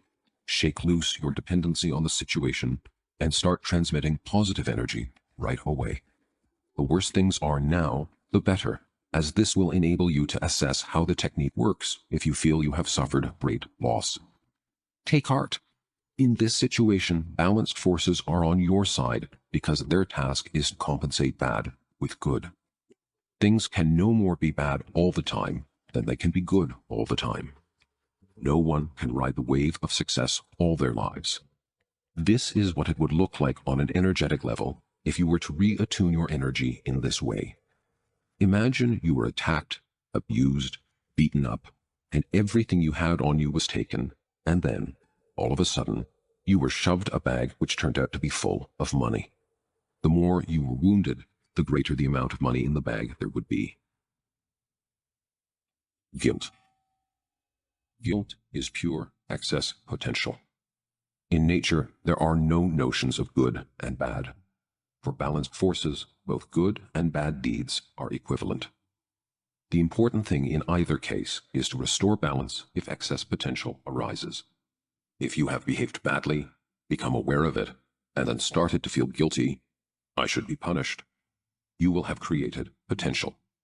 If you have acted well, become aware of it, and started feeling proud of yourself, I should be rewarded, then you will also have created potential. Balanced forces have no concept that some things should be rewarded and others punished. They simply eliminate inhomogeneity in the energy field. The payment for feelings of guilt will always be punishment in one form or another. If you do not feel guilty, then punishment might not be forthcoming.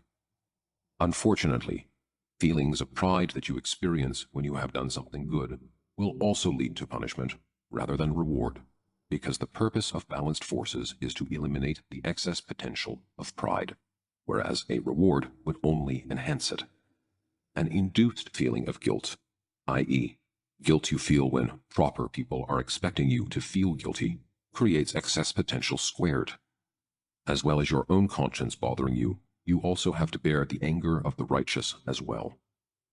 Finally, the greatest excess potential is generated by people who experience unwarranted feelings of guilt caused by an innate tendency to always take the blame. In this case, there is absolutely no point in suffering pangs of conscience, because the reason for the guilt was made up in the first place. Having a guilt complex can ruin your life because you will be constantly subject to the impact of balanced forces appearing in order to eliminate the bias of guilt for imagined crimes. There is a truth in the saying, impudence is second happiness. In general, people whose conscience does not bother them are not affected by balanced forces, even if they have committed a wrongdoing. It would be great if God automatically punished all the villains and culprits. Justice would prevail, and evil be overcome. Nonetheless, there is no justice as such in nature, and so, sad as it may be, the opposite happens. Decent people, who have an inherent feeling of guilt, are the ones who constantly face misfortune, whereas the shameless and the cynical often go through life not only unpunished, but successful. Feelings of guilt will always produce a script that includes punishment, whether you are conscious of what is happening or not. Your subconscious follows the script and makes you pay. In a best-case scenario, you will get away with a few cuts or bruises, or some kind of problem will arise. In a worst-case scenario, you could have an accident with serious repercussions. This is what a feeling of guilt does. It brings nothing useful or creative, only destruction. It is better to avoid doing anything that would later cause you to feel guilty than to torture yourself with a guilty conscience. Once you can say to yourself that you have not actually done anything wrong, it is totally futile to continue torturing yourself with a guilt complex. The feelings you suffer will not benefit anyone, least of all you. The 10 Commandments are not so much morals in the ethical sense as recommendations for how to maintain balance. It is we, with our basic childlike outlook, who have interpreted the commandments as if they were our mother warning us not to be naughty, otherwise she will make us stand in the corner. On the contrary, nothing is said about punishing people who get up to a little mischief. People create their own problems by destroying the balance. The commandments are simply a warning. As we said earlier, guilt is like a thread that pendulums, and especially manipulators, can use to control you. Manipulators are people who act according to the construct of, you have to do what I tell you to now because you are guilty, or I am better than you because you are in the wrong. A manipulator tries to impose a feeling of guilt onto their charges to gain power over them or for their own self-assertion. On the surface, these people can seem very proper. In their view, what is good and what is bad was established long ago. They always say the right thing, and their actions are impeccably correct. However, in fairness, it should be said that not all people who are respectable and decent have a tendency to manipulate. The need to lecture and guide is a consequence of doubt and uncertainty that plagues a person's soul. They skillfully hide their inner struggle from themselves and those around them. Lacking the inner strength that truly decent people possess, the manipulator seeks self-assertion at the expense of others. The need to lecture and control stems from the desire to strengthen their own position, which they do by belittling their adopted ward. Thus, dependent relationships are created. It would be wonderful if balanced forces could make sure that manipulators got what they deserve. However, excess potential only arises where there is tension and a buildup of energy. In this case, there is no buildup of excess potential because the ward gives their energy to the manipulator, creating a flow. As a result, the manipulator stands uncorrected. As soon as a person indicates that they are willing to absorb guilt, a manipulator will stick to that person like glue and feed on their energy. This dynamic can be avoided simply by refusing to take on feelings of guilt. You do not have to justify yourself to anyone, and you do not owe anybody anything. If you are to blame for something, then you can accept the punishment, as long as you do not get stuck in the position of the guilty party afterwards. You do not owe those close to you anything either. After all, you care about them because you love them, not because you have been coerced into doing so. This is a completely different matter. If you have a tendency to justify yourself, start letting go of it. Once a manipulative individual realizes they no longer have a way of hooking into your energy, they will leave you alone. Guilt goes hand in hand with an inferiority complex. If you feel inferior in any way, it is because you have compared yourself to others. It is as if you create trials where you play the role of judge over yourself. In reality, it only feels as if you are the judge. The true dynamic works out slightly differently. If you have a natural predisposition to take blame upon yourself, irrespective of what the blame is about, it follows that you can also be found guilty and punished. By comparing yourself with others, you place them in a superior position of authority. In so doing, you are enabling others to suppose they are somehow better than you. The likelihood is that other people do not actually believe they are better than you. But if you have come to this conclusion yourself, you end up playing the role of judge in their name. By assuming the role of the guilty party, willingly giving yourself to the court, you are effectively inviting other people to judge you. Appropriate action is to stand up from the accused bench and reclaim the right to be yourself. No one will dare judge you if you do not consider yourself guilty. Only you can give others the privilege of being your judge.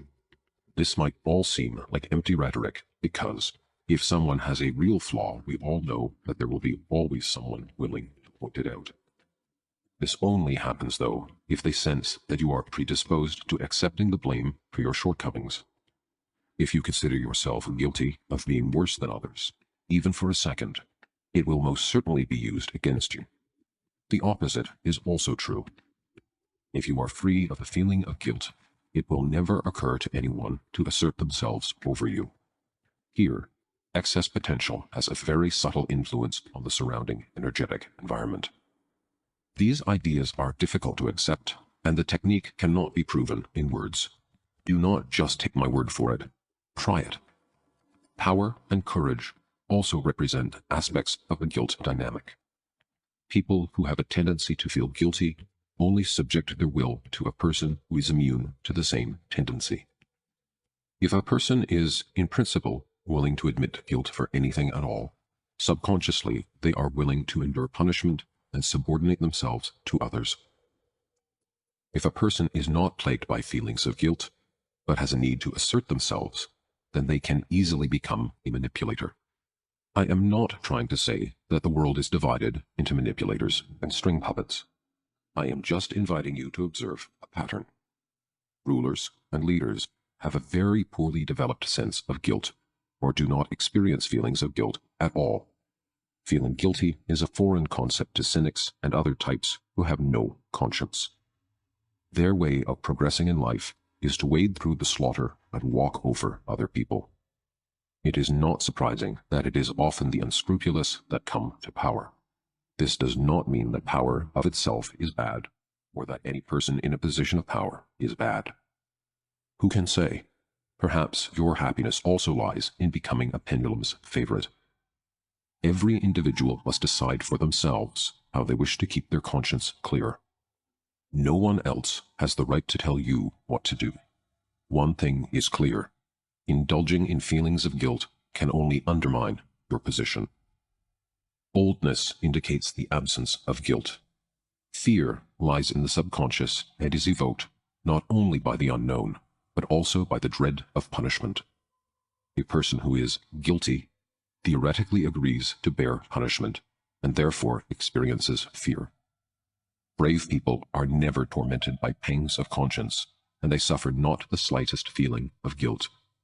They have nothing to fear because their inner judge has declared that they are in the right. Quite the opposite position is true of the timid victim who is uncertain of whether they are behaving correctly or not. The victim fears being declared guilty, giving everyone the right to administer punishment. Even the faintest, most deeply hidden feeling of guilt can open the gates to punishment in the subconscious mind. A person who feels guilty theoretically agrees that robbers and bandits have a right to attack them as a form of punishment, and so they are afraid. People have learned that asking for forgiveness dissolves the excess potential of guilt, and it really works. When a person carries feelings of guilt, they hold on to negative energy, which culminates as excess potential. In asking for forgiveness, a person lets go of the energy, allowing it to dissipate. Asking for forgiveness, admitting your mistakes, praying for forgiveness, and confession are all ways of eliminating the excess potential of guilt. When a person allows themselves to be forgiven, they can let go of the accusation they originally created and then feel better for it. The only thing to be careful of is indulging in remorse. If a person goes too far in their remorseful attitude, they risk becoming dependent on manipulators who are just waiting for the next victim. When you ask for forgiveness, admit your mistake and release the potential. Manipulators will remind you of your mistake on more than one occasion, trying to reawaken your feelings of guilt. Do not react to the provocation. Everyone has the right to ask for forgiveness once and once only. Releasing feelings of guilt is the most effective way of surviving in an aggressive environment such as a prison, a gang, the army, or street.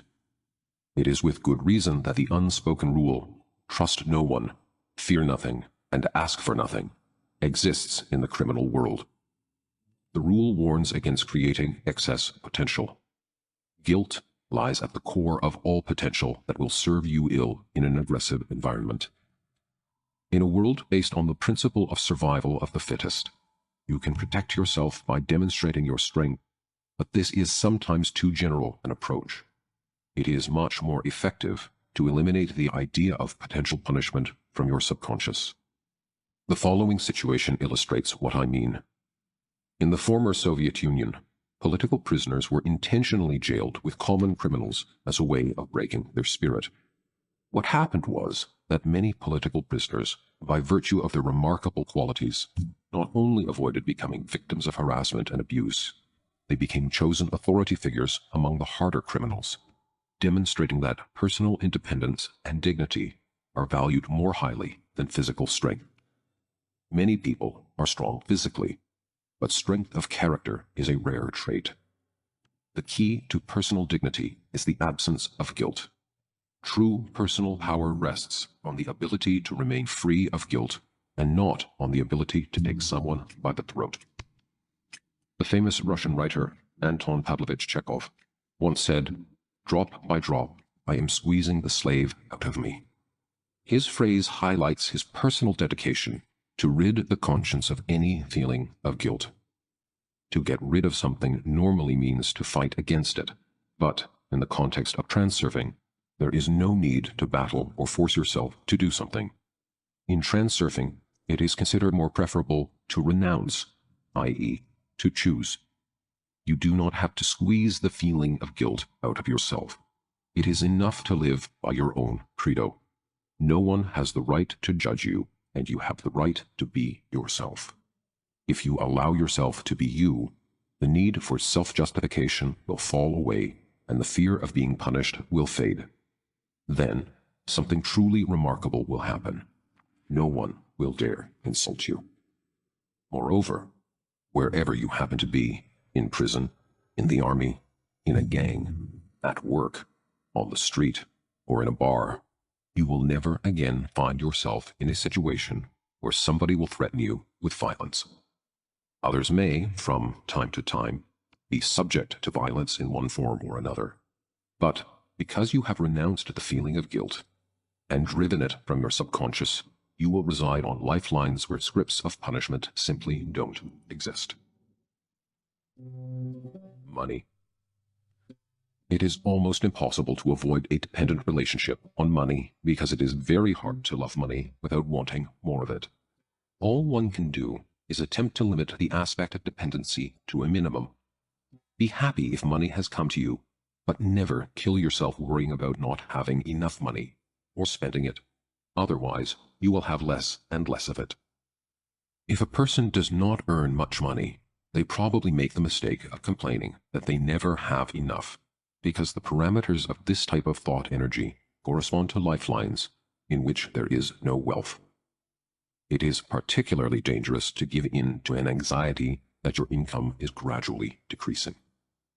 Fear represents the most energetically intense emotion a human being can experience, and so, when a person fears losing money or not earning enough money, they activate the most effective method there is for shifting to lifelines where they really do have less and less money.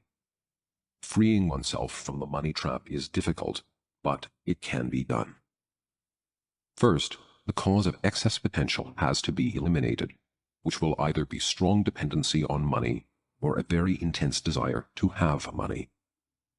Start by accepting and enjoying what you already have. Remember that things could always be worse. You do not have to stop wanting money entirely, but you can relax about the fact that it is not rolling in with the force of a gushing river. Take the position of a gambler who could, at any moment, just as easily hit the jackpot as lose everything. For pendulums, money is a universal means of rewarding their adherents. It is the activity of pendulums that has led to the widespread idolization of money. Money helps us to provide a good life for ourselves in the material world. Almost anything can be bought and sold. All pendulums use money as payment, and there is a hidden danger in this. Having taken the falsely glittering bait, it is easy to switch to a lifeline that lies far away from your true happiness. In pursuing their own interests, pendulums have created the myth that, in order to achieve your goals, you have to have money. As a result, people replace their original goal with the artificial substitute of money. Money can be gained from different pendulums, and so people shift their focus from the goal to money and come under the influence of a pendulum that is alien to them. People then lose a sense of what they really want from life and focus on the fruitless search for money. This state of affairs is very profitable for the pendulum, but not so profitable for the individual who becomes dependent and loses their way. No one will ever make a lot of money working for a pendulum that functions outside of the context of their true purpose, because they just end up serving someone else's objective. A lot of people live in exactly this position. This is how the myth arose that wealth is the privilege of the minority. In actual fact, anyone can become rich if they serve their own goals. Money is not the goal, nor is it really even the means to reaching the goal. It is simply an accompanying attribute. The goal is what a person really wants in life, such as to have their own house and grow roses, travel the world and visit faraway places, catch trout in Alaska, go skiing in the Alps, raise horses on their own farm, enjoy life on their own oceanic island, become a movie star or an artist.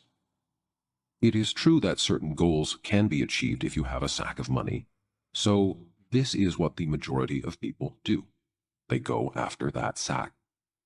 By focusing on the money, they put the goal itself on the back burner. According to the principles of transurfing, this is like trying to get onto a lifeline where a sack of money awaits you, but you find it almost impossible to get there because you are working for someone else's pendulum. In the end, the person loses out both on the money and their own goal because their thought energy is focused on a substitute for their true purpose. We will return to this issue in the chapter Goals and Doors. For now, we can draw one general conclusion, which is that if you have placed the likelihood of achieving your goal on the condition of getting rich first, drop the condition fast. Let us take an example. If your dream is to travel round the world, then obviously this requires a lot of money. To fulfill your dream, do not think about the money. Keep your thoughts on the original goal. The money will come to you because it is an accompanying attribute to the goal. It is really very simple. It sounds unlikely, I know, but this is really how things work, and soon you will realize that for yourself.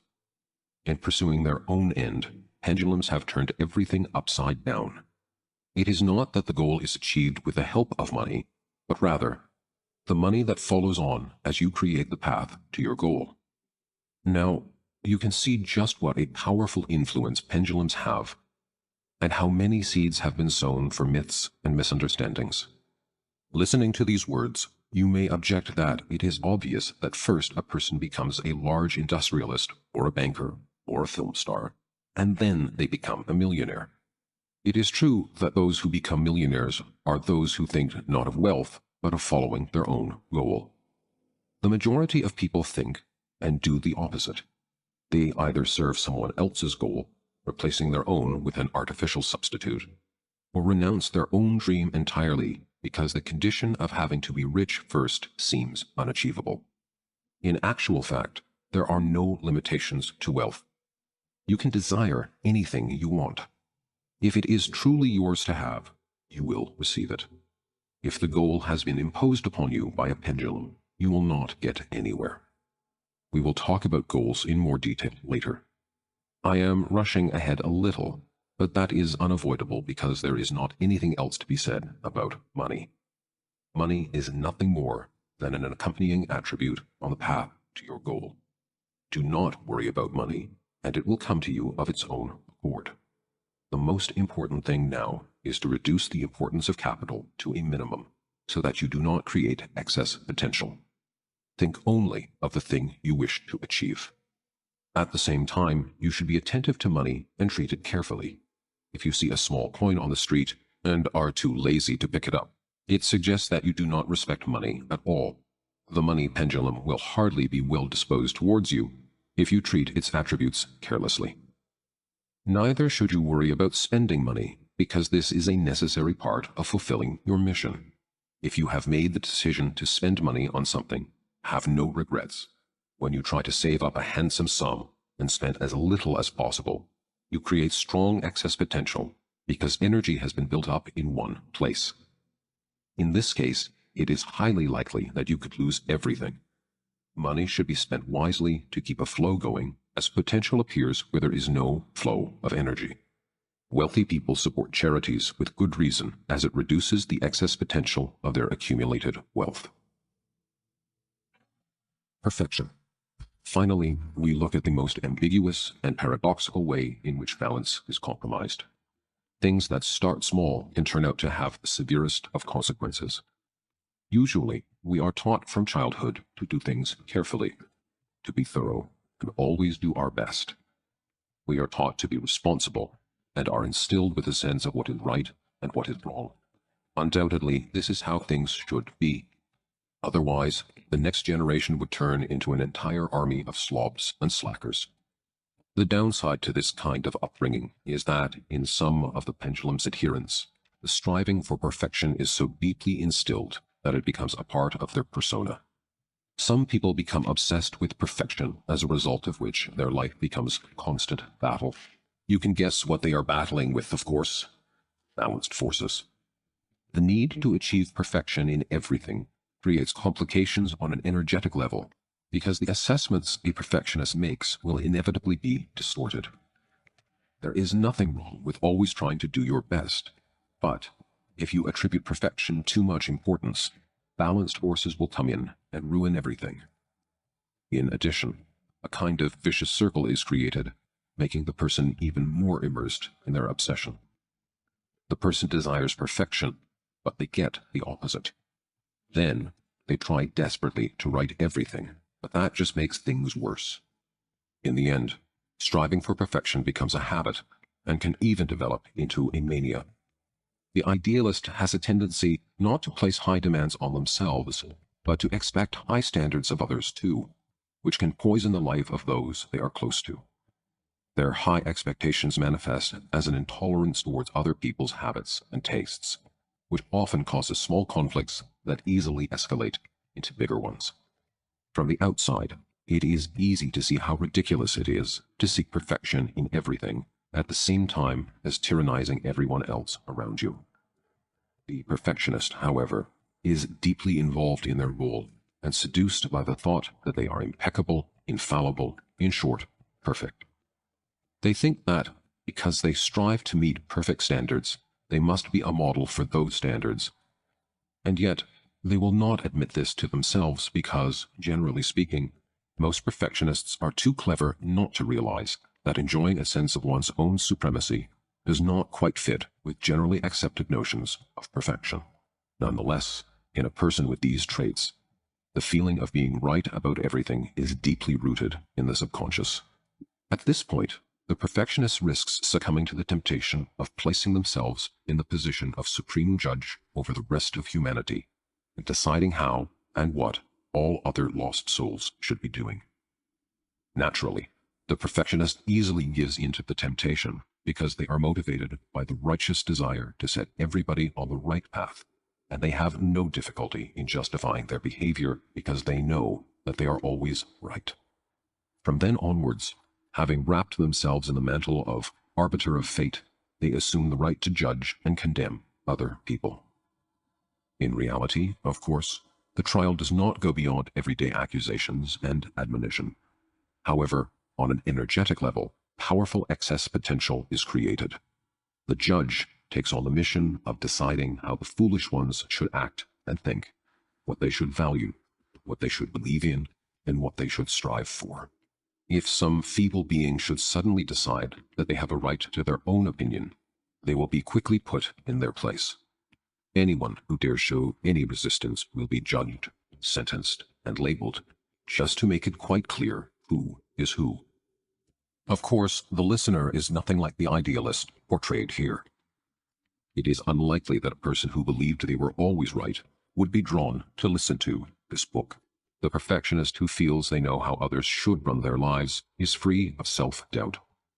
However, if you meet someone like the perfectionist portrayed here, take a good look, because here you have an extreme example of how crudely the laws of balance can be disregarded. We are all guests in this world. We have the freedom to choose our own path, but no one has the right to judge others, to sentence them, or to label them, with the exception of criminal law. What starts as an innocent striving for perfection ends in claims to the privileges of master. Accordingly, the resistance exerted by balanced forces, which initially takes the form of minor problems, increases in intensity. If the idealist is protected by a pendulum, they will get away with their behavior for a while, but eventually, the time will come when they will have to pay for their deeds. When a guest forgets that they are just a guest and makes claims to the role of master, they run the risk of being thrown out altogether. Importance. Finally, we will look at the idea of importance, as this is the most common cause of excess potential. Importance arises when something is attributed excess meaning. Importance represents excess potential in pure form. In the process of eliminating importance, balanced forces create problems for the person that created it. Two forms of importance exist: inner and outer. Inner, or personal importance, represents an overestimation of your own virtues or shortcomings. The formula of inner importance goes along the lines of, I am an important person, or I do important work. When the arrow of perceived personal importance goes right off the scale, balanced forces get involved, and the hotshot gets a disappointing slap. They will discover that their work is either not needed at all, or that it is done badly. Puffing up your chest and sticking your nose in the air is only one side of the coin. The other side of the coin is excessive modesty and self-deprecation. The listener already knows what this leads to. The amount of excess potential is the same in both cases, the only difference being its positive or negative value. Outer importance is created when a person attributes huge meaning to an object or event taking place in the external world. In this case, the formula goes, such and such means an awful lot to me, or it is really important to me to do such and such. Consequently, excess potential is created and things go wrong. Whereas the feeling of inner importance can be controlled, it is much harder to do so with outer importance. Imagine that you have to walk along a plank lying on the ground. Nothing could be easier. Now, imagine that you are forced to walk along the same plank, which has been placed between the roofs of two high buildings. Walking the plank will have escalated in importance, and there will be nothing you can do to persuade yourself otherwise. The only way of eliminating outer importance is to have a safety net. The form the safety net takes will be subjective and depend on each situation. The most important thing is not to place everything on one side of the scales. There has to be some kind of counterbalance, protection, or alternative plan. Essentially, everything that can be said about importance has already been said above. There is nothing more to add. You may have made the connection already that, in fact, everything we have been talking about in this chapter is one variation or another on the theme of importance, inner and outer. All unbalanced feelings and reactions, such as indignation, dissatisfaction, irritation, restlessness, anxiety, despondence, embarrassment, despair, fear, remorse, attachment, admiration, exaggerated affection, idealization, worship, delight, disappointment, pride, conceit, contempt, disgust, resentment, etc., are all manifestations of importance in one form or another. Excess potential is only created when you attribute excess importance to an object or event that exists inside or outside of yourself. Projected importance creates excess potential, which calls forth the winds of balanced forces. These, in turn, lead to a mass of different problems, and life becomes a battle for survival. Now, you can judge for yourself how much inner and outer importance complicates your life. But that is not all. Remember the puppet strings. Pendulums hook into your feelings and reactions: fear, anxiety, hatred, love, worship, call of duty, guilt, etc. As you now know, all these states are as a consequence of projected importance.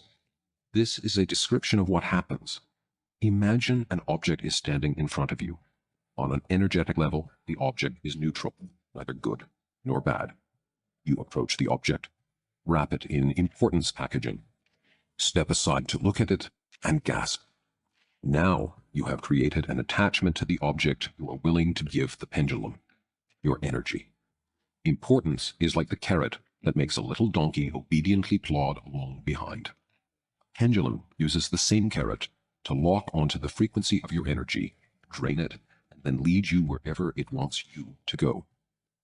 To return to a condition of harmony with the rest of the world and free yourself from the burden of the pendulum, you have to be able to diminish importance. You have to be able to keep your inner guardian from dozing off so that it can observe the level of importance you place on yourself and the world around you. By reducing the level of importance you place on things, you immediately reestablish a state of balance. The emptiness, absence of excess potential, gives pendulums nothing to hook onto and, consequently, no means of establishing control over you. You may protest that I appear to be suggesting that we all numb ourselves into being lifeless statues. I am in no way urging anyone to reject all emotion or even reduce the intensity of emotions they experience, because, generally, it is futile to fight your emotions.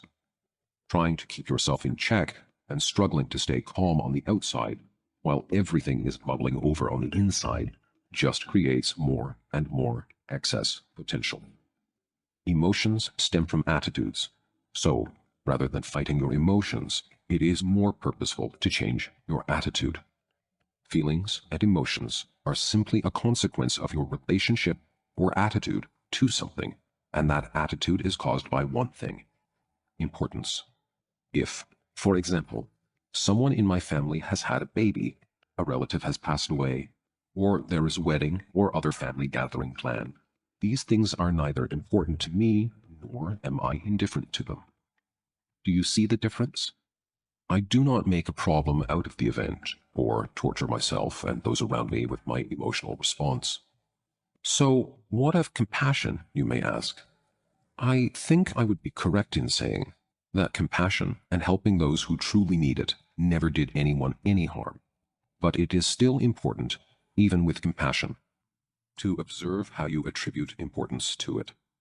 I mentioned helping someone when they really need it, but sometimes people just want to suffer. They enjoy it, and evoking your compassion is just a way of indulging in self-validation at your expense. Or, for example, you see a cripple begging on the street and give them some money, but the cripple smirks at you as you move on, and it turns out that it is not a cripple at all, but a professional beggar. Importance does not exist in the animal and plant kingdoms like it does in human society, with the exception of pets that so closely identify themselves with humans and adopt aspects of human behavior. Society affects pets as well, it would seem. In the world of the wild, behavior is based on the fulfillment of purpose from the point of view of maintaining the laws of balance. Animal behavior is purely guided by instinct. Importance is a solely human invention that is enjoyed by pendulums. Any extreme bias of assessment towards outer importance makes a person a fanatic, whilst any extreme bias of assessment towards inner importance makes a person a despot. From the way I have portrayed reality, you may be under the impression that one can hardly take a step without fearing the consequences. Fortunately, things are not that bad. Balanced forces will only noticeably affect your life if you are very strongly attached to your own ideas of how things should be. You are obsessive or have just gone too far. The role of pendulums is also clear. We all come under their influence. The main thing is to be very aware of the mechanism for control, how they hook into you, and how far you will let them go. Reducing importance does not just significantly eliminate problems from your life. Once you have let go of inner and outer importance, you obtain the treasure called freedom of choice. But, I hear you say, according to the primary principle of transurfing, we automatically have freedom of choice. This is true. We do have the freedom of choice, but often we do not know how to use it because balanced forces and pendulums get in the way. By projecting importance, our entire lives are spent battling with the actions of balanced forces.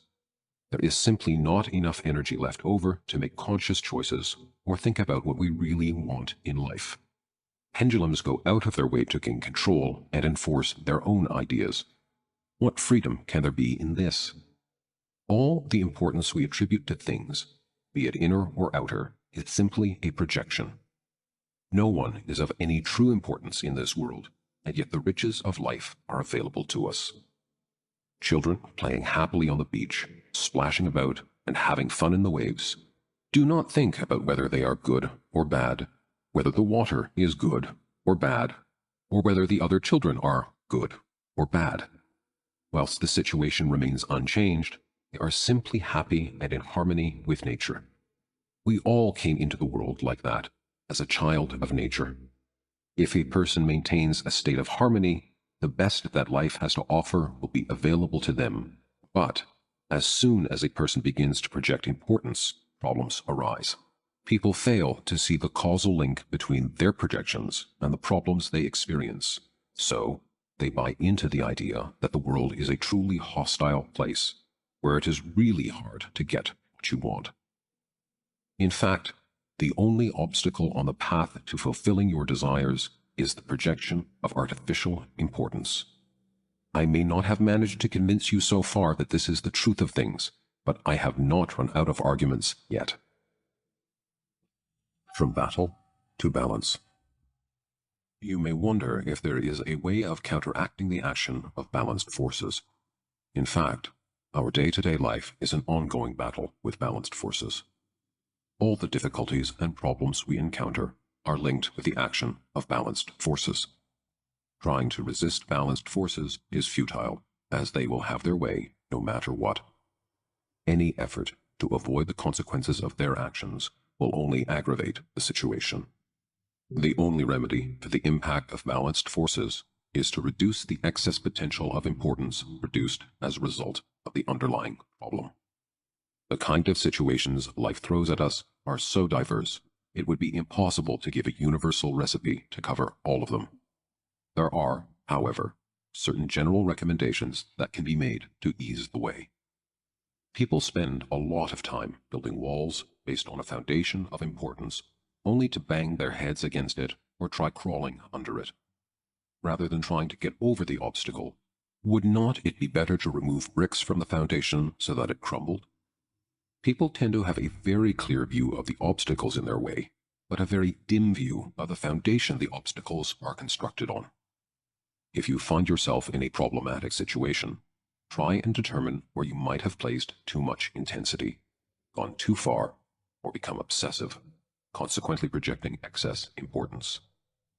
Determine the meaning something has for you, and then let go of it. The wall will crumble, obstacles will disappear, and problems will be resolved of their own accord. Do not try to overcome obstacles. Reduce their level of importance. Reducing importance does not mean fighting your feelings or trying to suppress them. Excessive emotions and worries are the direct consequence of projected importance. It is the cause that has to be dealt with, and the cause is your relationship to whatever the event or other object happens to be. I could advise you to take a philosophical stance in life as far as this is possible, although this approach has already been milked for all it's worth. You have to make conscious the fact that projecting importance onto things will bring you nothing but trouble, and, with that understanding, intentionally reduce the importance you attribute to things. Reducing outer importance has nothing to do with neglecting one's responsibilities or underestimating what is happening around you. On the contrary, neglect is the flip side of the coin where projected importance is concerned. There is a need to live simply, which includes maintaining a common-sense attitude towards life. There is no place for carelessness or exaggeration. Rather than thinking so much about whether a person is good or bad, try to accept the limits of life. Neither does reducing inner importance have anything in common with becoming resigned or putting yourself down. Indulgently repenting one's sins and mistakes in life is the same as showing off one's virtues and accomplishments. The only difference lies in the value sign each type of behavior carries, be it positive or negative. Your remorse is only of any use to pendulums that want to establish control over you. Accept yourself the way you are. Allow yourself the luxury of being you. Neither exalt nor belittle your own virtues and flaws. Strive for a state of inner peace in which you understand that you are neither important nor totally insignificant. If your situation very strongly depends on the outcome of a certain event, try to find an alternative solution. In order to stay calm when walking along a plank, you have to have a safety net. In each individual case, the safety net will be something different. Simply ask yourself what might serve as a safety net in a given situation, and remember that it is useless battling against balanced forces. Neither should you try to suppress fear or excitement. You can only reduce the level of importance you have projected onto something, and this can only be done if you have a safety net of some kind, or a plan B. Never put all your eggs in one basket, no matter how safe the basket looks. The only thing that does not create excess potential is a sense of humor, the ability to laugh at yourself and others without causing offense. This alone is enough to stop you from becoming a kind of walking, talking mannequin. Humor deflates the intensity of importance. When trying to solve a problem, follow one golden rule. Before you even start considering where the solution might lie, first reduce the level of importance you associate with the problem. That way, balanced forces will not get in the way, and the problem can be solved quickly and easily. In order to reduce importance, first remember and be aware that the problem or situation has arisen as a consequence of projected excessive importance. Until you can explain to yourself that every single problem is created by excessive importance, you will continue to bury yourself in its intensity, as in a dream, remaining completely under the power of the pendulum. Stop, shake off the delusion, and recall what projected importance leads to. Then, intentionally change your attitude to the situation in question. It is not difficult to do. You already know that attributing excessive meaning to something will only get in your way. The main difficulty is to remember quickly enough that you are playing out projections of inner and outer importance. You need the help of your guardian, your inner witness, who constantly keeps track of all your inner values. A person's thoughts are gripped by the power of importance in the same way that muscles become tense. When something is bothering you, the muscles in your back go into spasm. You do not notice the tension in these areas until you feel the pain it causes. If you had remembered in time and paid attention to your muscles, you could have released the tension before it built up into spasm. Try to catch yourself when you start attributing excess importance to some event you are preparing for. If the event is genuinely important to you, try not to blow it up out of all proportion. The best recipe for success is spontaneity, improvisation, and a common sense attitude. Any preparation should be by way of creating a safety net, not by being intensely serious and over-careful. This will only increase the level of importance you are attributing to the event. If you are worried about something and yet do nothing about it, this too magnifies the level of importance you give it. The excessive potential of importance dissipates with action. Do not think, act. If you cannot act, then it is better not to think at all. Shift your attention to something else and, as far as possible, let go of the situation. The highest level of efficiency in any action is achieved when a person manages to shift the focus of their attention from self and the end goal to the process of performing the action. In this case, the person is not doing important work, nor is the work itself important. Excess potential is eliminated and balanced forces will not interfere. The action is completed dispassionately, but in no way carelessly or lightheartedly. You might be wondering why one should have to take the focus of attention off the end goal. After all, how can you do your work if you are not thinking about the end goal? Understanding of the meaning of this less obvious and curious fact will become clearer on listening to the next few chapters of this book. Why is it that sometimes you can get really anxious about a certain event? You think about it all the time, imagining all kinds of things that could go wrong. But, in the end, everything goes smoothly, and so much better than expected. Other times, the opposite happens. You are not particularly worried about a particular event, which turns out to have completely unforeseen complications and unpleasant sides to it. In the first case, a personal assessment of the situation is off the charts negative, whilst, in the second case, it is through the roof positive. What actually happens in the end is a result of the impact of balanced forces which have the function of balancing the excess potential created by the individual. From this, one might assume that a student who intentionally pictures the worst possible scenarios immediately before an exam is more likely to get a high grade. It does not work that way, unfortunately, because any intention that originates in the mind and not the soul lacks sincerity.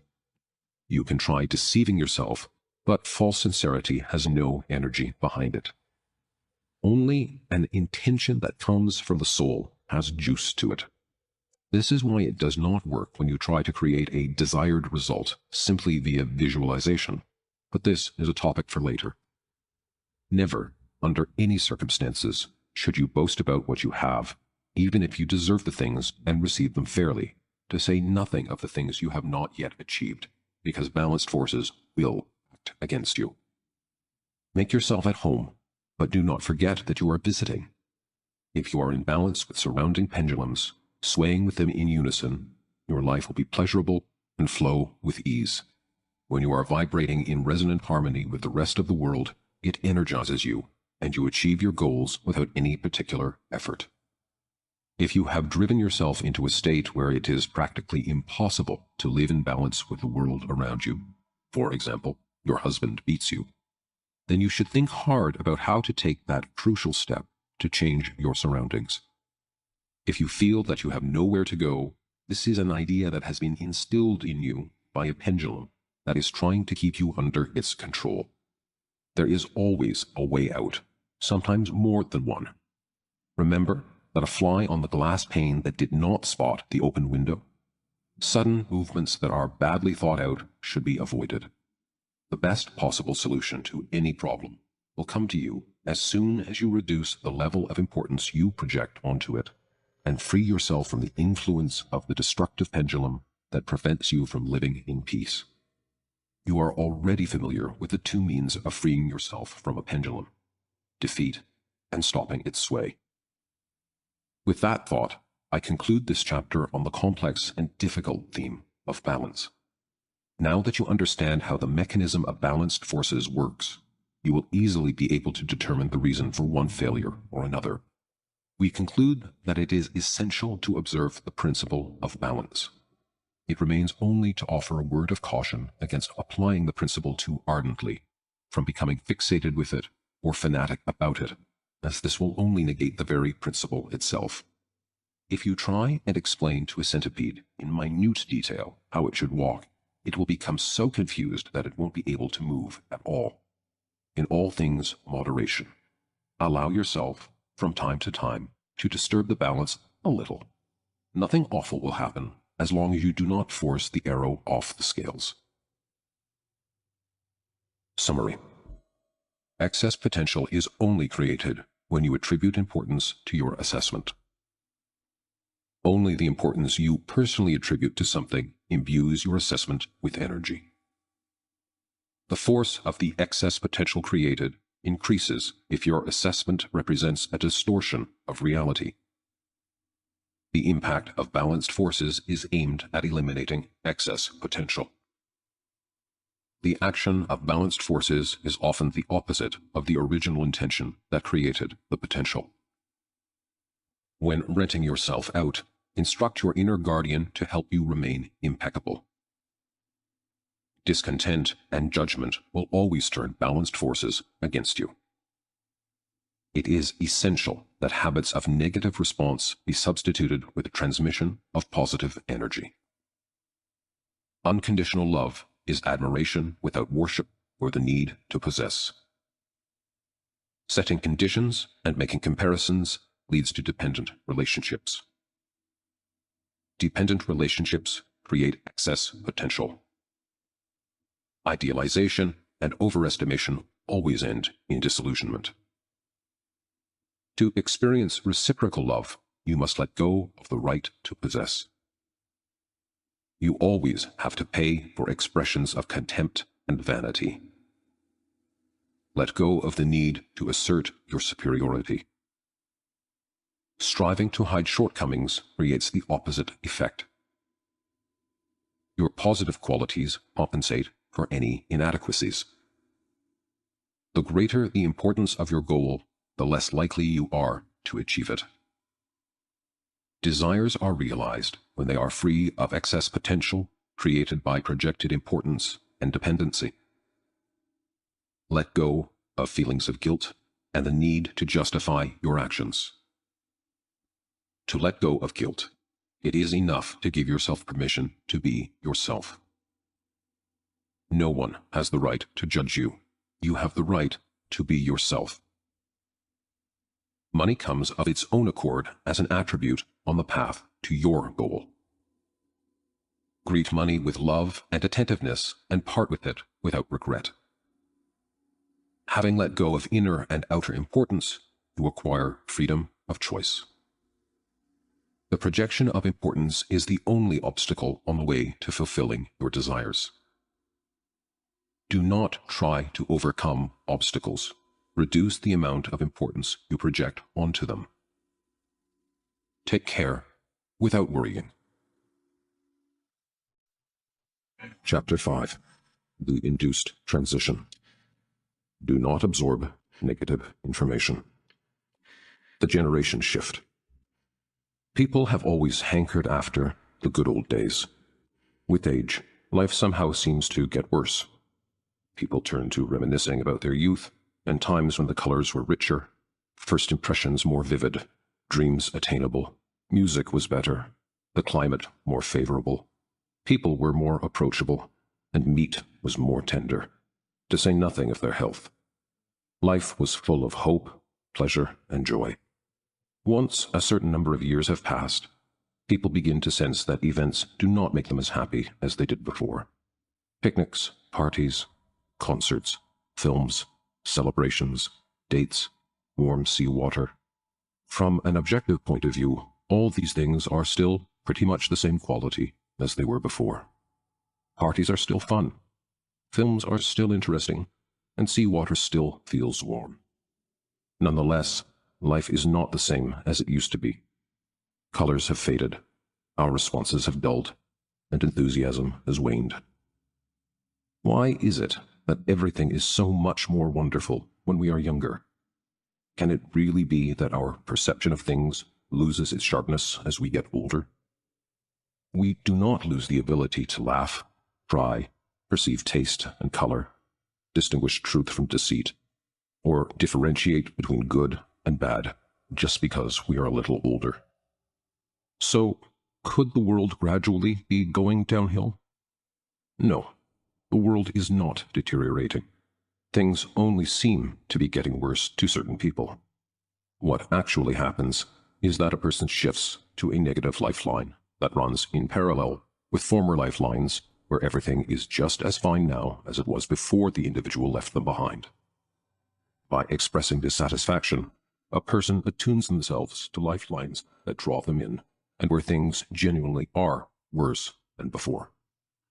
According to the principle of Transurfing, the alternative space has everything for everybody. In one sector, the colors of life have become gray, while another life remains as bright and cheery as it always was. A person who emanates negative thought energy ends up drawn into a sector with a different type of scenery, but the world remains the same for everyone else. This is true not only in extreme cases in which someone has become an invalid, lost their home, their loved ones, or become an alcoholic and ruined their life. In most cases, during the course of their life, a person regularly slides onto lifelines where colors of the scenery are duller than they were on the previous lifeline. When this happens, a person begins to reminisce about how vivid and fresh everything was years ago. When a child is born, they accept the world the way it is. A child is unaware of the fact that life could change, becoming better or worse. Young people have not yet been spoiled, and so they are less picky. They are still busy with the task of discovering the world for themselves and enjoying life because they have more hope than cause for complaint. They think that life is pretty much okay and expect it to get even better. With time, they experience misfortune and failure and begin to understand that not all dreams come true, that some people are better off, and that they have to fight for their place in the sun. As time goes by, they can end up with more cause for complaint than hope. Discontentment and whining become a moving force that pushes a person onto unsuccessful lifelines. Expressed in Transurfing terms, this type of person radiates negative energy, which transfers them onto lifelines that correspond to the negative parameters of their own thought energy. Life is less satisfactory the worse you think it to be. Children rarely contemplate whether their childhood is good or not. As children, we take everything for granted. We have only just begun discovering the world and have not yet acquired the habit of criticism. The greatest insult we experience as children is not being bought a much-wanted toy by a relative. It is only as we get a little older that we start to resent the world around us for fulfilling us less and less. The more we complain, the worse things are as a result. Everyone who has survived their youth and reached a mature age will say that a lot of things were better when they were younger. That is the paradox. You come up against circumstances that disappoint you, and so you express your dissatisfaction, which then aggravates the situation even more. Your discontent comes back to you like a triple force boomerang. Firstly, the excess potential created by your discontent turns balanced forces against you. Secondly, your discontent serves as a channel through which a pendulum can draw on your energy. Thirdly, radiating negative energy, you shift onto lifelines of a corresponding vibration. The habit of reacting negatively is so deep-seated that human beings are beginning to lose their advantage over other creatures further down the food chain in their capacity for awareness. An oyster also reacts negatively to external irritants, but, unlike the oyster, a human being is able to, consciously and intentionally, regulate their relationship with the external world. Nevertheless, most people do not use the benefit of awareness, instead responding aggressively to the slightest inconvenience. Aggression is mistakenly interpreted as strength, but, in fact, a person who chooses to express themselves aggressively might as well, metaphorically speaking, be quivering helplessly in a pendulum's web. You might think that life is not as good as it used to be, but the younger generation happens to think that life is wonderful. Maybe they just do not know how great things were when you were their age. Having said that, when you were young, the older generation complained about life too, and reminisced about the good old days. This pattern cannot simply be explained by the tendency of the human psyche to erase all negative memories, leaving just the positive ones. The criticism is aimed at the present moment, which is supposedly worse than it used to be. If you accept the fact that life is getting worse with every passing year, then you would have to agree that the world should have simply fallen to pieces a long time ago. An uncountable number of generations have passed since the beginning of human history, and each one believes that life's colors have faded.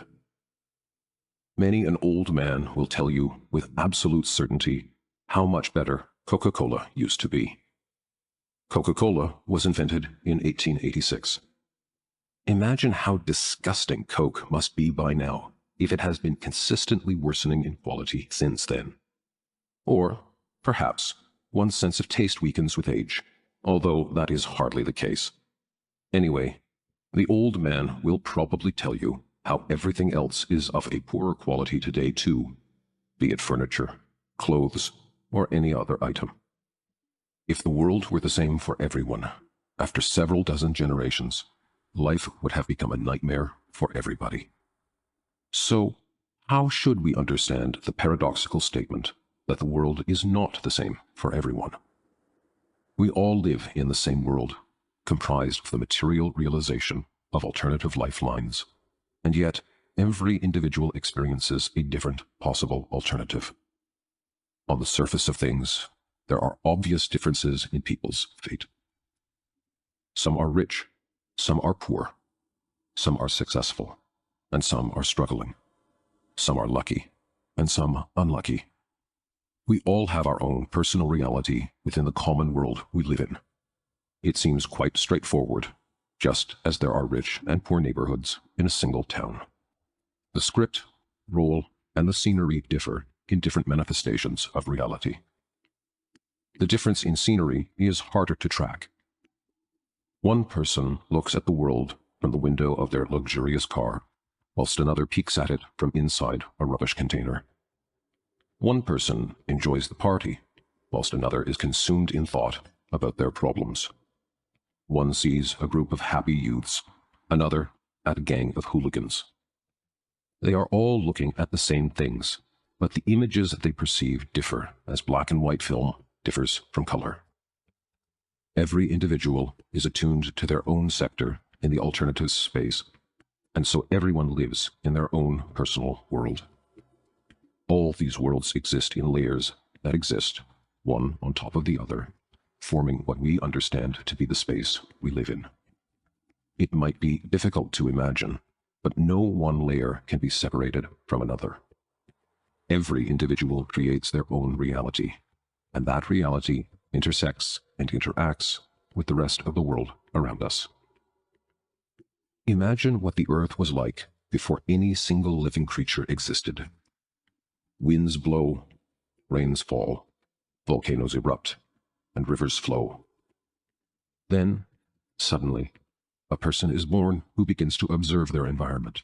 The energy of that person's thoughts stimulates the material manifestation of a certain sector of the alternative space, which represents their specific life in this specific world. That person's life represents a new layer in the world. Then, another person is born who generates another layer. One person dies, and a layer disappears, or perhaps is transformed, depending on what happens beyond the threshold of death. We are vaguely aware that other forms of life exist in parallel worlds of some kind. Let us suppose for a moment that there are no living creatures in these worlds whatsoever, at least not yet. What kind of energy would stimulate the material manifestation of space that contained no single living creature? We can only guess. Perhaps, once the last living creature dies, the world itself will disappear. Who can prove that the world exists if there is nobody in it? For if there are no people, who would be around to say that the world, in our understanding, exists at all? There would be no world to speak of. That is enough speculation for now. We do not want to get bogged down in abstract conjecture. Remember, though, that transurfing is just one of many models. All existing theories about the world and life in it are nothing but models. Remember also the notion of importance, and try to avoid projecting any outer importance onto the transurfing model of the universe. Otherwise, you could become an apologist for futile ideas and try proving to everyone the truth of your own subjective worldview. Truth is an abstract notion, for we can only understand some of the world's forms and laws. Our goal here lies exclusively in attaining maximum practical benefit from our preferred model of the universe. Now, let us return to the topic of the generations. Throughout their lifetime, a person reattunes their energy from the vibration of one sector in the alternative space to another, thereby transforming the layer of their personal world. The more a person readily expresses their discontent emanating large quantities of negative energy, the more strongly the tendency for the quality of their life to deteriorate is consolidated. A man could acquire great material wealth with age, but not necessarily be any the happier for it. The colors of his scenery could just as well fade, and life become less enjoyable. The older and the younger generation both drink the same Coca-Cola, swim in the same oceans, ski on the same mountain slopes, and everything is pretty much the same as it was many years ago. However, the older man is convinced that, in his day, everything was better, and the young person is convinced that things are better now, and when the young person grows old, the story will no doubt repeat itself. There are deviations from this tendency, both for the better and for the worse. Sometimes a person only begins to develop a taste for life as they get older, and the opposite can happen. A successful young man can go downhill until he hits rock bottom. That said, in general, the generations agree that life gets worse as you get older. This is how the shift in generational layers takes place. The layer of the older generation shifts to a lifeline of poorer quality, and the layer of the younger generation gradually follows on behind. The shift takes place gradually, each time starting from a point of optimism. This is precisely why the world, as a whole, never actually transforms into a living hell. Everyone has their own layer, which they choose themselves. By now, you will have a clear picture of how the choice can be made to one's personal detriment. In previous chapters, we have already talked about how to avoid creating a living hell in your own life layer. You may also wonder whether it is possible for a person to retrieve an earlier section of their world, or return to a lifeline that was filled with color and hope like it was in childhood. The transurfing technique can help with this task, but before we look at that, it is first useful to understand how exactly a person can end up shifting from a lifeline full of success and hope to a lifeline where they would face the question, so how exactly did your life end up like this? The pendulum vortex. The human psyche works in such a way that it reacts most strongly to negative irritants such as unwanted information, hostility, danger, or any other form of negative energy. Of course, positive influences can also stir strong emotions, but the intensity and force of emotions like fear and rage by far outweigh those of joy and happiness. The reason for this originates in ancient times, when fear and rage were crucial to survival. What use is joy in a context like that? Joy is not as useful when it comes to defending yourself, avoiding danger, and foraging for food. In addition, throughout the entire history of humanity, life has been filled with burden and hardship that have brought more grief and fear than joy and happiness. This is, generally speaking, why man yields readily to thoughts of gloom and depression, while feelings of joy and happiness pass relatively quickly. Have you ever heard of a normal person suffering from too much joy? People who suffer from stress and depression, however, can be found in good number wherever you look. Pendulums, in particular the mass media, actively make use of these particular features of human perception. You rarely hear anything good in the news. Usually, in a news program, you hear a negative fact followed up with news coverage. New details gradually emerge, and the details of the story are thoroughly savored and dramatized. Other negative news stories covering catastrophes, natural disasters, terrorist acts, and armed conflicts are presented according to the same principle. Notice the pattern. Events develop in a spiral of intensity. First, there is the catchy headline, and then the story is unraveled, exposing further details. The tension gradually peaks, with emotions running equally high. Finally, the story comes to its conclusion, and all of that emotional energy is released into space as a temporary calm descends upon the viewers. Endless TV series are based on the same pattern of build-up and release, like waves breaking on the shore. From an objective point of view, there is nothing special about these programs. All the drama is literally created out of thin air. However, you only have to watch 2 or 3 episodes, and you are hooked. Why is this? After all, nothing particularly interesting ever happens. You become hooked because the frequency of your thought energy is caught by the pendulum of the TV series, and your attention becomes fixed on that sector within the alternatives space. This is the mechanism that winds the spiral mentioned above. At first, a person is confronted with a fact which, theoretically, they may or may not find upsetting. Let us suppose that the fact is a fresh piece of news about a negative event that has taken place somewhere in another country. This represents the destructive pendulum's first prod.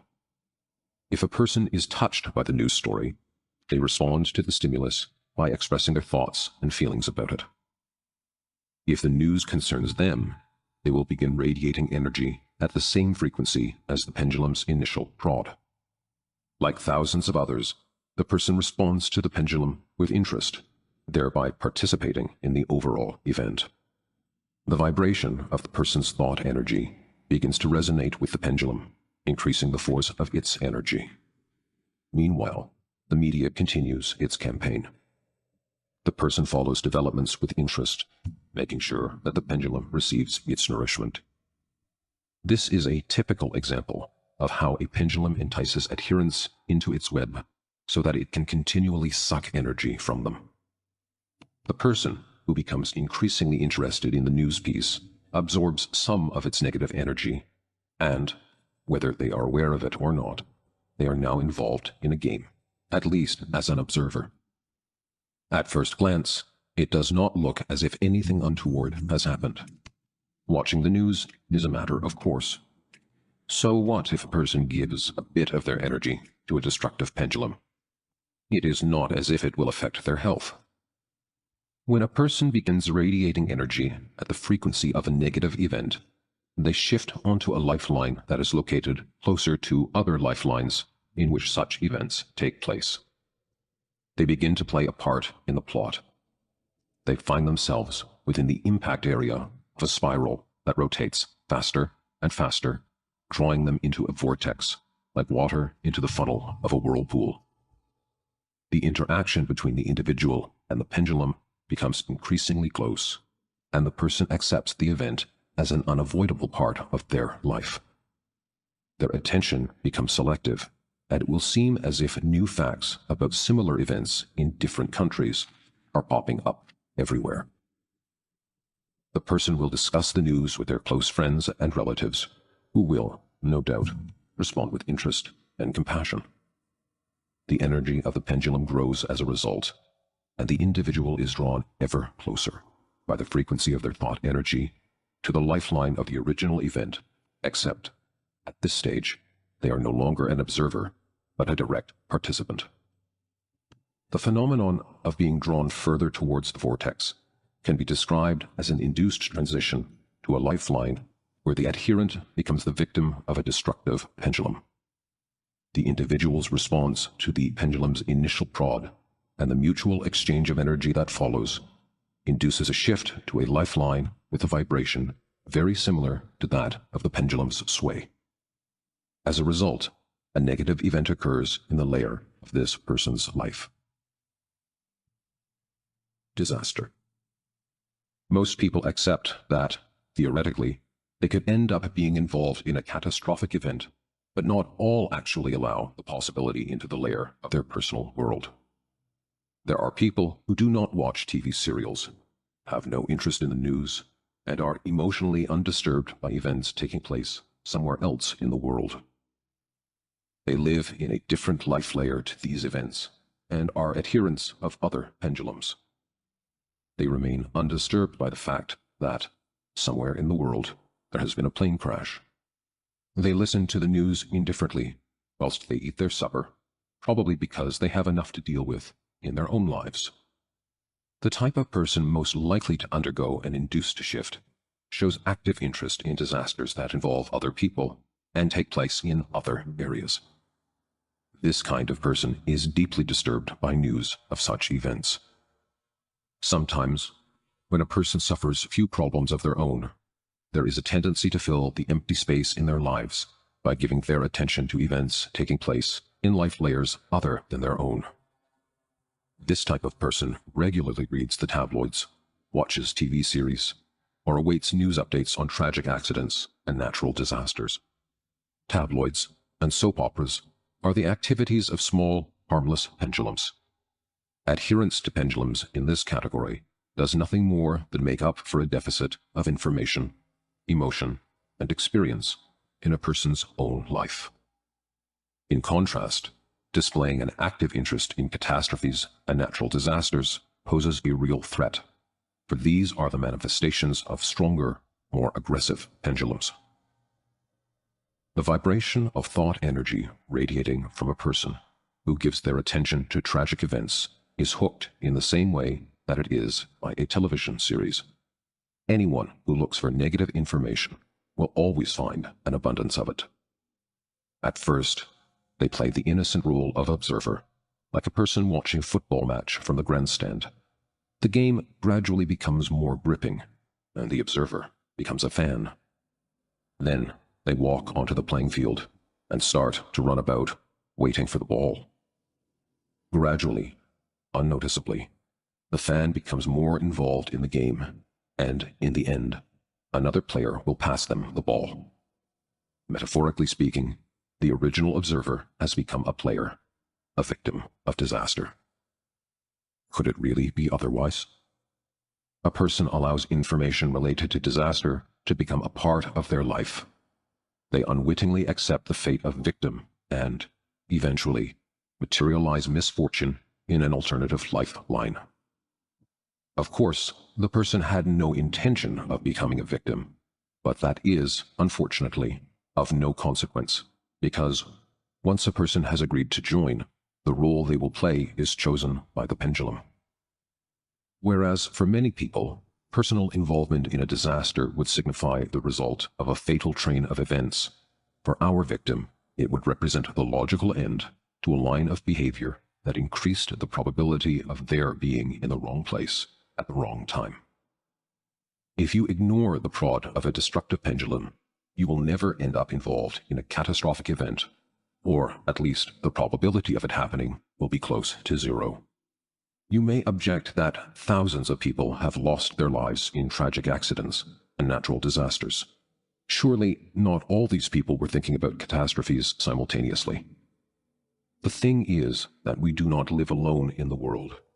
We are surrounded by other people who are actively working for destructive pendulums and radiating energy within the pendulum's spectrum.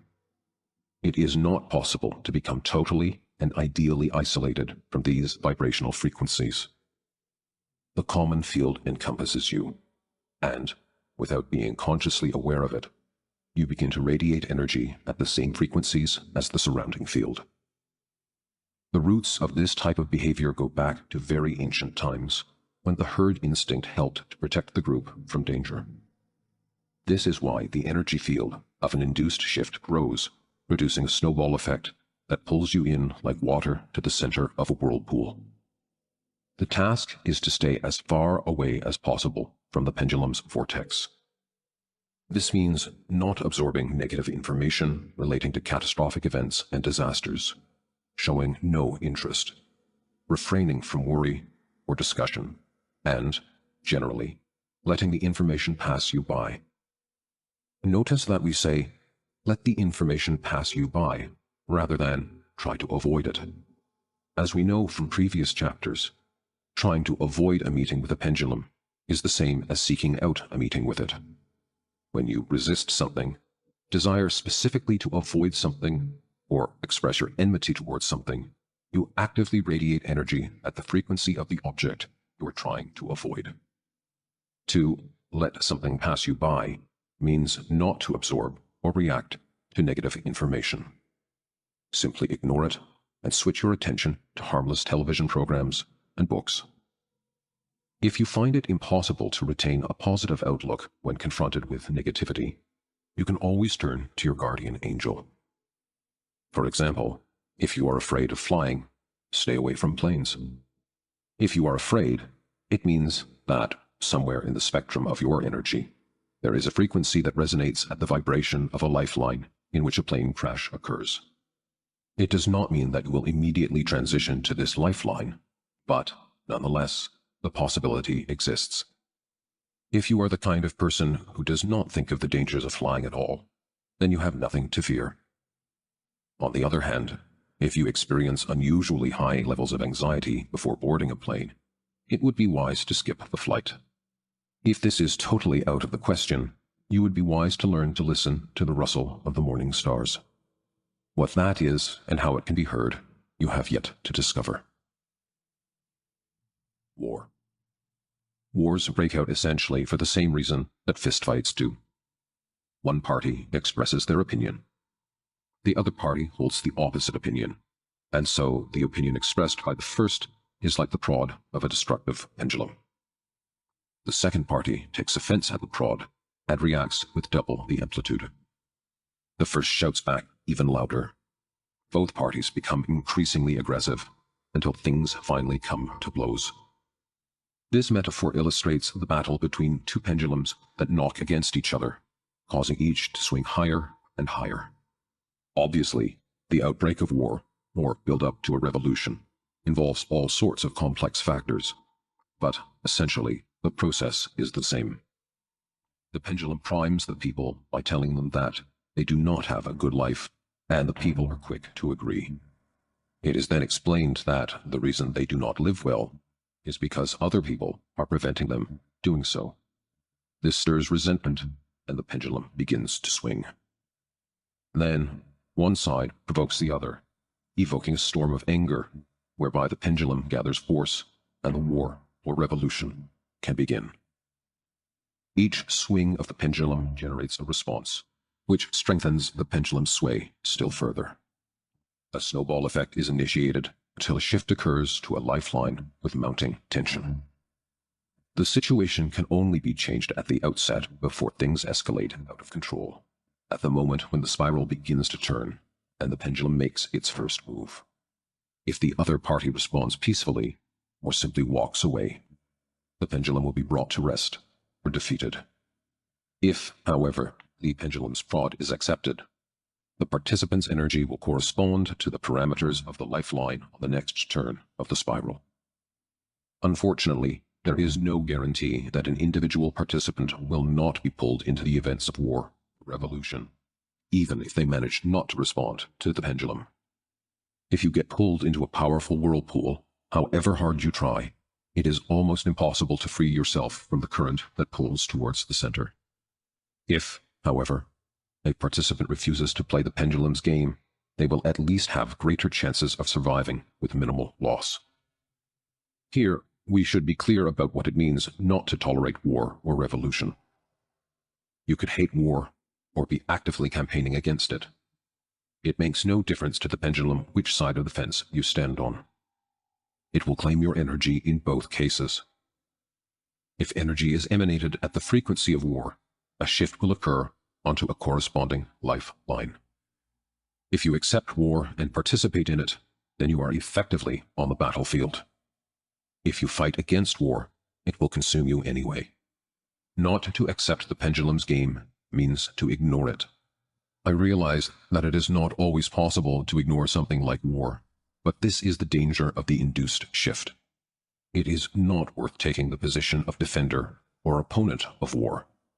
There have always been neutral countries which have remained on the sideline and watched while entire nations destroyed each other. From the point of view of the pendulum trying to provoke a fight with its rivals, people who ardently protest against war at demonstrations are potentially just as committed and desirable adherents as the supporters of conflict. Active protest against war potentially provides the pendulum with just as much energy as the support of war, although naive adherents will be convinced of the opposite. The real way to prevent war is simply to support peaceful action and, where possible, expose a pendulum's true motives. Do you remember the metaphor of the hive of wild bees? The pendulum tells its adherents that the bees are dangerous and must be killed. But what is the pendulum's true motive? What does it really need? Honey, perhaps? Unemployment. As we have said, there are different ways of playing the game of a destructive pendulum, either by supporting it or negating it. The second option is probably the most perilous, since the desire to actively avoid a pendulum creates excess potential that can pull you into the vortex of an induced transition. Almost everyone nowadays experiences concern at some point or another about losing their job. An induced transition to finding yourself out on the street would be quite a crafty maneuver. Sometimes larger events start with something small and seemingly harmless, an initial faint signal. For example, you might hear that your company is not doing quite as well as it was before, or someone you know lost their job recently, or there are rumors at work that staff may have to be made redundant. On a subconscious level, an otherwise unnoticeable red light comes on. Shortly afterwards, you pick up on another signal, such as reports that inflation is sky high. This keeps you, and those around you, on their toes. People start talking about their concerns, and the unemployment pendulum is provided with a source of energy. Then, there is news about an impending drop in the stock market, and the general tension increases. Concern quickly gives way to anxiety, and then fear. By this time, you are already generating energy to the vibration of a lifeline where you can see yourself without a job. If you are afraid that you will end up being one of those made redundant, your fear is as perceptible to others as if you were wearing a placard saying, "I might be made redundant." If you think you can hide your fear, you are mistaken. Body language and the slightest intonation in your voice say more than 1,000 words. Once you lose confidence in yourself, you become less efficient. Tasks that you found easy before seem more difficult. A certain tension seeps into your communication with colleagues who are in the same position. You take your anxiety home with you, and instead of support, you find your family begin to complain and criticize. Stress levels rise, and you are no longer an efficient employee. At this stage, you might as well be wearing a sign saying, "Waiting to be sacked." The fear of being sacked lies in a feeling of guilt, which either smolders away or burns brightly in your subconscious.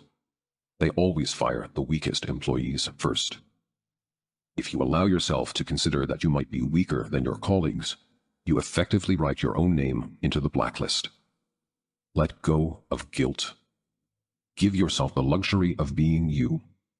If that does not work, start looking for another job, because the excess potential of your emotional worries will be dissipated by taking action. Some people start looking for another job as soon as they have taken on a new position, not because they intend to change jobs immediately, but because the idea of having a safety net makes them feel more confident. On the off chance that something unexpected does happen, they know they have an alternative avenue to follow. If you feel secure about the future, the action of balanced forces will not affect you. Epidemic. You are probably thinking that an epidemic can have no relevance to lifelines, and that people get ill simply because they have become infected by some bacteria. This is correct, but only so far as a person allows themselves to become infected, and by this, I do not mean that they were not wearing a protective health mask. That would not have saved them. I cannot prove my point with theoretical argument, just as I cannot prove anything I have said in this book, just as you would not walk around with a mask on during a flu epidemic just to test whether the mask works or not. I am sharing what I know to be true. Whether it resonates with you or not, only you can know. So, let us unravel the stages of disease. The cause of an illness is your voluntary agreement to play the game called epidemic. It all begins with rumors that, somewhere, an epidemic, the flu for example, is going around. Everyone knows that the flu is transmitted through the respiratory system, and so, you, like everyone else, totally accept the possibility that you could come down with something. You immediately run the being off sick scenario through your mind. You imagine having a temperature, lying in bed coughing and sneezing. From this moment on, you are playing the pendulum's game because your imagination is shaping your thought energy to the same frequency as the destructive pendulum. Your subconscious starts searching for confirmation of the onset of an epidemic, and your attention becomes selective. You seem suddenly to be surrounded by people sneezing. They were always there. It is just that you did not notice them before. From time to time, at work and at home, someone will raise the subject of the flu. Your suspicion that an epidemic is on its way is confirmed by more and more evidence. Even if you were not particularly looking for confirmation, or the subject does not particularly worry you, somehow confirmation is given of its own accord. If, from the very beginning of the game, you have attuned yourself to the frequency of the destructive pendulum, your bond with it will become stronger, regardless of whether your participation is conscious.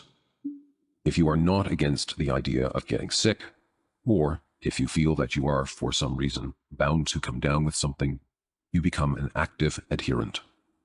On the other hand, you decide that you cannot afford to be ill and keep telling yourself how totally healthy you are. But that does not work.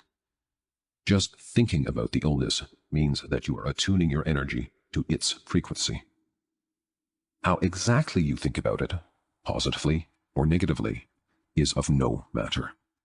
Your efforts to convince yourself from the very beginning that you will not get ill enforce your acceptance of the likelihood that you will become ill, and, because this is the case, no amount of self-indoctrination will keep you healthy. Words spoken aloud are simply warm air, and words spoken to oneself are nothing at all in comparison to the inaudible power of faith.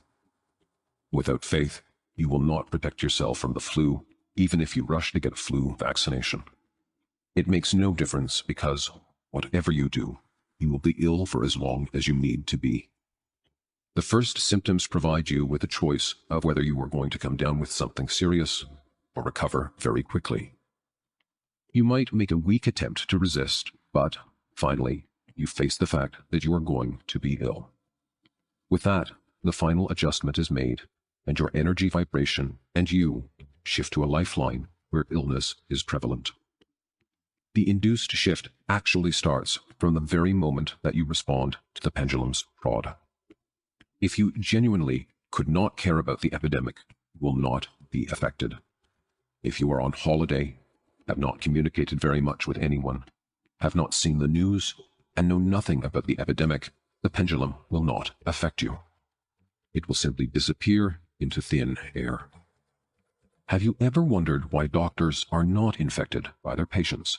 Many boldly work without wearing a mask. It is not because they have had the jabs. You cannot have a vaccine for everything. The thing is that doctors are also actively playing the game of the illness pendulum, but they are playing an entirely different role. By analogy, the next time you fly, notice the stewardesses on the plane. They whiz up and down the cabin like little angels, insistently advising passengers to fasten their seatbelts. And yet, they are so mobile in the cabin, one suspects that, if anything happened, they would simply hover in the air, like hummingbirds. What about breastfed babies infected with AIDS? The fastidious listener will ask. Do they, too, radiate the energy of induced transition? In response, it should be said that, firstly, we are looking at the phenomenon of epidemic as a general tendency, and, secondly, I am not suggesting that the concept of infection is a delusion, or that thought energy radiating at the frequency of illness is the sole cause of ill health. Transurfing is neither a dogma, nor does it claim to be the final authority on truth. No idea should be taken to be absolute truth. We can only take into account patterns and regularities. Truth is always somewhere close by, but where exactly, nobody can say. Panic. Panic generates the most intense and quickly induced transition. Panic very effectively highlights the distinctive features of an induced transition. Firstly, the spiral coils very strongly when a person panics, because any signal of real danger always has a convincing sound to it. It is so easy then to be immediately drawn into the game of a destructive pendulum. The increase in the pendulum sway also gathers speed very quickly for the same reason. Secondly, when a person panics, they almost completely lose their self-control, simultaneously becoming a sensitive receiver and active transmitter for the pendulum's sway. Finally, the pendulum itself can use panic as an ideal way of materializing itself in the crowd. Unfortunately, all these factors make it very difficult to defeat the pendulum or bring it to rest, because, in a moment of panic, considering how to overcome the problem of a pendulum is the last thing on your mind. However, if you can somehow keep your head, you may succeed in saving yourself and others. For example, when a ship is sinking, a group of desperate passengers will clamber around a small number of lifeboats, whilst other boats nearby remain empty. It only takes a second to look around and notice the empty crafts, but this is the cunning quality of the induced shift that works like a whirlpool, sucking in anything located at its periphery. Poverty. From a logical point of view, how does a simple man from the slums become rich, not including criminal means or beautiful stories about people becoming millionaires overnight? The rags to riches story is very difficult to explain using only common sense. So what, you may ask, is the use of logic?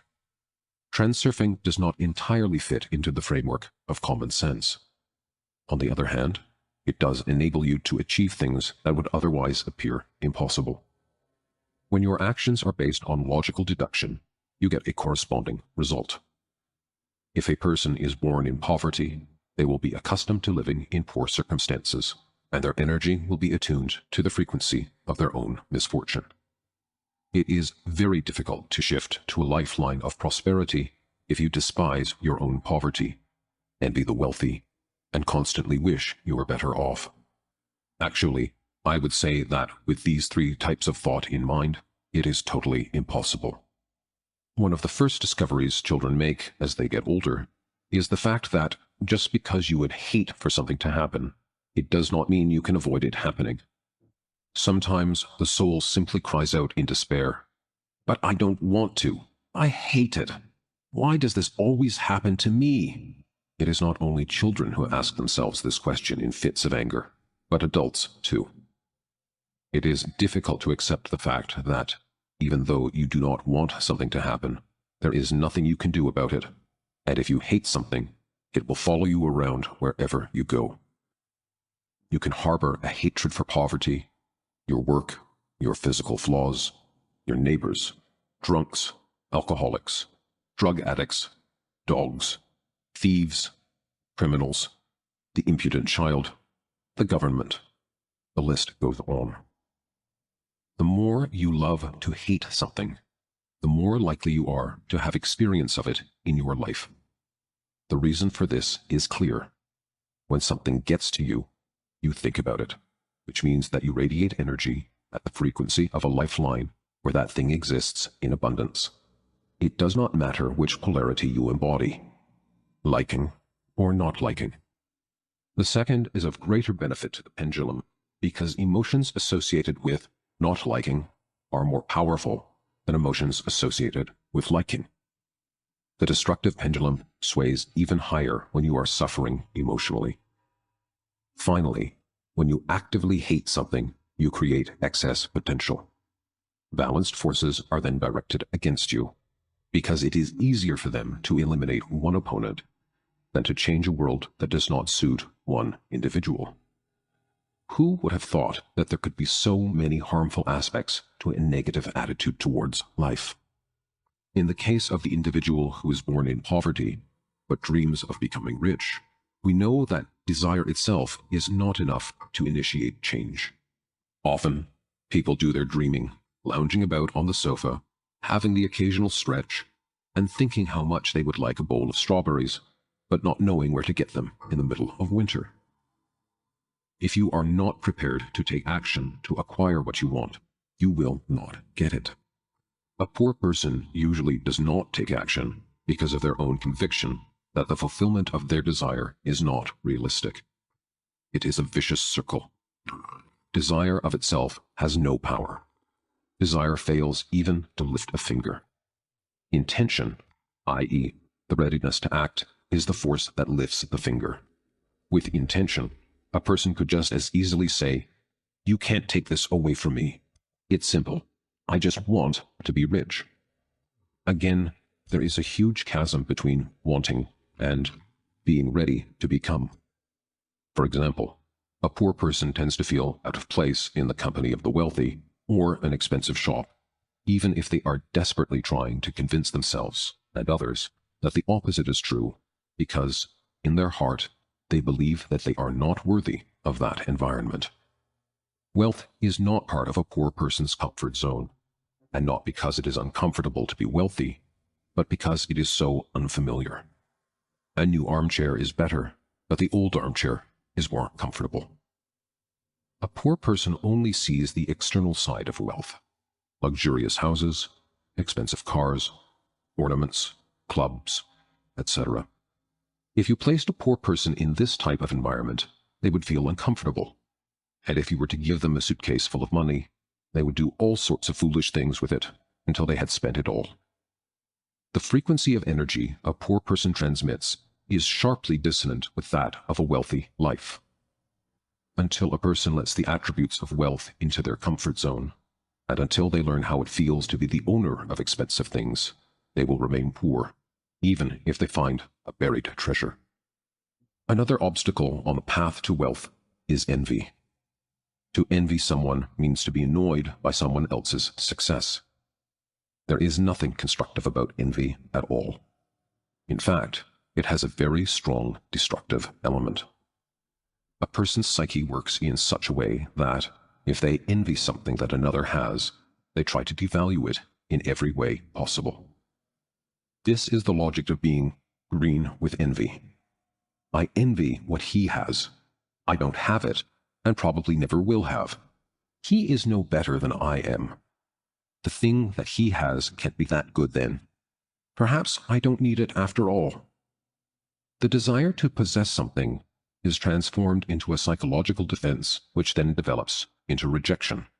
The aspect of rejection takes place on a subtle level, because the subconscious mind takes everything literally. Your conscious mind only plays at devaluing the object of envy to comfort the person for not having it.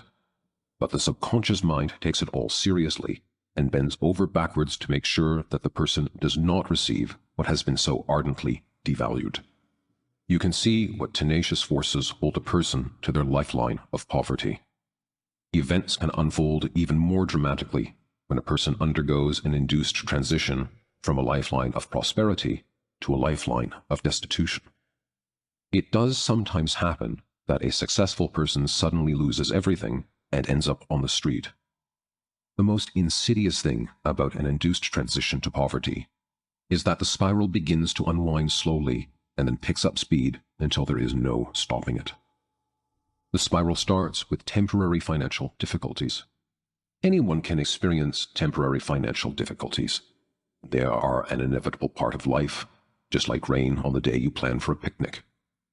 As long as you do not get angry about it, depressed, excessively anxious, or resentful, being deprived of a potential source of energy, the pendulum will come to rest. The induced shift only occurs if you somehow take a grip of the spiral's tail. The spiral can only start turning if you react to the destructive pendulum. A person's initial response is often to be disappointed. This is quite a weak source of energy, so if the emotional response stops here, the pendulum will be stilled. Anger and resentment are stronger forms of emotional response, which might lift the pendulum's spirits enough for it to convey the information that someone else is to blame for the person's financial difficulties. Their response to this second prod might be making negative comments, taking action against those who are supposedly to blame. By this time, the pendulum will be quite revived and begin the second turn of the spiral. At this stage, the person may receive a reduced income payment, prices may rise, or some debt might suddenly be called in. At this stage, the person probably does not realize that a process has been set in motion. It could seem to be nothing more than the result of unfortunate circumstances, whereas, in actual fact, it is the result of a directed process which has been induced by responding emotionally to the pendulum's prod. The frequency of that person's energy will continue to change from a vibration characteristic of a prosperous lifeline to a vibration characteristic of a new lifeline in which they suffer deprivation and annoyance. As a result, they shift to lifelines that correspond to a new set of financial circumstances. The situation is compounded, and bad news starts to come in from all sides. Prices rise, and their company's performance level drops. They discuss the problem with close friends and relatives, and the conversations are usually of a destructive nature, full of complaint, resentment, and aggression towards the guilty party. This can be particularly pronounced in companies where business is especially bad, and the working day begins with the statement that there's no money coming in, as solemnly as if it were a morning prayer. At this stage, the person is totally gripped by the spiral, and their energy attuned to the frequency of the destructive pendulum. Seeing that things are consistently getting worse, they become stressed and anxious. Despite its relatively insignificant magnitude, the pendulum can easily assimilate the energy of anxiety, and so it becomes all the more audacious. Because the adherent is so stressed, they inevitably generate excess potential, discontent, aggression, depression, apathy, resentment, and so on. As balanced forces connect with the pendulum, the situation snowballs out of control. The fear they begin to experience drives them to distraction, and things become frantic. It is as if someone has taken them by the hands, spun them round and round, only to let go abruptly, making them fly off to one side. The poor adherent falls to the ground where they lie in a state of shock. The finale is not a pretty picture, although it all started with just a few financial difficulties. Of course, it is not money that the pendulum needs, so much as the negative energy a person generates when they realize that their money is literally going down the drain. By the time the spiral has unwound itself, the unfortunate individual has, at best, lost much of their wealth and, at worst, lost everything they had, at which point they are no longer of any interest to the pendulum, as there is nothing more that can be gained from them. The unfortunate adherent will either remain lying in shock on the unsuccessful lifeline, or try, with difficulty, to pick themselves up from the floor. Such an induced transition can happen to a private individual as easily as to a large group of people. In the latter case, as you can imagine, the spiral is like a massive whirlpool from which it is impossible to escape. The only way to avoid an induced transition is to avoid gripping onto the tail of the spiral, thereby avoiding getting caught up in the pendulum's destructive game. It is not sufficient to know how the mechanism works. To remain free of the pendulum's power, you must maintain a constant awareness of it. You must not allow your inner guardian to doze off. Pull yourself up every time you realize that, out of habit, as if in a dream, you have accepted a pendulum's game, i.e., you have expressed discontentment, indignation, anxiety, or contributed to a destructive discussion, and so on. Remember, everything that causes you to express a negative reaction is a provocative prod from a destructive pendulum. The same thing happens when you are dreaming. Until you realize that what you are seeing is a dream, you are simply a pawn in someone else's game, and there is nothing to stop you from being tormented by nightmares. As soon as you wake up, shake off the delusion, and realize the nature of the game, you are in control. When you do this, you will no longer be the victim of circumstances, while everyone around you continues to exist in a zombie-like state. Summary. Everyone creates the separate layer of their own world. The world of humanity consists of individual layers placed one on top of the other. When a person emanates negative energy, they compromise the quality of their own life layer. Aggression is mistakenly taken to be a strength, and dissatisfaction as a normal reaction. Reacting to negative events induces a shift to negative life lines. An induced transition is accompanied by a negative event in a personal life layer. Do not allow negative information into your layer. Do not allow does not mean strive to avoid, but rather to intentionally ignore, to express no interest. Chapter 6. The Alternatives Flow. When you go with the flow, the world meets you halfway. The information field. The alternatives space is an information field or energy matrix, a template for what things could be like. When a sector of the matrix is lit up by an energy that has the same resonance, the part of the template is transformed into physical reality. The question is whether the information held in the matrix can be used whilst it exists in its intangible form. You could say that we are using this information on an everyday basis. The conscious mind might not be able to read the information held in the alternative space, but the subconscious mind can access it directly. This is where premonitions, intuitions, prophecies, inventions, and works of art originate. The conscious mind sources information both by interpreting data from the external world and by receiving it from the subconscious via intuition. Put bluntly, the data recorded in the information field represents truth in its purest form. It represents objective information undistorted by interpretation. When truth passes through the filter of the mind, it becomes an interpretation, i.e., knowledge.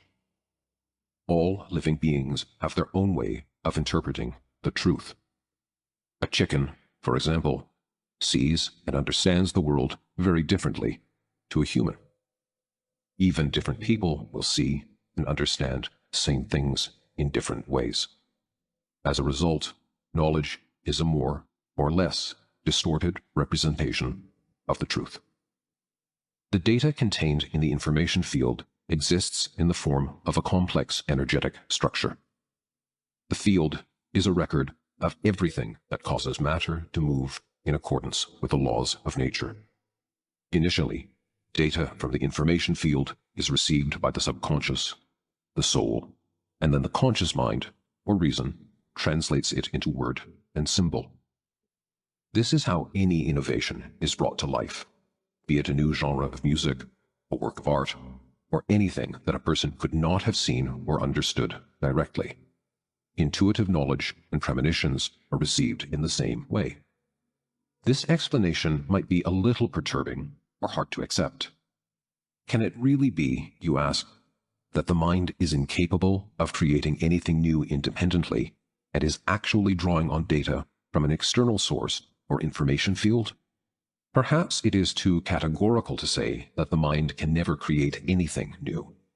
The mind can build a new object or solve a problem using knowledge of objects and logical constructions that it is already familiar with.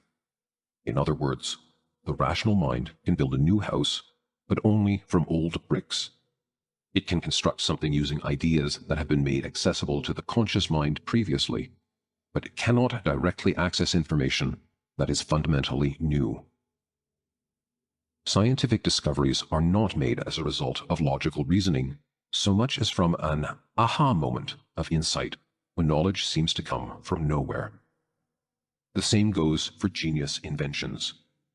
Good music just comes to the musician. It is not created via the intelligent choice of notes. Works of art are created as a result of inspiration, not professional and technical skill.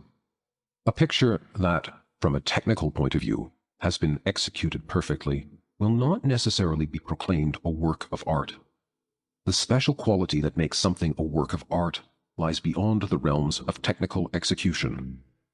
Poetry that has the ability to touch your heart is not written by the process of choosing rhythms, but comes from the depths of the poet's soul. Creativity, based on inspiration and insight, is totally different to something produced by the rational mind. It is only later that a product of true creativity becomes an attribute of the mind.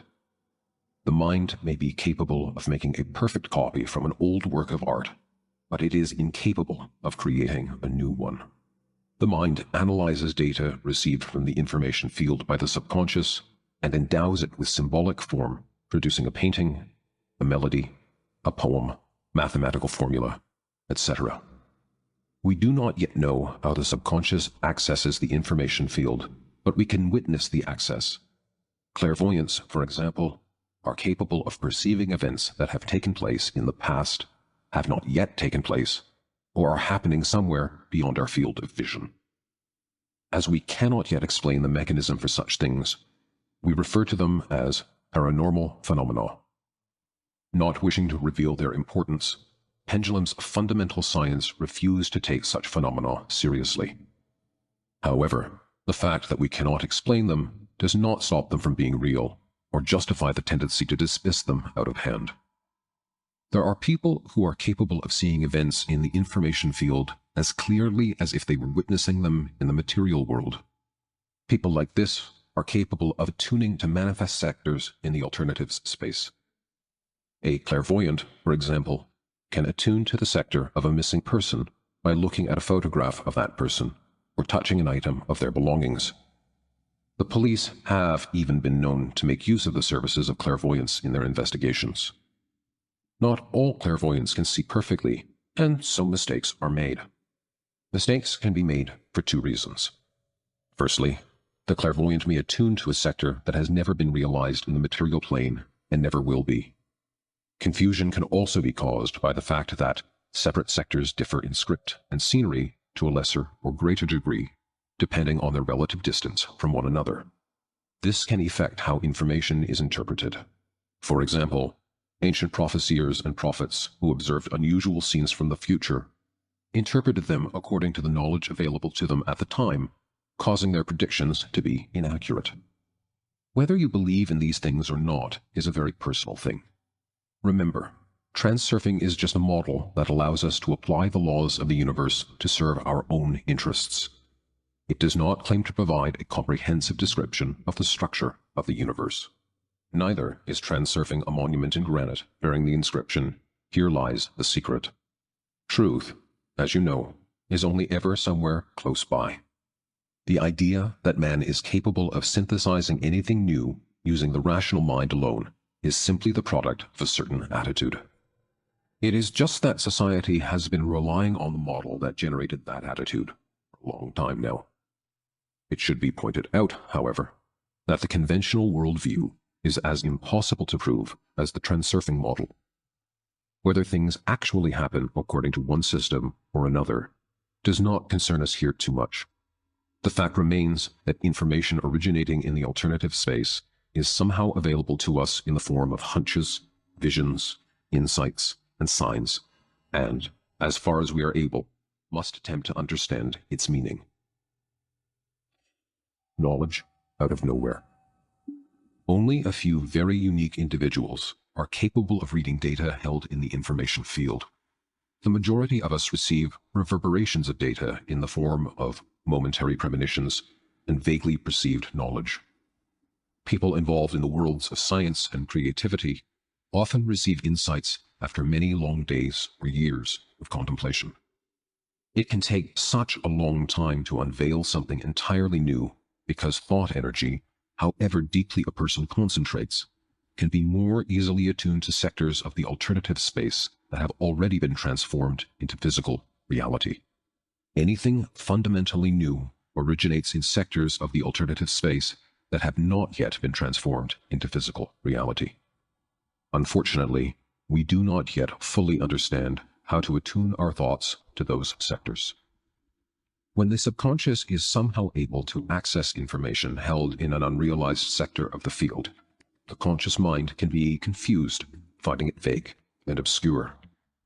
This is because the data has not before been interpreted using symbols that are familiar to the rational mind. If, however, the brain manages to reach deeply into the essence of the information newly available, insight and clarity is achieved. There is much that is unclear and contradictory about the mechanisms of the conscious and the subconscious mind. Rather than delve deeply into all these issues here, we will just look at a couple of themes related to how they function. Also, to avoid getting mixed up in semantics and terminology, for simplicity's sake, we will define everything connected with the conscious mind as reason and with the subconscious as the heart or soul. If the mind was capable of understanding everything the heart wished to share with it, humanity would have already gained full access to the information field. One can only imagine the heights human civilization would have reached as a result. The mind, however, is not very good at listening to the heart and does not want to. Its attention is either taken up with things relating to the outside world or with its own inner bag of contemplation and anxiety. The mind is busy controlling its unceasing internal monologue and is, by comparison, highly inattentive to the faint signals of the heart. The mind authoritatively insists on doing things its own way. When reason thinks, it draws on categories which it uses to mark the qualities of visible objects in the materialized sectors of the information field. In other words, it thinks with the help of established designations, symbols, words, concepts, diagrams, rules, etc. The mind unscrambles all the information it receives using appropriate designations. Designations are attributed to everything that exists in the world around us. The sky is blue, water is wet, birds fly, tigers are dangerous, winter is cold, etc. If the information received from a non-materialized sector has not yet been attributed rational designation, the mind perceives it as unfathomable knowledge. If new designations can be introduced, or if it can be explained within the context of conventional references, then a discovery is made. It is always extremely difficult to find designations for new knowledge. It is like when a person hears music for the first time. a type of information expressed in the form of sound. When a person hears the music, their mind receives the information it carries. The mind knows it is hearing something, but does not yet understand what it is hearing because it has nothing to make reference to. Understanding comes later, when the person has heard music many times, and all the relevant designations and objects have been demonstrated: musicians, instruments, notes, and songs. When music is heard for the first time, it is perceived simultaneously as knowledge and a mystery. Try explaining to a small child that milk is white. Young children are only just learning to use abstract categories, and so they ask a lot of questions. A child may know what milk is, but not understand what white means, and so the child asks, "What is white?" White is a color. What is color? It's a quality objects have. What's quality? What's object? And so it goes on. Rather than trying to explain, it is easier to just show the child objects of different colors. Then, the child's mind begins to recognize how to differentiate objects using the abstract notion of color. This is how a child learns to define everything in the world around it, and then think using these definitions. The heart, unlike the mind, does not use designations. How could the heart explain to a child that milk is white? Ever since the mind began thinking in terms of abstract categories, the connection between the heart and mind gradually atrophied. The heart does not work in terms of categories. It does not think or speak. It feels and knows, because the heart is not able to express what it knows in words and symbols. The mind finds it difficult to understand. How then can the heart communicate with the mind if it has discovered something in the alternative space that does not yet exist in the material world? The mind is always busy with its own chatter. It has a logical explanation for everything and is constantly trying to control information. It picks up on vague signals from the heart which it is not always capable of defining with the help of categories. The vague feelings and knowledge signaled by the heart are drowned out by the vociferous thoughts of the mind. When control over the mind is released, however, intuitive feelings and knowledge can break through to consciousness. The signals of the heart are conveyed as ambiguous premonition, which we call the inner voice. In moments when the mind is distracted, it allows you to experience the feelings and knowledge of the heart. This is the rustle of the morning stars, the voice without words, reflection without thought, and sound without volume. When you hear this music, you know that you have understood something, but it still has an elusive quality. Do not think so much. Feel and listen to your intuition. Everyone knows what intuition is. Everyone has sometimes had the feeling that someone is about to arrive just before a visitor appears at the door. Has had the feeling that something is going to happen, and then it does. Or has had the feeling that they simply know something that requires no explanation.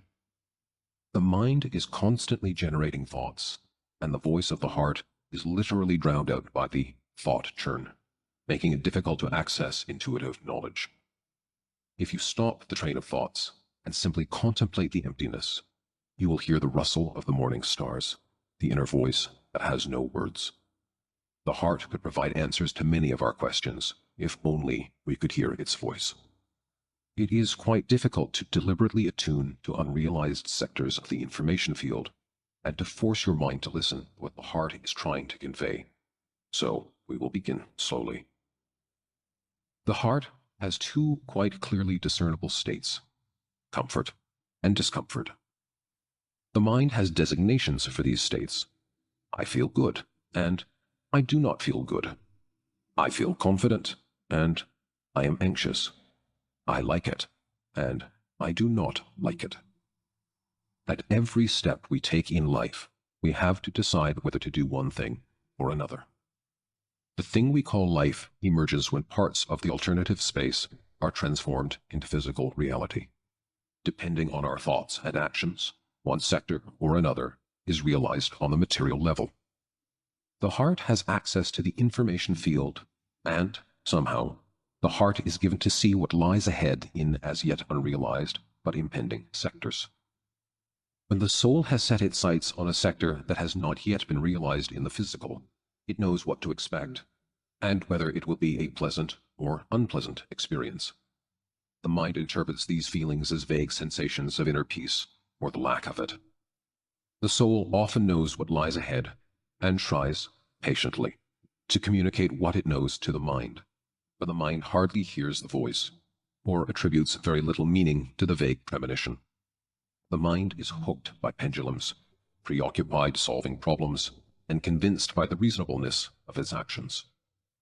The mind makes resolute decisions, guided by logical reasoning and common sense. As we know, though, sensible reasoning is no guarantee of an ideal solution. Unlike the mind, the heart is rarely mistaken because it does not think. It feels and knows. How often do we hear people claim, post factum, "I knew nothing good would come of it"?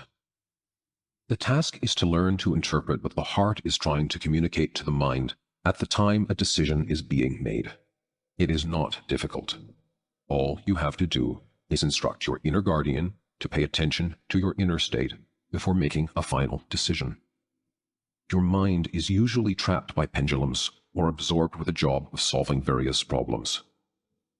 To hear the rustle of the morning stars, it is enough to simply remember to note your inner condition. It sounds quite banal and commonplace, but it works. The only problem is in paying attention to your feelings and sensations. People tend to be more inclined to trust arguments based on reason than their own feelings, and so have forgotten how to pay attention to their own inner condition and the feeling of integrity that inner peace gives. In the moment of considering a possible solution to a problem, the mind is guided by sensible reasoning, not by feelings. In fact, in the moment of decision-making, the mind is unlikely to even notice that there are such things as feelings. If, however, you have been able to remember, then take the next step and note what you are feeling. There might be something about a situation that puts you on your guard or worries you. There might be something you do not like about a situation. Once you have made a decision, ask the mind to be quiet for a moment and ask yourself how you feel about it, good or bad. Then imagine having made a different decision and ask yourself the question again. How does this make me feel, good or bad? If you cannot pick up on a clear feeling when you do this, it suggests that your mind is still not very good at listening. Instruct your inner guardian to alert you to your inner state more often. On the other hand, it may be that the question itself is ambiguous, in which case it is better not to make a decision based on vague information. In this case, you can rely on the judgment of your mind, or simplify the question.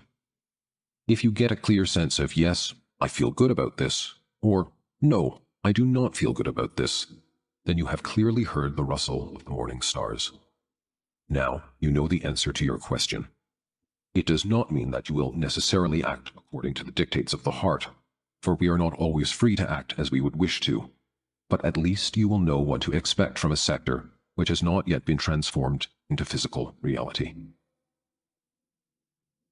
The needy, the indignant, and the fighter. In any situation, a person can respond with two extremes of behavior. One extreme is to be swept along by the current like a powerless paper boat, and the other is to row stubbornly against the tide.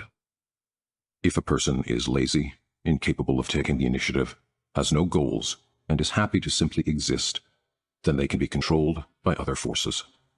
It is very easy for this kind of person to become a pendulum's puppet. People like this effectively decline from choosing their own fate, or choose to believe that their fate is predestined or predoomed. Through their choice, they affirm the statement that there is no flying from fate. What will be, and they will be proved right, because this life path also exists as a potential reality in the alternatives space. Having made this decision, all a person can do is complain about their fate and, in their impotence, hope for the mercy of higher powers. When a person gives up responsibility for their fate, they take one of two paths in life. On one path, they accept their circumstances and beg for handouts, cap in hand, appealing either to the pendulum or to some higher power. A pendulum will force the needy to work hard, and the person will break their back earning a very humble living. They may naively call on higher powers for help, but, generally speaking, higher powers have more important things to do. The needy abdicate responsibility for their own fate in the manner of, "It's all in God's hands." Perhaps they believe that all you have to do is ask nicely, and as God is merciful, He will give you what you need. Imagine the prayer, "Mountains and valleys, rivers and oceans, O sky, O earth, I bow before your power. My heart is filled with faith and reverence. I believe that you will help me buy my morning newspaper." Perhaps this is too exaggerated an example, and yet why not? After all, it makes no difference surely to the higher powers whether you are asking for a newspaper or a palace, for they can do anything. If the needy, for some reason, ended up without a morning paper, they would surely conclude that they just did not ask properly. So, carry on asking. There is a Russian joke that goes, a man is lying on his sofa praying, "God," he says, "make me rich. I know you can. I totally believe in your greatness." Annoyed, the Lord tells him, "Listen, mate, you could at least buy a lottery ticket." It is a convenient position to abdicate all responsibility for your life at the same time as wallowing in your own self-importance. For it is self-important to imagine yourself so significant that God, in all His majesty and mercy, would see to your needs personally. God has already given man the ultimate gift, freedom of choice, and yet some people are too infantile to accept the gift, preferring to remain constantly dissatisfied. People will always find ways of justifying their actions, claiming that their path is too densely strewn with obstacles, and that, for them, something always goes wrong.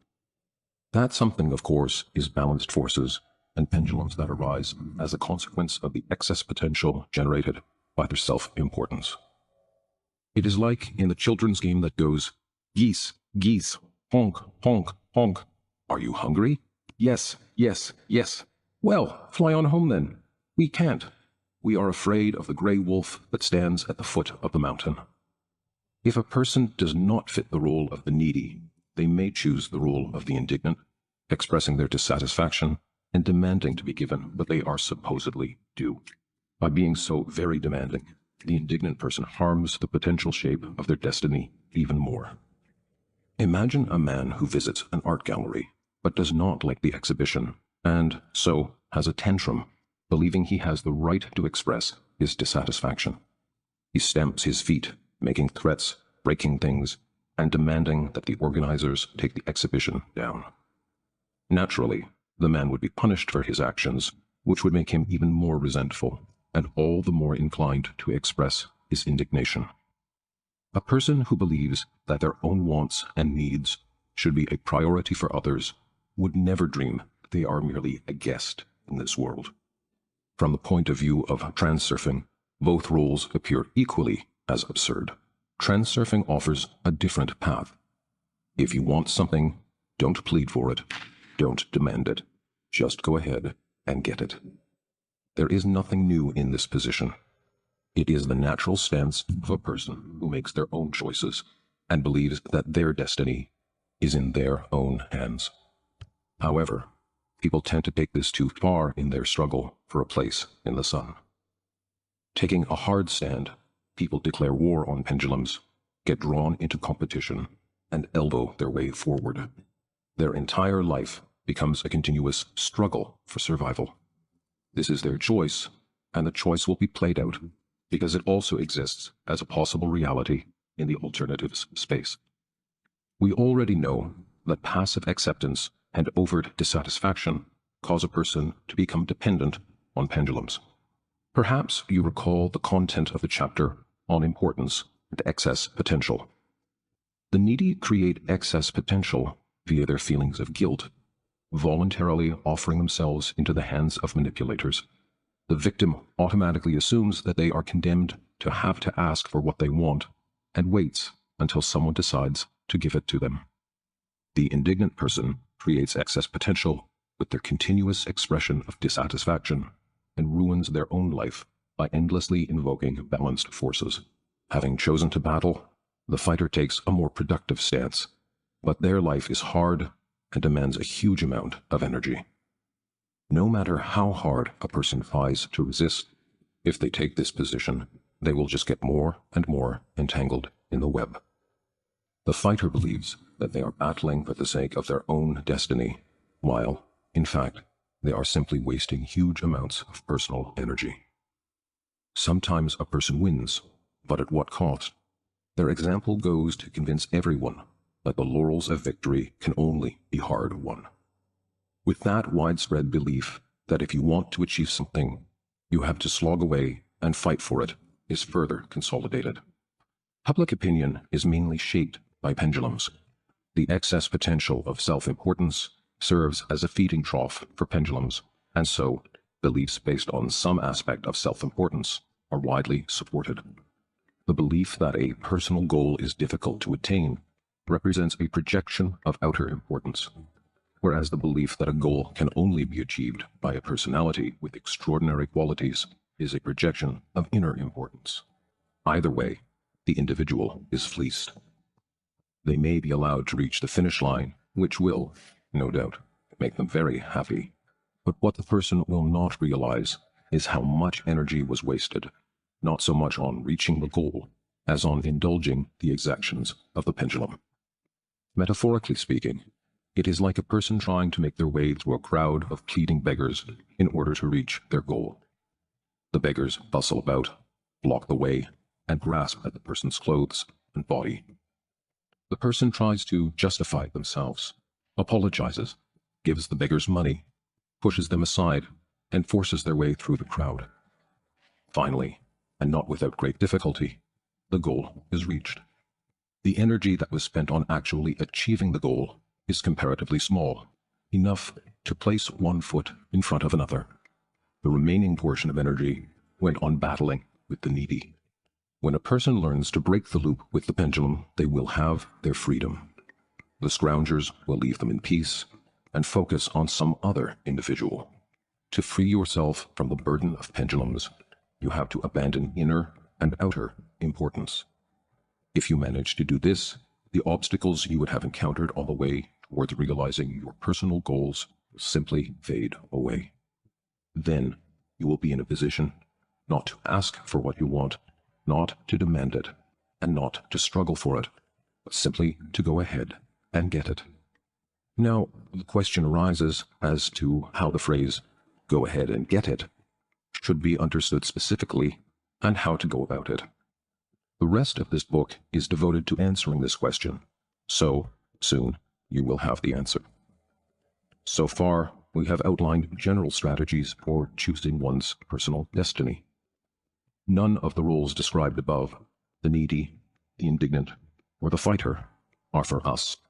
What role do you think Transurfing would ascribe to the master of their own fate in the game called life? That is the homework. The answer can be found in the next chapter. Now, we are going to look at different tactical ways of behaving in various situations. Going with the flow. The needy and the indignant go weakly with the flow of life, while the fighter pushes against the flow. Of course, in life, no one person is a pure example of either role. We all adopt one or more of these roles to a greater or lesser extent as life changes, and yet none of them are particularly effective.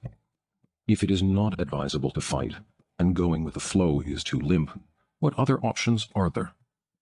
Earlier, we described how reason authoritatively asserts its will based on common sense. Some people rationalize in a very reasonable, intelligent manner, and yet are totally incapable of solving their own problems. How useful can common sense be if the mind cannot use it to provide an ideal solution to a problem? The thing is that, even though the mind is being rational, it remains unaware of the fact that it is influenced by the thought patterns created by pendulums. Certainly, while a person is playing the role of the needy, the indignant, or the fighter, there can be no question of freedom of movement. In reality, the fighter has no more freedom to assert their true will than the little paper boat. Metaphorically speaking, this is how the fighter moves with the flow of life. Pendulums provoke the fighter, who then swings against the current, not understanding that it would be easier and more advantageous to use the flow. The fighter's mind is gripped by pendulums, but the fighter is resolutely set on battle and, by making resolute decisions, whips the water with all his might in places where calm, smooth movements would have sufficed. Now, imagine a person who neither goes against the flow, causing additional eddies in the water, nor lets the current carry them utterly, like a little paper boat. They would be intentionally moving in harmony with the flow, noting the sandbanks, obstacles, and dangerous areas along the way, making smooth movements to keep their chosen course.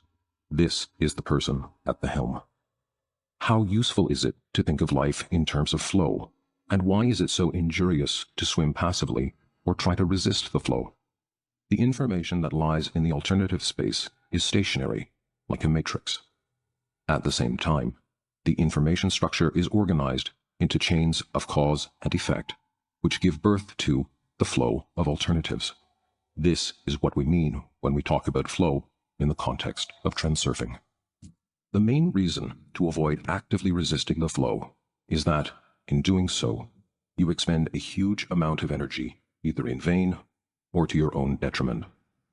Neither can you rely entirely on the alternative's flow, for it could carry you into a calm lagoon as easily as to the edge of a waterfall.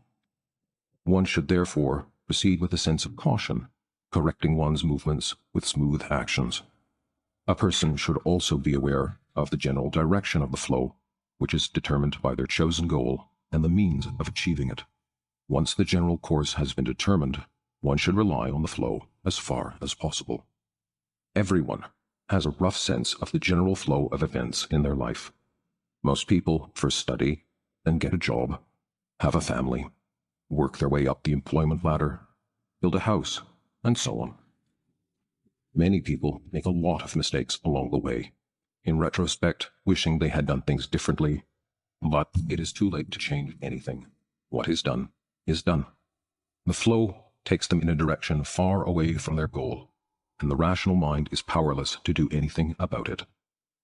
All they can do is regret, knowing that, if only they had known where they would fall, they would have put something there to soften the landing. Everyone wants to know what awaits them just around the corner.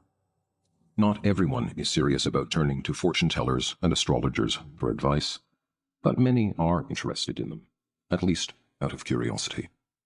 The advantage of a reading is that an optimistic astrological forecast or prediction can light a spark of hope, whereas an unpleasant prediction can be trivialized as meaningless and later forgotten. Despite the fact that astrological calculations and clairvoyance cannot guarantee 100% accuracy, the transurfing model does not negate their value, because prediction and sight are sourced in the alternatives space. In any case, if the accuracy rate was too low, no one would take these translunary predictions seriously.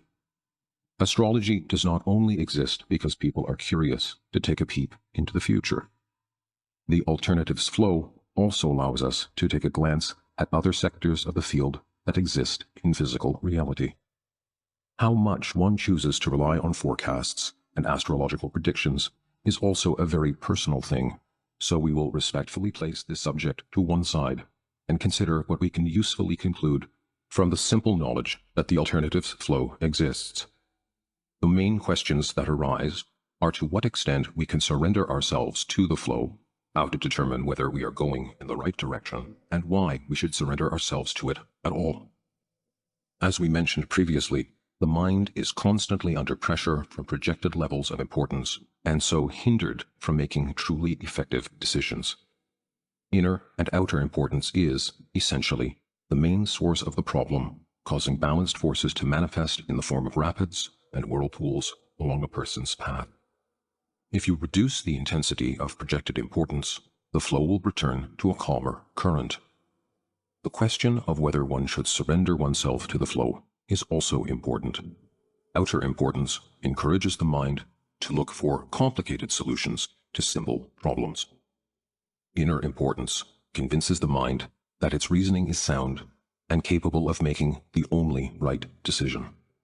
If we reduce the intensity of projected importance, the mind can breathe freely, because it has been released from the influence of pendulums and the pressure of artificially created problems. It can make more objective, appropriate decisions. The beauty of this lies in the fact that once the mind is free of the burden of importance, it has no great need for a powerful intellect. Of course, to solve everyday problems, you need logical thinking, knowledge, and analytical skill, but this requires much less energy. The flow of alternatives is a luxurious gift which, paradoxically, the mind hardly ever uses. The alternatives flow contains the solutions to all our problems. The majority of problems are, in fact, artificially created by the mind. Pendulums prod the anxious mind, which sets about solving all sorts of problems, just to try and keep the situation under control. Its willful decisions are, for the most part, pointless, like randomly slapping your hands on the surface of the water. The majority of problems, particularly minor problems, resolve themselves if the alternatives flow is allowed to take its course. There is no essential need for a powerful intellect if the solution to a problem already exists in the alternative space. The optimum solution will appear of its own accord, as long as we do not go rooting around in the debris, interfering with the alternative's flow. Optimality is a principle that is inherent in the structure of the information field. Chains of cause and effect create separate streams in the flow of alternatives. These streams represent the best possible ways in which cause and effect can move. Everything exists in the alternative space, but it is the optimal or most energy-efficient alternative that is more likely to be realized. Nature never wastes energy, which is why people walk with their feet and not their ears. All processes strive to move along paths which are most energy efficient, so the alternative streams are organized along the path of least resistance. This is where the optimal solution to any problem lies.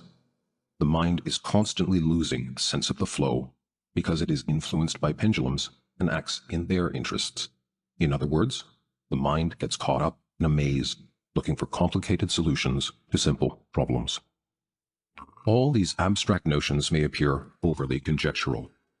However, you can try out some of the ideas in this book in practice, and then decide whether you think the flow exists or not. The alternatives flow is a truly sumptuous gift for the mind. Keys to any problem are encoded within it.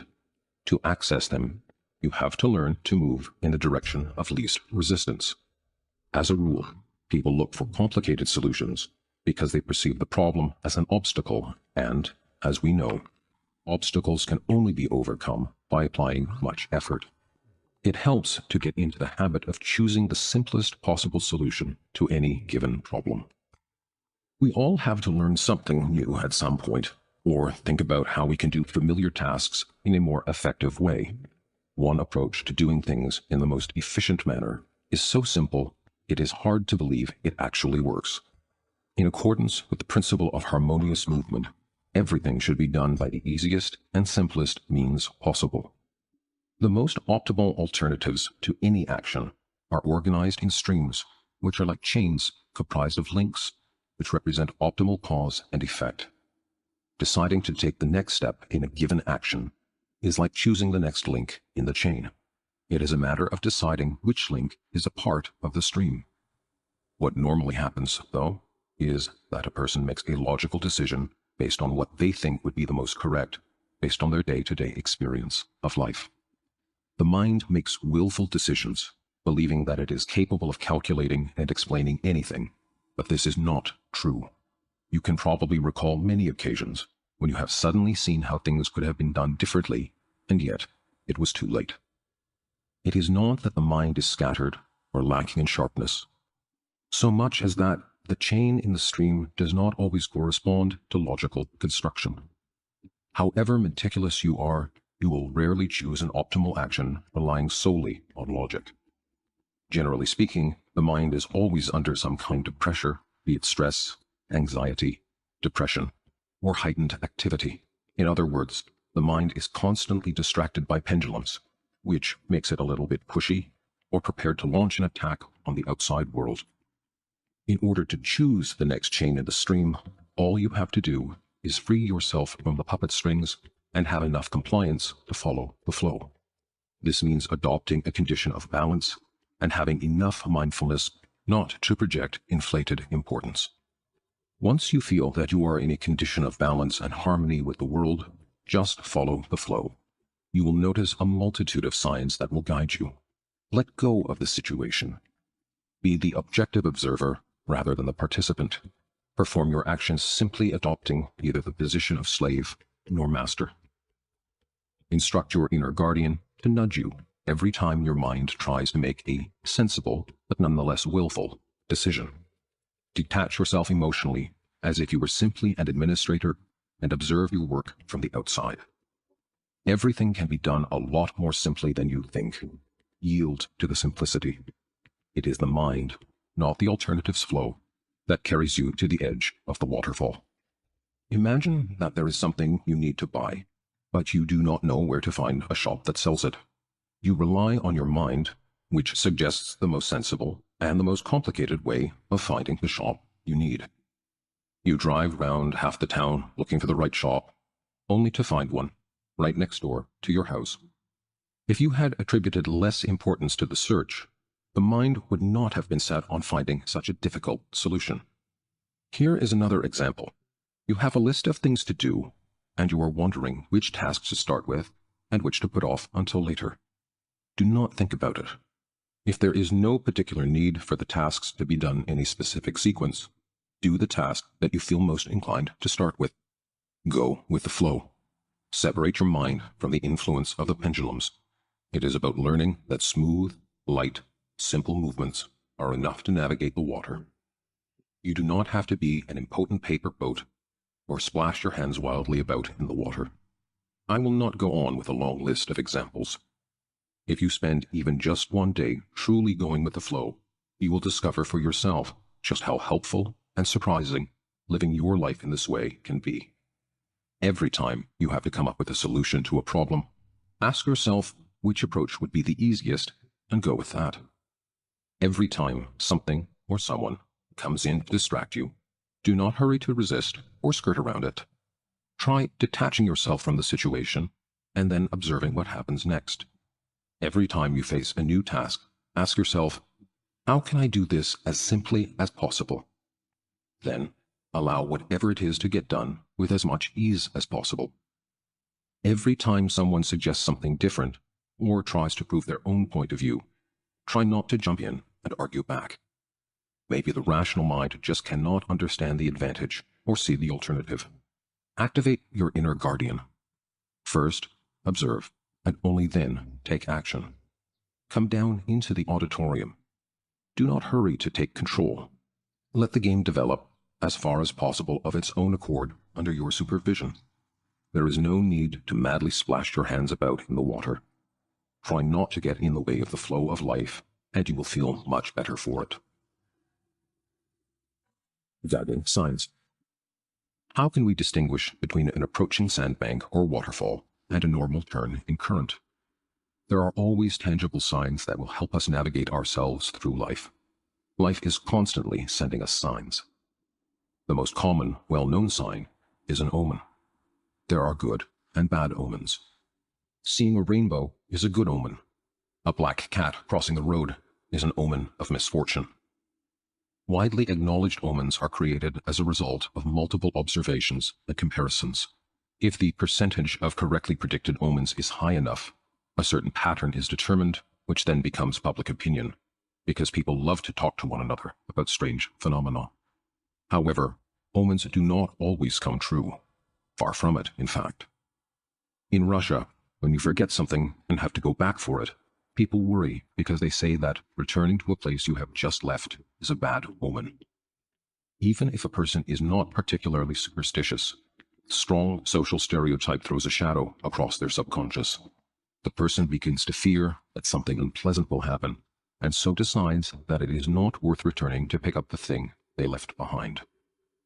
Unfortunately, that does not help either, because an even flow has already been disturbed, and the person is already slightly out of balance.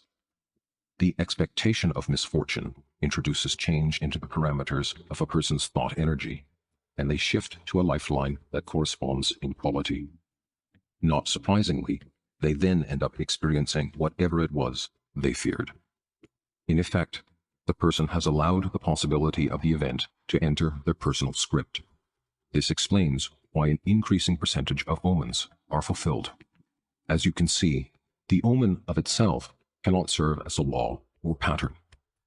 Why is it that everyone considers a black cat in particular to be a bad omen?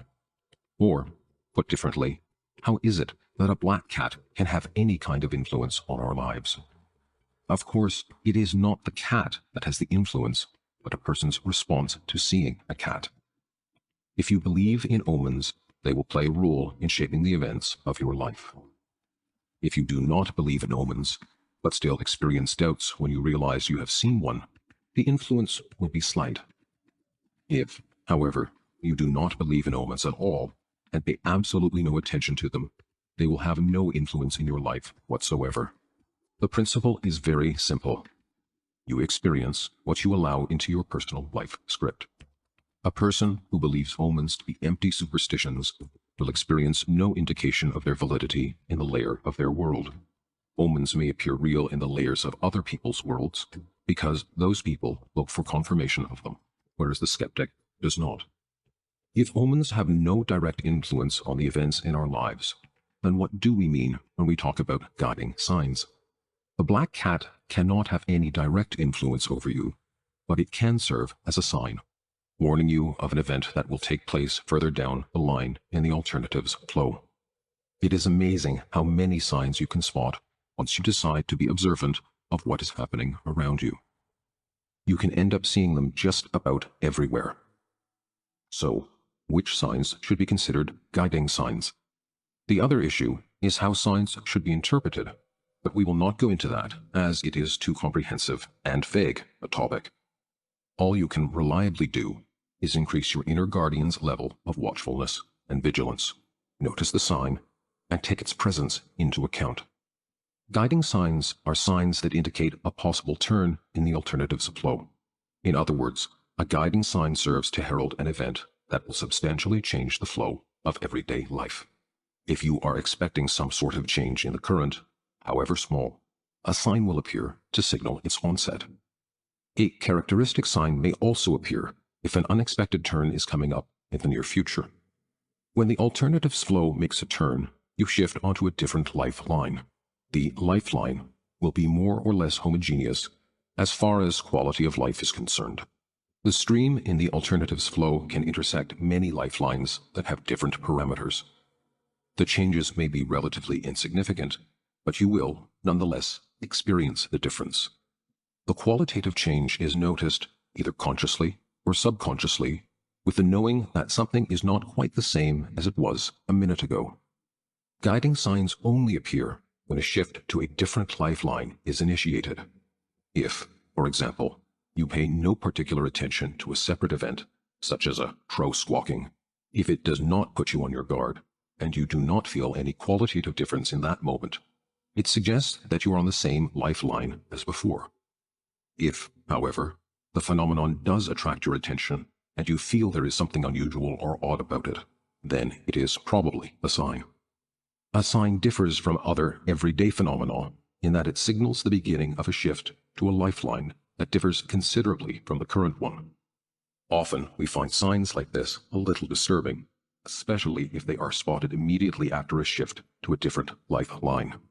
This is because there is a qualitative difference in the current and former lifeline that we cannot rationally account for. Often, it is hard to put your finger on what exactly has changed.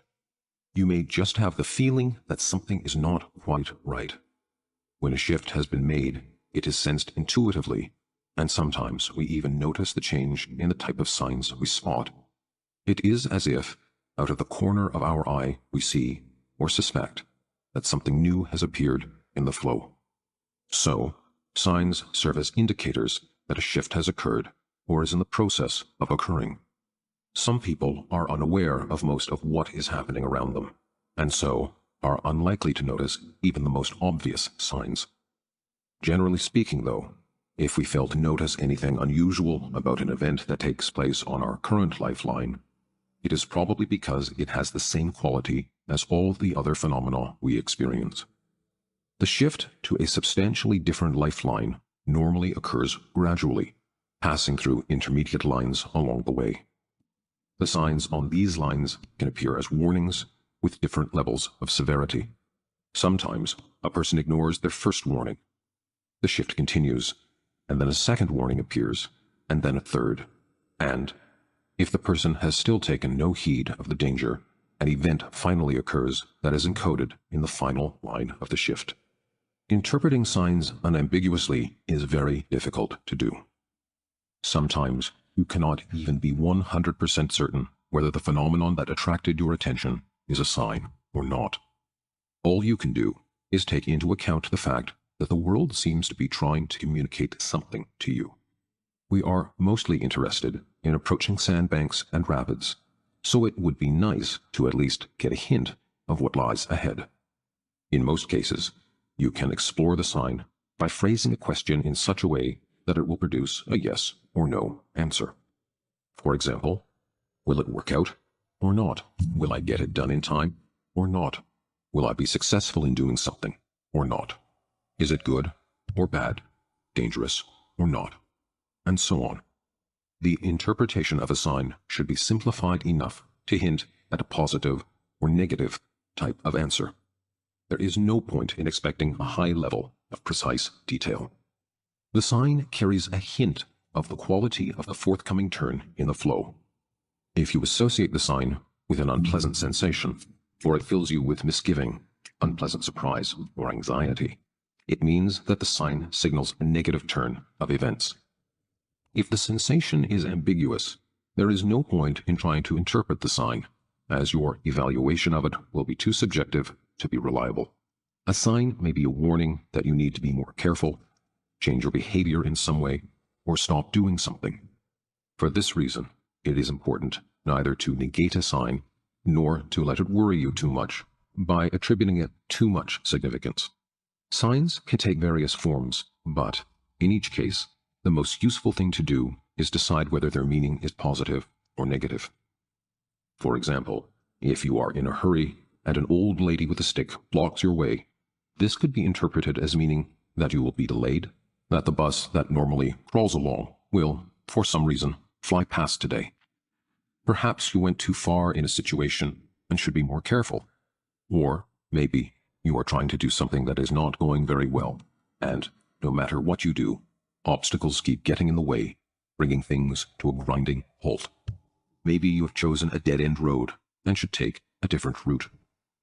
The main benefit of signs is that they have the capacity to wake you up in time, making you see that you are acting in the interests of a destructive pendulum or to your own detriment. People often make fatal mistakes when they are under the zombifying anesthesia of a pendulum, only later realizing that they were unaware of their actions and had forgotten to be vigilant. It can be useful to interpret even innocent signs as simple warnings. It is always wise to maintain a sense of caution and awareness with regard to what is happening around you, as long as cautiousness does not deteriorate into anxiety and suspicion. You have to be able to take care without worrying, be detached at the same time as impeccable in everything you do. However strange it may seem, sometimes the clearest and most concise guiding signs are phrases, spoken spontaneously, as if they were of no import. When someone is trying to force their opinion on you, it is better to pay no attention, but a spontaneous phrase, uttered as a casual recommendation or piece of advice, might be worth taking seriously. Spontaneous phrases are spoken without the speaker planning what they are going to say beforehand. You can probably recall an occasion where you responded to a comment immediately, without thinking. It is as if the answer already exists somewhere deep in your consciousness, and it just comes out, bypassing the analytical mind. The same thing happens when your mind is dozing or busy with something else. and seemingly random phrases are uttered. When the mind is dosing, the soul speaks, and the soul, after all, has direct contact with the information field. For example, someone just on the off chance says, "Don't forget your scarf, you'll catch cold." If you do not take their advice, the likelihood is that you will regret it later. It might be absorbed in the thoughts about some problem, and someone makes a recommendation in passing that, at the time, does not seem very relevant. Listen to these words and phrases. Do not be too quick to discard them. You may be convinced that you are right about something, and then someone opens your eyes to see things differently without even intending to do so. Try not to be too stubborn to reconsider your point of view, and ask yourself whether you were not, in fact, just randomly splashing your hands about in the water. Feelings of inner discomfort are also a very clear sign, although, as a rule, we do not pay these feelings due attention. If you have to make a decision, no one better than your own soul knows what that decision should be. It is often very difficult to understand what exactly the soul is trying to tell you, but the principle is the same as with all other signs. You can quite unambiguously determine whether the decision is to the soul's liking or not. When you have to make a decision, stop and listen to the rustling of the morning stars. If, in your mind, you have already made the decision and remembered about the rustle too late, try to recall what type of feelings you were experiencing when you were making the decision. These feelings can be characterized either as, "I feel good about it," or "I don't feel good about it." If you made the decision reluctantly and it left you feeling cold, then this feeling would clearly fit into the "I don't feel good" category. If it is not too late to change your mind, do so. Listening to your gut feeling, assessing how comfortable you feel, is not difficult. What is difficult, however, is remembering soon enough to listen to your heart, for the mind reasons with authority, with no inclination of listening to anyone else. The loud drumming of common sense drowns out the whispering voice of the heart. The mind is always trying to substantiate and prove its position. Here, you have a choice, yes or no. The soul tries timidly to object. No. The mind is aware of the soul saying no, but pretends it does not hear, putting forward persuasive arguments based on sound judgment to support its own yes. Having listened to these words, store them away in a separate file in your memory, and the next time you make a decision, pull out the file. You will see that the process is just as I have described. I would suggest keeping in mind this simple, reliable exercise as a way of recognizing your inner no. If you have to convince yourself and talk yourself into saying yes, then your soul is really saying no.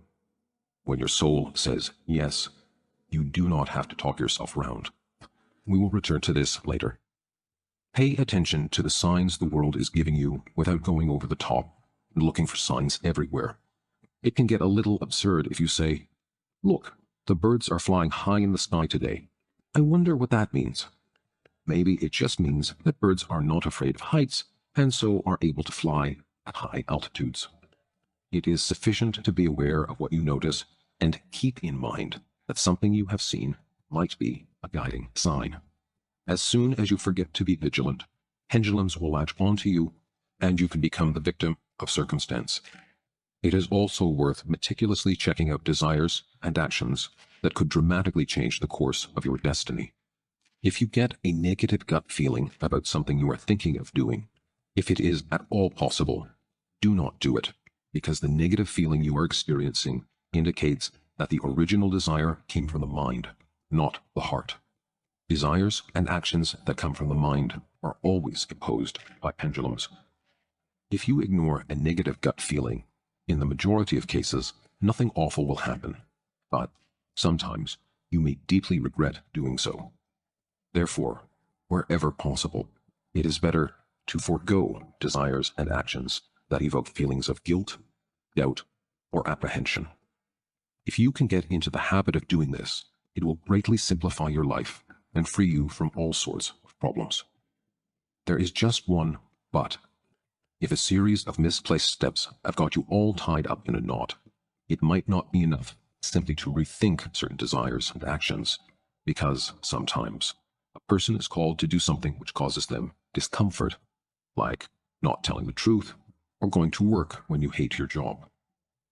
However, once a knot has been untied and you are freed from a more complex situation, you can confidently try out the principle of foregoing desires or actions that evoke a feeling of inner discomfort. This is all that can be said about guiding signs within the context of the Transurfing model. Ultimately, only you can interpret the signs that are personal to you. There is no need to teach you how to interpret signs. You will instinctively understand their meaning if you are observant of yourself and the world around you. Be wary of attributing excess importance to signs that are not sufficiently clear, or that would introduce negative interpretations into your personal life script. You will not get caught up in a sandbank or fly off down the rapids if you avoid creating excess potential. After all is said and done, we can survive quite well without signs if we have to. It is not given to us to understand their meaning fully. The only sign particularly worth focusing on when you are making a decision is your gut feeling and intuition. It really is worth listening to the rustle of the morning stars. Letting go. The existence of streams in the alternatives flow can potentially free the mind of two overwhelming burdens: the need to solve problems rationally and the need to control.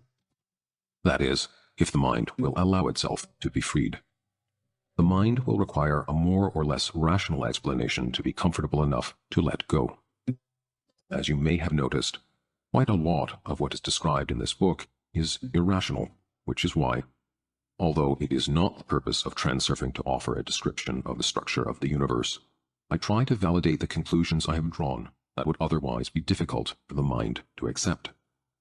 Providing an explanation the mind can accept is actually essential, because the mind will not take anything on faith, and it is extremely difficult to shake the monolith of common sense. The mind demands proof and circumstantiation, which you can provide yourself if you are putting the principles of Transurfing into practice. I offer a couple of feasible explanations here to soothe the incredulous mind, or, if I did not, the listener would be unlikely to try out Transurfing principles or listen any further. And this is just the beginning. Many exciting revelations lie ahead. The burdens of the mind are placed on us in childhood. As children, we are constantly being reprimanded. Think with your head. Do you realize what you are doing? Explain yourself. Do your homework. You won't get anywhere in life without a brain. Don't be so stupid. Will you ever learn? Teachers and circumstances sculpt a soldier from our minds, ready at any moment to produce an explanation, give an answer to a question, assess a situation, make a decision, and control those around us. The mind is trained to act in a practical manner based on common sense. I am not presumptuous enough to advocate getting rid of common sense altogether. Quite the opposite. Common sense provides us with a minimal set of rules on how to behave in life in order to survive. The mistake of the mind is that it follows the behavioral code too literally. An obsession with common sense prevents the mind from opening up, looking around, and noticing all the things that do not fit the rules. There are many things in the world that are inconsistent with common sense. The rational mind is incapable of explaining all the phenomena we witness in the world. Neither is it very good at protecting a person from experiencing problems and disappointment.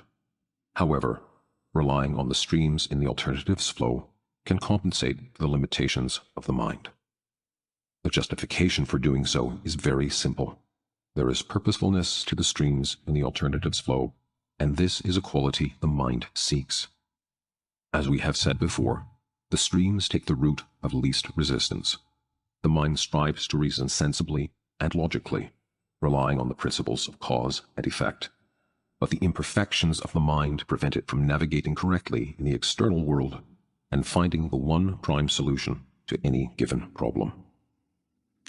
Nature is, in essence, perfect, and so the streams of the alternatives flow have more purposefulness and logic than the wisest reasoning mind.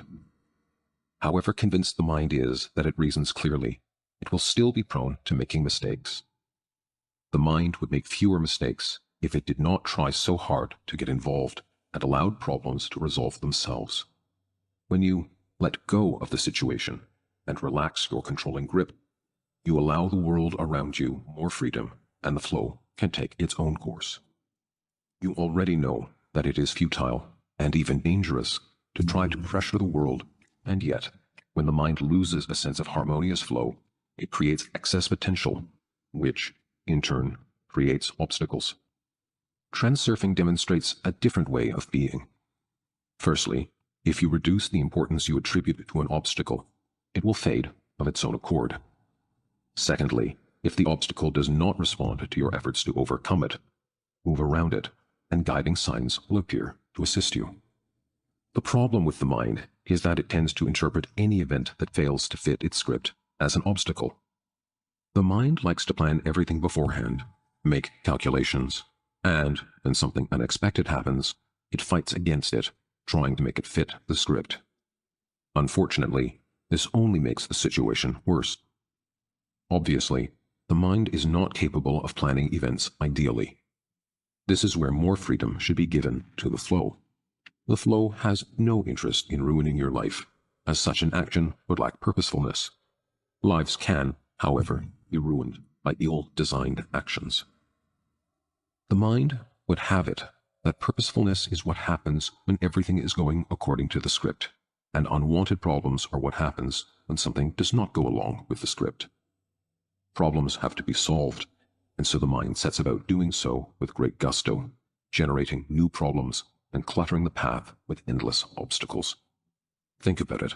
When people are happy, fulfilled, and pleased with themselves, if not when everything is going according to plan.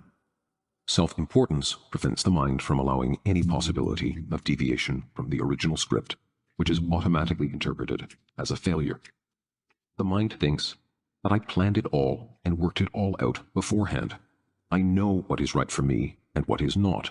I'm rational. Life often delivers people gifts which they accept reluctantly because they were not planned. I wanted a different toy. Life rarely gives us the toys we planned on getting, and so we walk around dissatisfied and sad. Imagine how joyful life would be if the mind could forego some of its importance and accept the fact that deviations from the script also have their place. We can all regulate how happy we are. Most people set their minimum happiness bar far too high, and so do not consider themselves happy. I am not saying that you should always be satisfied with what you have in the spirit of the dubious slogan, "If you want to be happy, just be happy." This is not what transurfing is about. You can have the toy you want most, but we will return to that later. For now, we are concentrating on how to avoid disappointment and experience fewer problems. It is the mind's unwillingness to accept deviations from its script that prevents it from making use of ready solutions present in the alternatives flow. The mind's compulsive desire to control everything turns life into an endless battle with the flow. If only the mind could allow the flow to go its own course rather than trying to force its will upon it. The mind's greatest error is that it strives to control the flow itself rather than its own movement within the flow. This is one of the main causes of the majority of problems and disappointments that people face. The purposeful stream that takes the path of least resistance is incapable of generating problems and obstacles. These are created by the madness of the mind. Activate your inner witness and observe, at least for one day, how the mind tries to control the flow. Perhaps you are offered something, but you refuse it. Maybe someone tries to tell you something, but you fob them off. Somebody tells you their opinion, and you argue. Someone does something their own way, and you try to set them on the right path. You are offered a solution, but you protest it will not work. You expect one thing, but receive another, and express your dissatisfaction. Someone bothers you, and it makes you angry. Something contradicts your script, and you go for the jugular to force the flow into the right channel. Maybe things are different for you, but there is undoubtedly a grain of truth in these words. Now, try releasing your grip and giving the flow more freedom. I am not suggesting that you must agree with everyone and accept anything that is happening. but you could consider making a tactical adjustment. Move the center of gravity away from control towards observation. Do not be in a hurry to fob someone off, object, argue, prove yourself, get involved, manage, or criticize. Give situations a chance to resolve themselves of their own accord, without active involvement or resistance.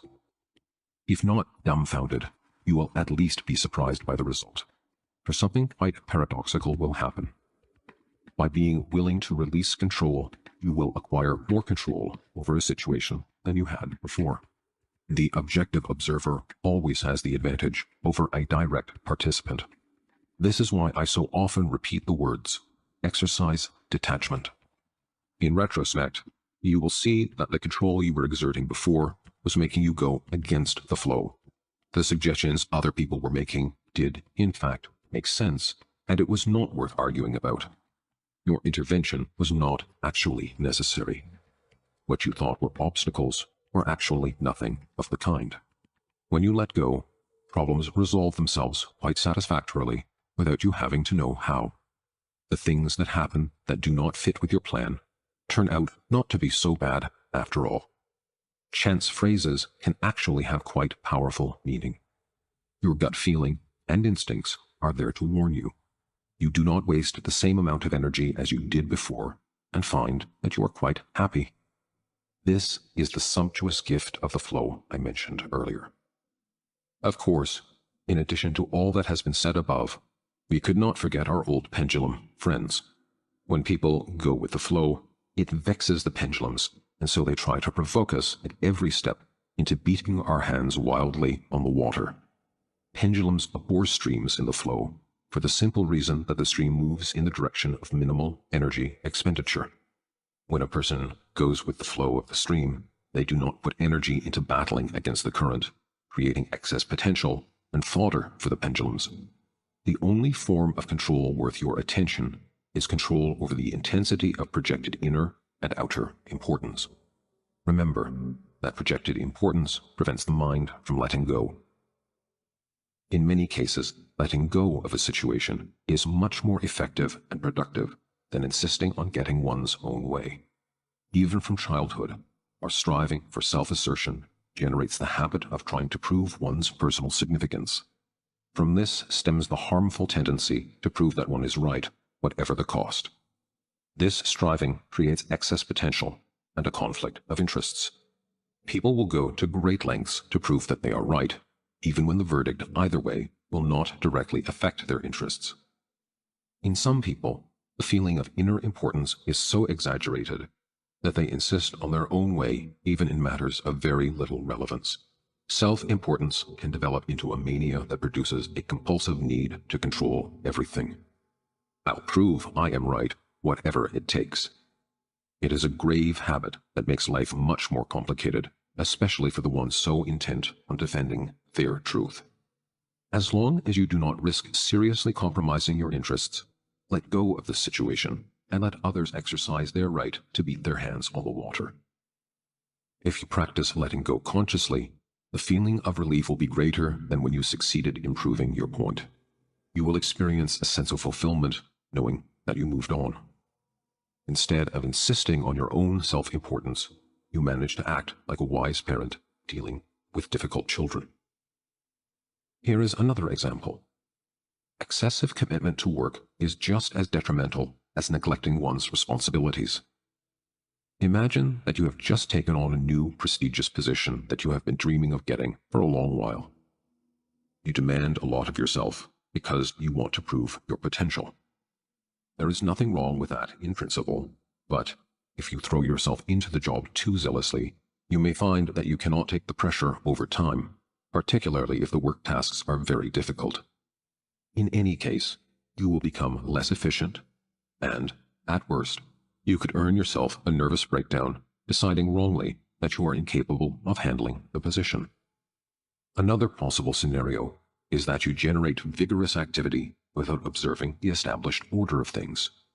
You may see all sorts of things that could be improved on and initiate the necessary changes, confident that you are behaving appropriately. However, If your innovations change the usual running of daily life for your colleagues, no good will come of it. This is the kind of scenario in which using your initiative can become a punishable crime. You entered an environment with a slow, peaceful, even flow, and, with your actions, started wildly slapping the water with your hands, trying to swim faster. Does this mean that you should keep your mouth closed and your head down? That would be a little extreme. The question should be approached with a sober mind. You should only consider getting annoyed and telling someone off if they are bothering you directly, and then only if your criticism will change the situation for the better. Never criticize anything that happened in the past and cannot be changed. In everything else, go with the flow, not in a literal sense by agreeing with everything and everybody, but by moving the center of gravity from control to observation. Observe more, and do not be in a hurry to control things. There is no need to be concerned about getting the right balance. A healthy sense of moderation will come with practice. Summary. The mind interprets information using a set of established designations. The heart does not think or speak. It feels and knows. The mind is only capable of building a relatively new version of a house from old bricks. Fundamentally new discoveries originate in unrealized sectors of the alternatives space. The heart serves as a medium between new information and the mind. The heart perceives unrealized information as knowledge beyond interpretation. A discovery is made and the mind is able to interpret information accessed by the heart. The mind is capable of perfectly assessing one's level of inner comfort. Learn to pay attention to your inner state. By foregoing the projection of importance, you are free to choose your destiny. Freedom of choice means being free not to ask, demand, or fight for what you want, but simply go out and get it. The information structure is organized in chains of cause and effect. Chains of cause and effect generate the alternatives flow. Paths of least resistance are organized into separate streams. Streams in the alternatives flow contain the solutions to all our problems. Inner and outer importance jolts the mind out of the optimal stream. In the alternatives flow, it is not the streams, but your mind that brings you to the edge of the waterfall. Everything works a lot more simply than you think. Yield to this simplicity. What works is not the omen itself, but your attitude to the omen. Guiding signs indicate a possible bend in the flow of alternatives. Lifelines differ from each other in quality. Signs put us on our guard because they appear during a shift to a different lifeline. Signs are characterized by their tendency to evoke the feeling that something is not right. Spontaneous phrases can be perceived as instructions. The level of inner peace one feels represents a clear sign. If you have to talk yourself into something, it means that the heart is saying no. If it is possible to change a decision that causes you to feel uncomfortable in your gut, do so. Soften your grip on things and allow unforeseen events into the script. Projected importance hinders the mind from accepting a deviation from the script. The mind strives to control the flow itself rather than its own manner of moving with the flow. Shift the center of gravity from control to observation. Having let go of attachment to control, you will find you have genuine control of a situation. If you move harmoniously with the flow of alternatives, the world will meet you halfway. Thank you so much for listening. We truly appreciate you spending your time with us here on Better You Audio. If you found value in this audiobook, don't forget to like, share, and subscribe. Your support helps us continue bringing powerful and inspiring books to you. And this is just the beginning. We've got more audiobooks coming your way in the days ahead. So be sure to check back soon and keep growing with us. Until next time, Take care and stay focused on becoming the best version of yourself.